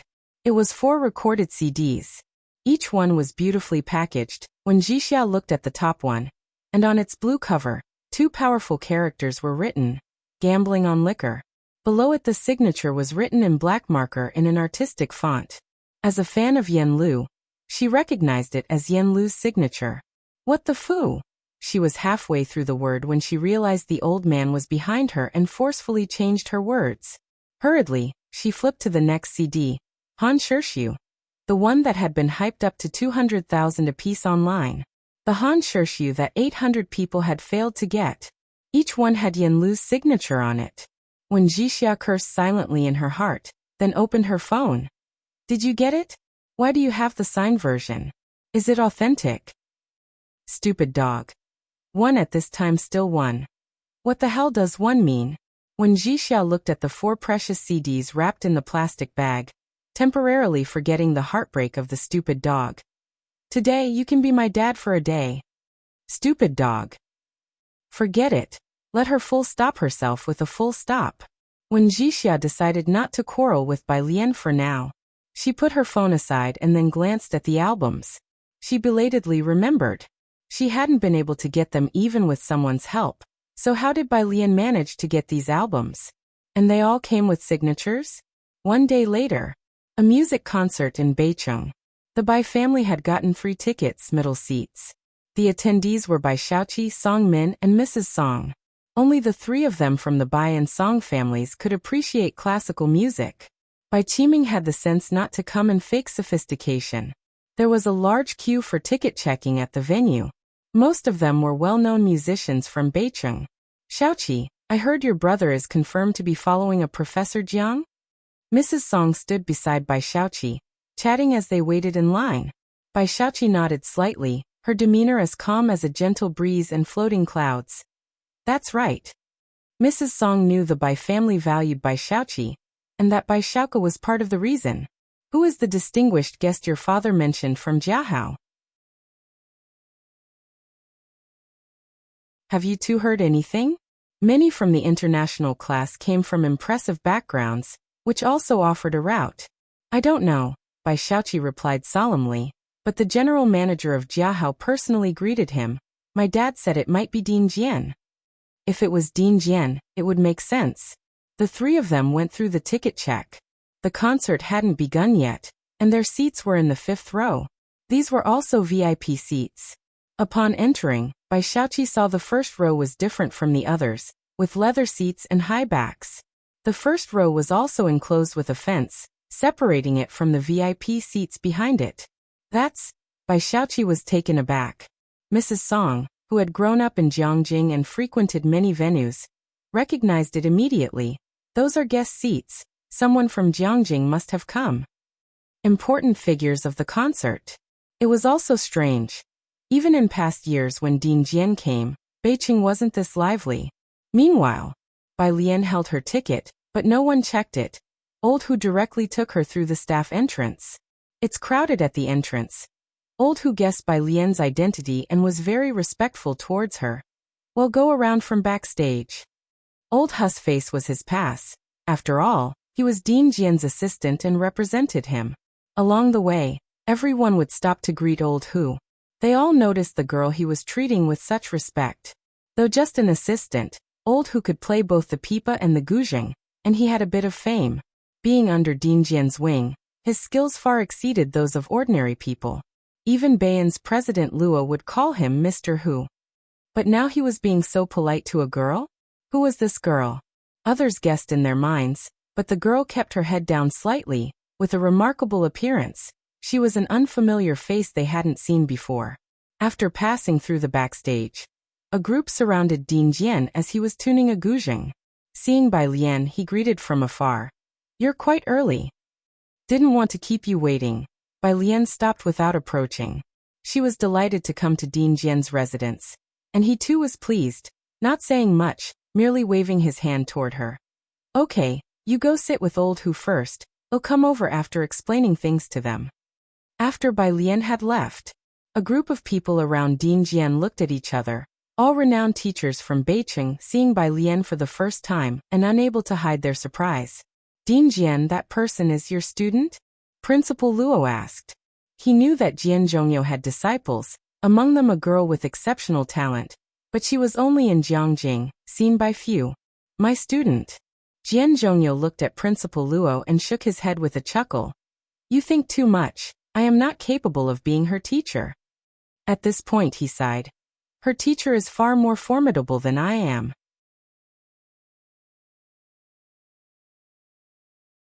Although Bai Lian had not mentioned who her teacher was, after so long, Jian Zhongyo also knew that her teacher must be an exceptional master. Why did he always want Bai Lian to lead in playing the guzheng? Because he could see that she carried something within her, an ancient heritage. It is very likely that she was a direct disciple of a guzheng master from a reclusive and prestigious family. Jian Zhongyo spoke casually, but the few people around him were shocked, especially Principal Luo. Just the classical Chinese music alone, Jian Zongyi's influence was significant. A modern guzheng master, his written works such as South-North Guzheng Tunes and other series were in museums. At national banquets, he served as a guiding teacher, and his contributions were already written in the history of music. Now he actually said, "Her teacher is far more formidable than I am?" Then who exactly is this girl's guzheng teacher? Outside, Bai Shaoqi was sitting in the middle, beside her was Madame Song, and next to Madame Song was Song Min, and the performance was about to begin. The lights in the hall dimmed, leaving only one beam on the stage. In the front row, a tall figure in a long dress appeared, and Song Min, upon seeing that figure, suddenly sat up straight, his gaze intense as he looked toward the front row. "What is it?" Madame Song noticed something unusual about him. Song Min watched the blur of a figure walk to the first row, his voice deep. "I think I saw Bai Lian." "Bai Lian?" Madame Song paused. Bai Shaoqi's fingers also tightened. She turned her head. "Where?" "First row." Song Min saw her sit down in the first row, his gaze not moving away, in the center seat. "First row? Then you must be mistaken." Upon hearing this, Madame Song shook her head. "We barely managed to get VIP seats through connections. The first row, that's a place for someone like Ding Jian to sit, guests of honor at the concert. Even if Bai Lian is from the Su family, it's not possible for her to get a ticket for the first row." That was true indeed. Song Min hesitated and withdrew his gaze. The figure he just saw was very similar to Bai Lian whom he had seen in Jiangjing. But it was different from the Bai Lian he remembered. Bai Shaoqi lost interest and turned her gaze back to her cell phone, continuing to look down and send a photo to the class group. First row. Bai Lian settled into her seat, quietly waiting for the performance to begin. From time to time, people took their seats in the first row, each of them greeting Bai Lian before sitting down. After Ding Jian made the necessary arrangements, he came and sat down beside her. "Listen carefully and see if you have any new insights." The opening music was a joint performance by Baiyan students and teachers. For guzheng masters, plus 2 interspersed performances by pipa and jade flute teachers. It was the White Robe Journey, a piece Bai Lian knew well. During the climax of the piece, the 4 guzheng masters played in concert, plucking the red strings with a feather's touch. And in an instant, war horses in iron armor, bones covered by yellow sand, mourned and sobbed within the strings, touching everyone's soul. When the opening performance concluded, the applause lasted a long time. People nearby whispered, "It really is one of the 10 great guzheng masterpieces." Mentioning the White Robe Journey inevitably reminded people of Bai Xiangjuan. Ding Jian also came out of his reverie and evaluated the performance with Bai Lian. "This piece is too domineering. Their individual expressive power falls short, unable to convey the right feeling. So, it takes a quartet to produce such momentum," The Miss Bai who composed this piece is truly a once-in-generation talent. So when Bai Lian single-handedly performed that resounding momentum at the school anniversary, Ding Jian knew she was no ordinary person. Bai Lian. She tilted her head slightly, not speaking. Ding Jian was used to her silence, then remembering something. You also have the surname Bai. Right. Bai Lian nodded. Who exactly is your teacher? Prompted by Principal Luo's inquiry, Ding Jian also was curious about Bai Lian's mentor, as he still hadn't figured out who taught her. Bai Lian bowed her head slightly, seemingly lost in thought. After a long while, just when Ding Jian thought Bai Lian would still not respond, Bai Lian suddenly spoke, Qingjiu. What? Ding Jian paused. Didn't you ask who my teacher is? Mr. Qingjiu. Bai Lian's wrist rested on the adjacent armrest, her fingertips lightly tapping it. She turned her head, this time very seriously. My teacher, the one who instructed me, is Teacher Qingjiu. Qingjiu, now respectfully known as the Master of the Qins. The Jiangjing Music Academy still maintains offerings for him. Those who study the Guzheng, who have studied history, all know that Qingjiu had two disciples. One was Princess Huaiyan Jiangsui, who had gone far to marry and become eternally famous, leaving behind imperial scenery map of Jiangjing. The other was the stunningly talented young mistress of the Bai family, Bai Xiangjuan. In turbulent times heroes emerge. Of the 10 great Guzheng masterpieces, Qingjiu himself composed 3, and together with his 2 disciples Desert Melody and the White Robe Journey, they boldly claimed half of the realm of Guzheng music.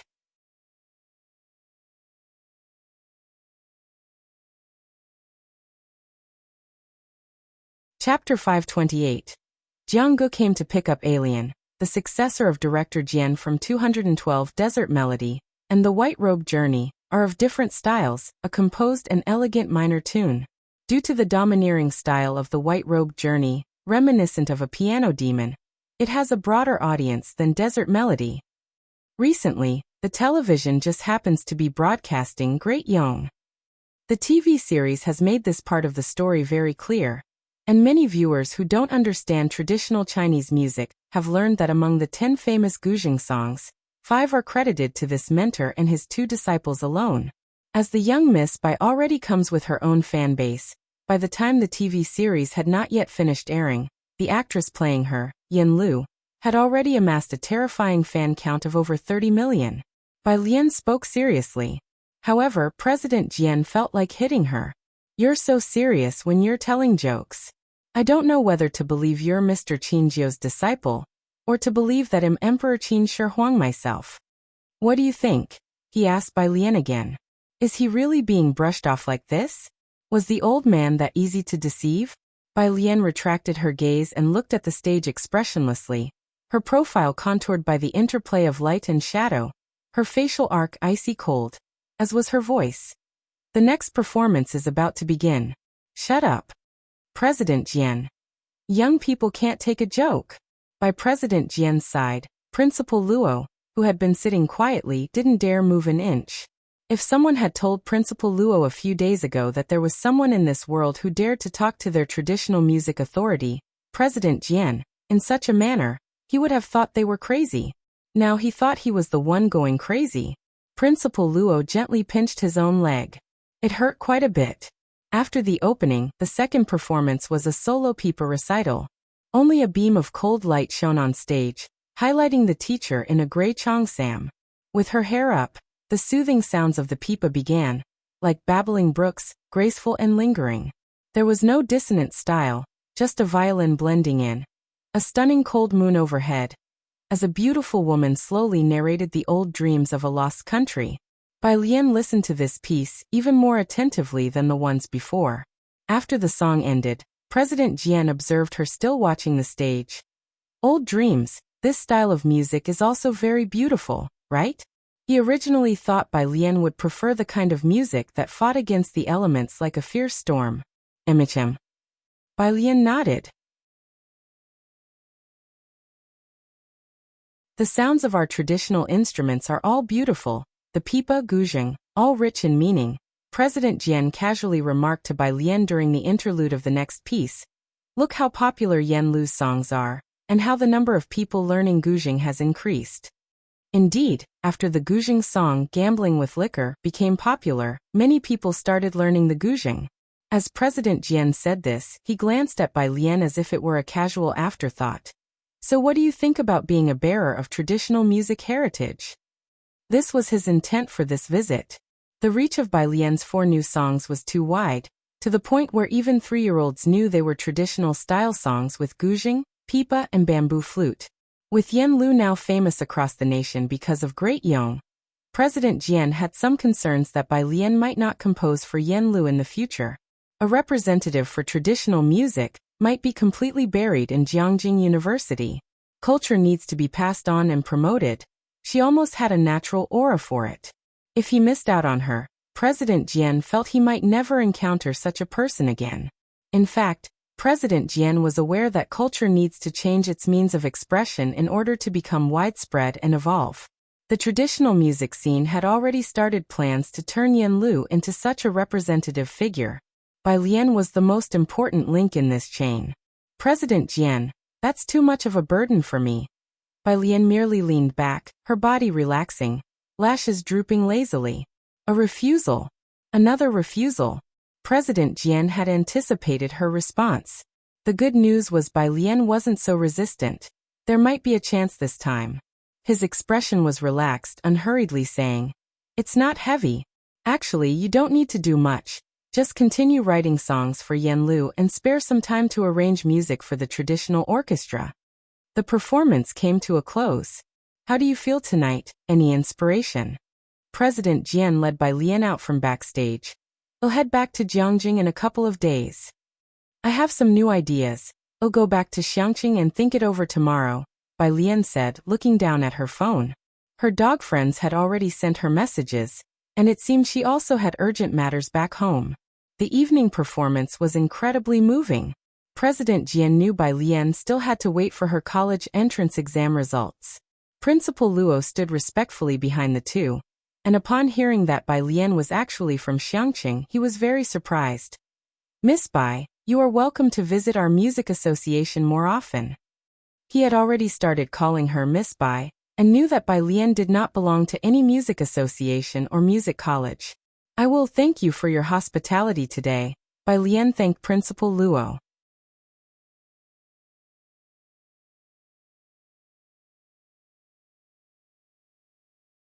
Chapter 529. Disciple of Director Jian 212. Brother Jiang is coming to pick up Alien_2. It means she doesn't want to join their music association. Principal Luo was somewhat disappointed, but not surprised. After all, Dean Jian had been rejected in front of her. Principal Luo irreverently thought to himself. Afterwards, Bai Xiaoqi stood up with Song Min and the others, and Mrs. Song looked at Bai Xiaoqi in surprise. "Are you going to the backstage?" The Bai and Song families had no one formally educated in music. In this area, they barely had any social connections. "Yes," Bai Xiaoqi followed the flow of people out, took out her phone, and looked for a number. "My mom found Jianjian's Principal Luo, and he helped us get these tickets." This was the first time Bai Xiaoqi calmly brought up Guo Yueqing. Mrs. Song followed behind Bai Xiaoqi. She had always known Guo Yueqing was capable.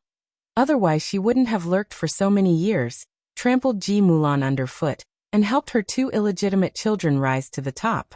However, Mrs. Song had not expected Guo Yueqing could find Principal Luo. She followed Bai Xiaoqi in amazement, with a crowd of staff backstage, who naturally did not recognize the trio. Minutes later, a staff member came to take the 3 to the lounge. "Please wait a moment, President Luo and Dean Jian have gone to see off some guests." He's going with Dean Jian to see off guests? All 3 found it odd. What guests would require Dean Jian to see them off? Even though they asked, the staff member did not answer, only gave them a polite smile before leaving the lounge. Song Min put down his water glass and stood up to open the lounge door, his cool gaze sweeping over the backstage. The first row of people were retreating from backstage.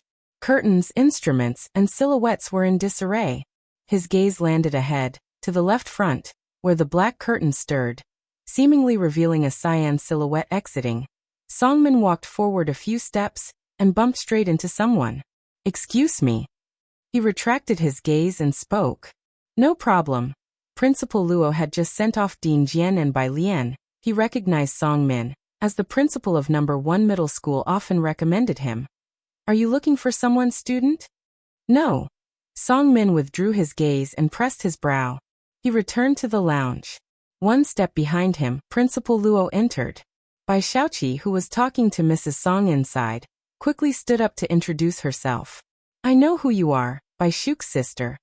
Principal Luo nodded slightly towards Bai Xiaoqi, thinking to himself that there sure were a lot of talented individuals with the surname. By this year, Dean Jian just sent off a young friend, and won't be meeting others for now. Bai Xiaoqi was quite disappointed. Then please explain to Dean Jian for me that there's been a misunderstanding between us.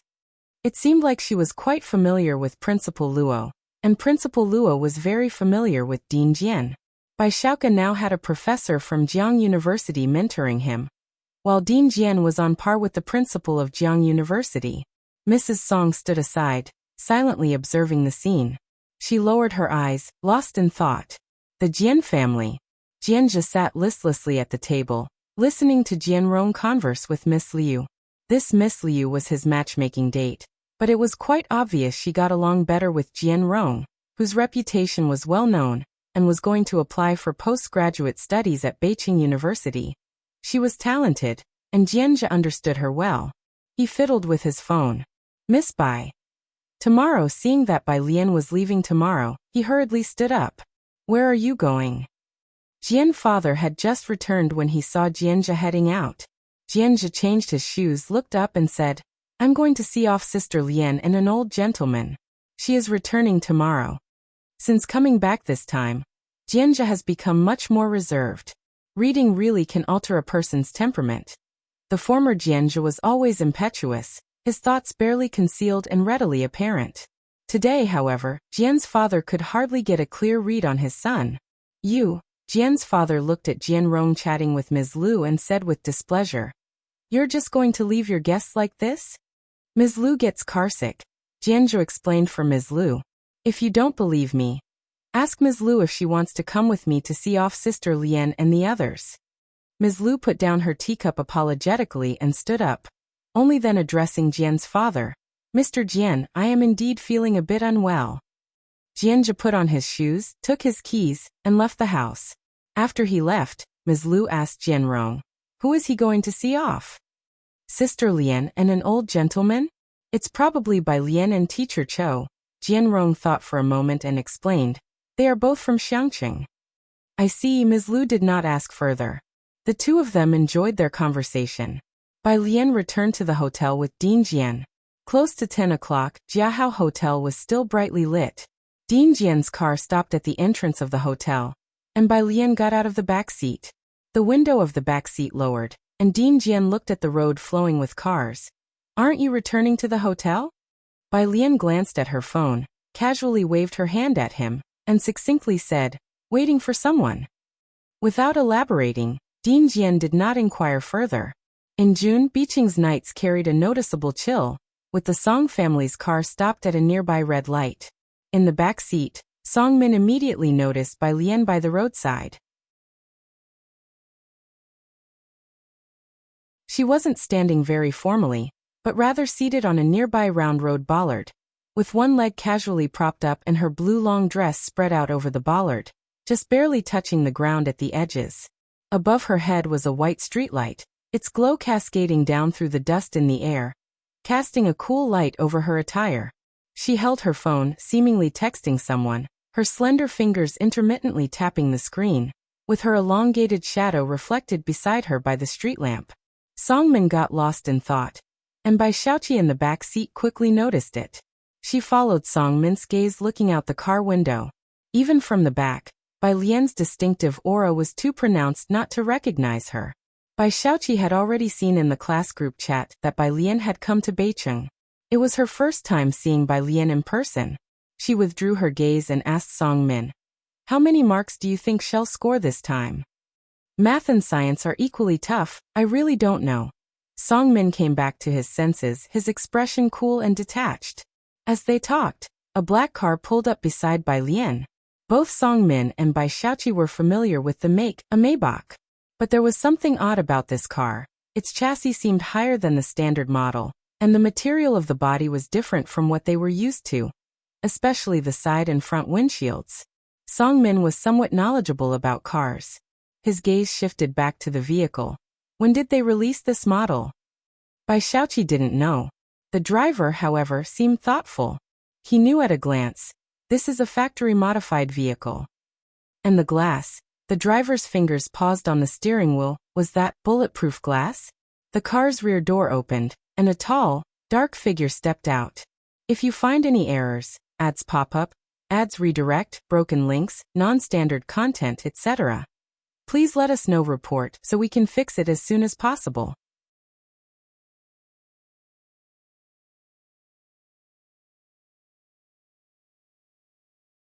Chapter 530. Principle 213. You have not prepared enough banners. Second update. _1 The face couldn't be seen clearly, but under the shifting lights, there was an overwhelming aura about the person that felt imposing. Even from this distance, he seemed unapproachable and inviolable. It was as if he sensed the gaze from behind. The man looked over in this direction. Song Min and Bai Xiaoqi were worldly. They had met the Yin family and the old master Yin in Jiangjing, and Bai Xiaoqi had also met Principal Jian. But even so, across the traffic, they could feel the oppressive aura emanating from the man. It wasn't gentle at all, more like prey under the gaze of an alpha wolf, sending shivers down one's spine. This was a major intersection with a long red light, finally turning green. The driver took a turn and the spine-chilling sensation that Song Min and Bai Xiaoqi felt finally dissipated. Who is he? Bai Xiaoqi exhaled, her eyes fixed on the rearview mirror, her pupils unreadable. Such an aura was rare to come by. Song Min pursed his lips. He must be from the Su family. He had heard that the Su family had a young master studying at Jiangjing University. The car returned to the Bai family residence, and the Song family members also got out, greeting Bai Qiming. Upon Bai Xiaoqi's return, the household servants and the butler all put down what they were doing to greet her, everyone now holding her in high regard. Dad. Bai Xiaoqi removed her coat and handed it to the butler, then slowly took a wet wipe to clean her hands, her eyes lowered. We saw sister just now on our way back. Bai Lian? Her. Bai Qiming nodded. He was preparing the guest list and waved at Bai Xiaoqi.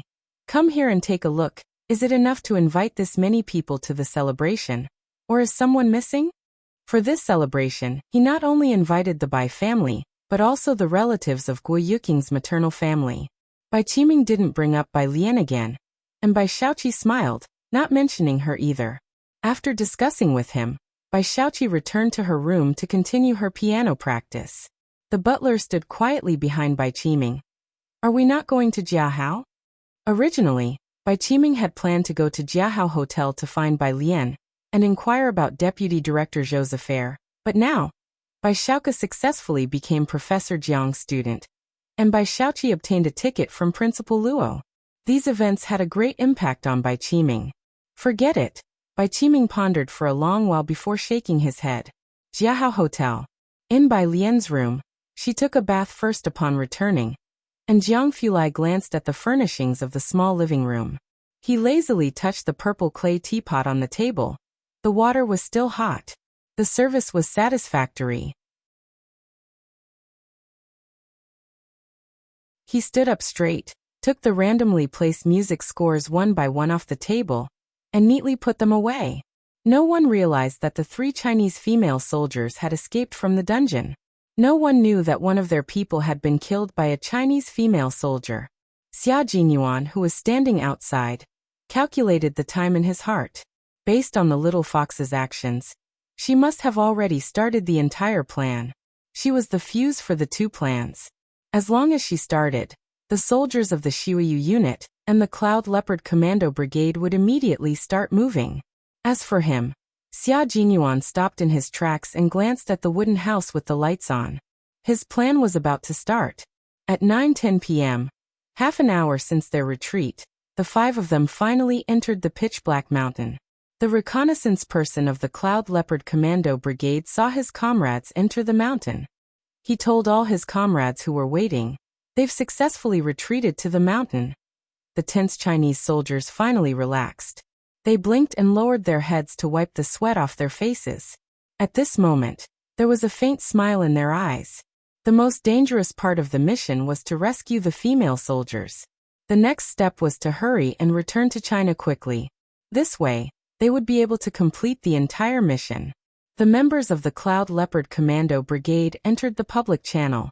As they panted heavily, they wiped the sweat that was about to seep into their eyes and smiled as they told their comrades, "We've entered the mountain safely. Well, wait for the rendezvous. Over." The team members looked at the female soldiers who almost fell to the ground after entering the mountain. Another female soldier was holding them, one on each side. As he spoke, he gave Yi Jian an OK sign that meant that they were temporarily safe. It was pitch black. Yi Jian didn't have any night traveling equipment, so she didn't see his hand signal. She only knew that after Zhou Yijin and Lulu entered the mountain, all their energy seemed to have been sucked dry. She needed to hold them properly. If not, the two of them would fall together. Take a break before leaving. Yi Jian held their hands tightly and comforted them. This was their first time experiencing a life-or-death race. It was normal for them to be nervous. Moreover, they were already very good. They had to persevere all the way for a smooth evacuation. Zhou Yijin was grabbing Yi Jian's arm tightly. This was the only way she could find the strength to support herself. She was so nervous that her throat hurt. She didn't speak and only nodded in reply to Yi Jian. Rest, she needed to rest. Her legs were so weak that she couldn't use any strength. If she was asked to leave, she wouldn't be able to take a step. The leader of the Cloud Leopard Commando Brigade put down the binoculars in his hand and replied to his comrades, "Roger that. We'll meet up in 10 minutes. The next morning, Bai Lian and Jiang Fulai returned to Xiangqing together. Principal Jian came down to see her off, talking about Yan Lu's situation, while Jiang Fulai, holding his phone, stood by the car, only occasionally looking over. He had an aloof demeanor that kept people at bay. If you find any errors, ads pop up, ads redirect, broken links, non-standard content, etc., please let us know. Report so we can fix it as soon as possible.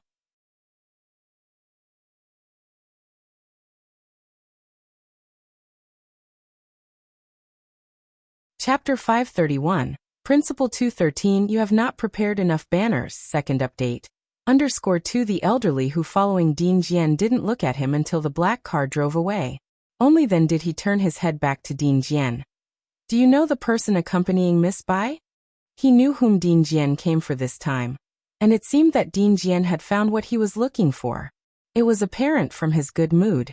I've never met her, but Dean Jian watched as Jiang Fulai's car disappeared into the distance, his thoughts seemingly adrift. His last name is Jiang. Jiang is a prominent surname in Jiangjing. It was just uncertain whether this particular Jiang was the Jiang they knew of or not. 4:00 in the afternoon, Bai Lian arrived at Purist Street. Jiang Fulai came back with her. Chen Zhu and Ji Heng had gone fishing today and hadn't returned, while Jiang He was also behind them. Bai Lian placed her suitcase in her room, and then pushed open the door of the smaller room.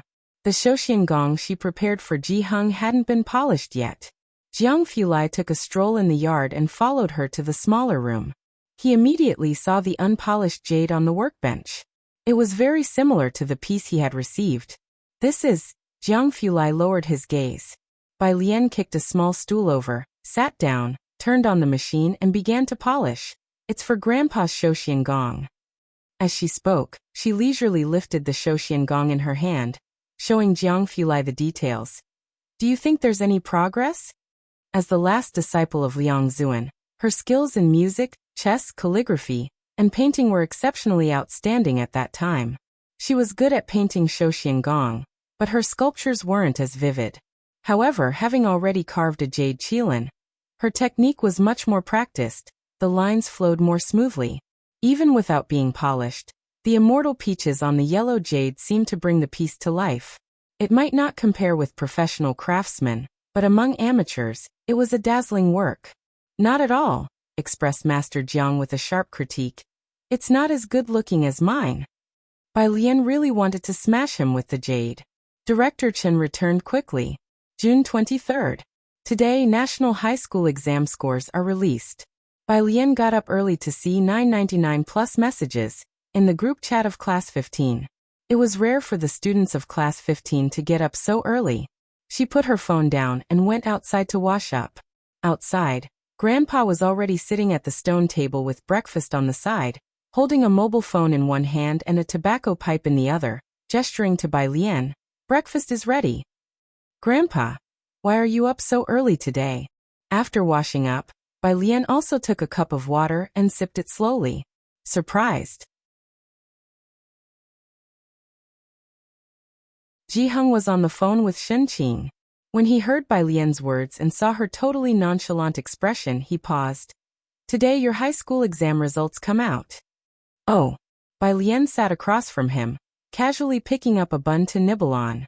She responded slowly. Her calmness implied a sense of confidence. Ji Hung. He stopped talking to Bai Lian and fished a piece of paper from his pocket, on which was noted the phone number to check exam scores. The national exam scores are checked through the same website, which would inevitably crash at the time. Even getting through by phone might not be possible.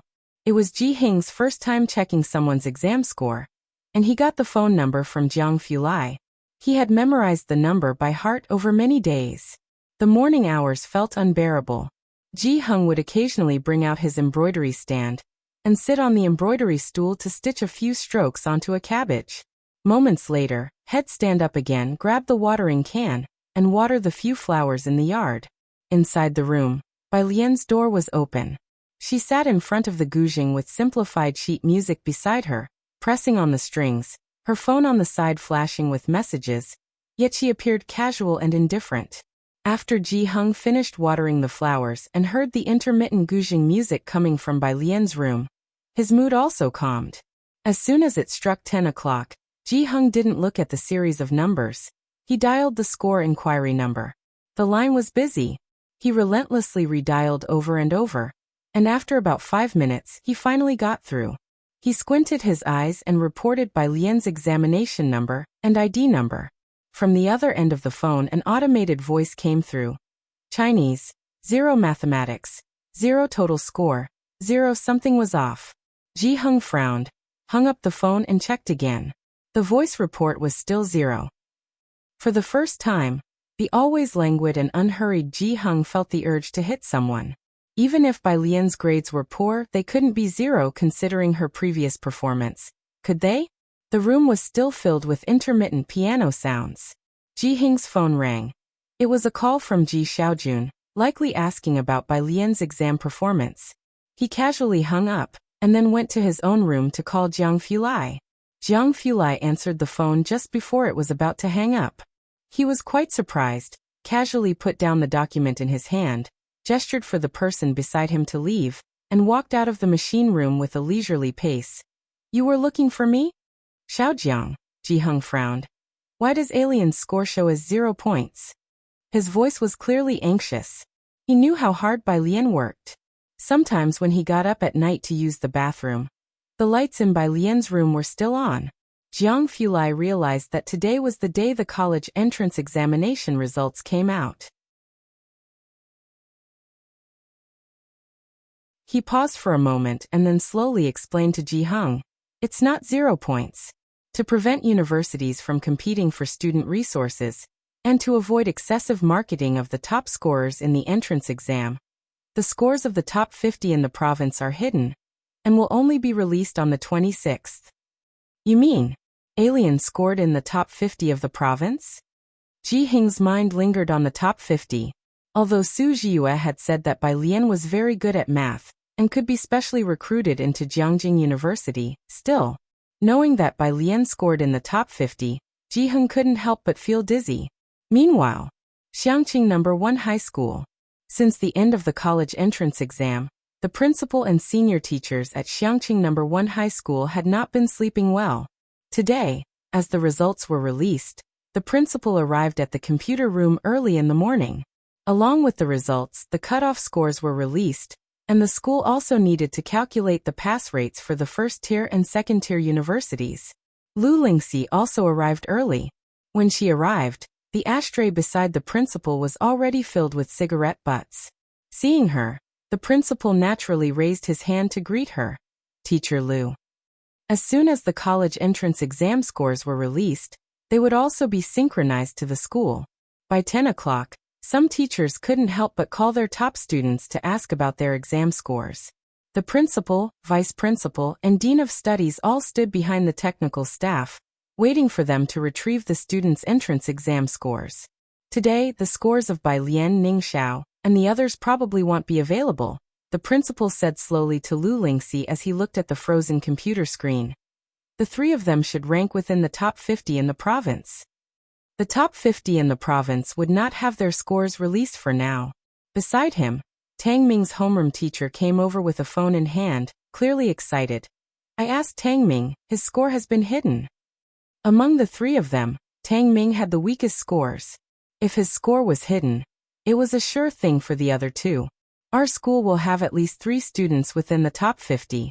Chunju needs to be mentioned separately, the dean of studies said with a cup of hot water in his hand, his face splitting into a grin. Principal, you've prepared those banners well. The matter of the principal at number 1 high secretly preparing banners had already been ridiculed several times over the past few days.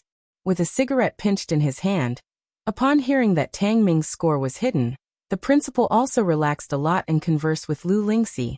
Teacher Lu, have you asked Bai Lian and student Ning Xiao about their estimated scores?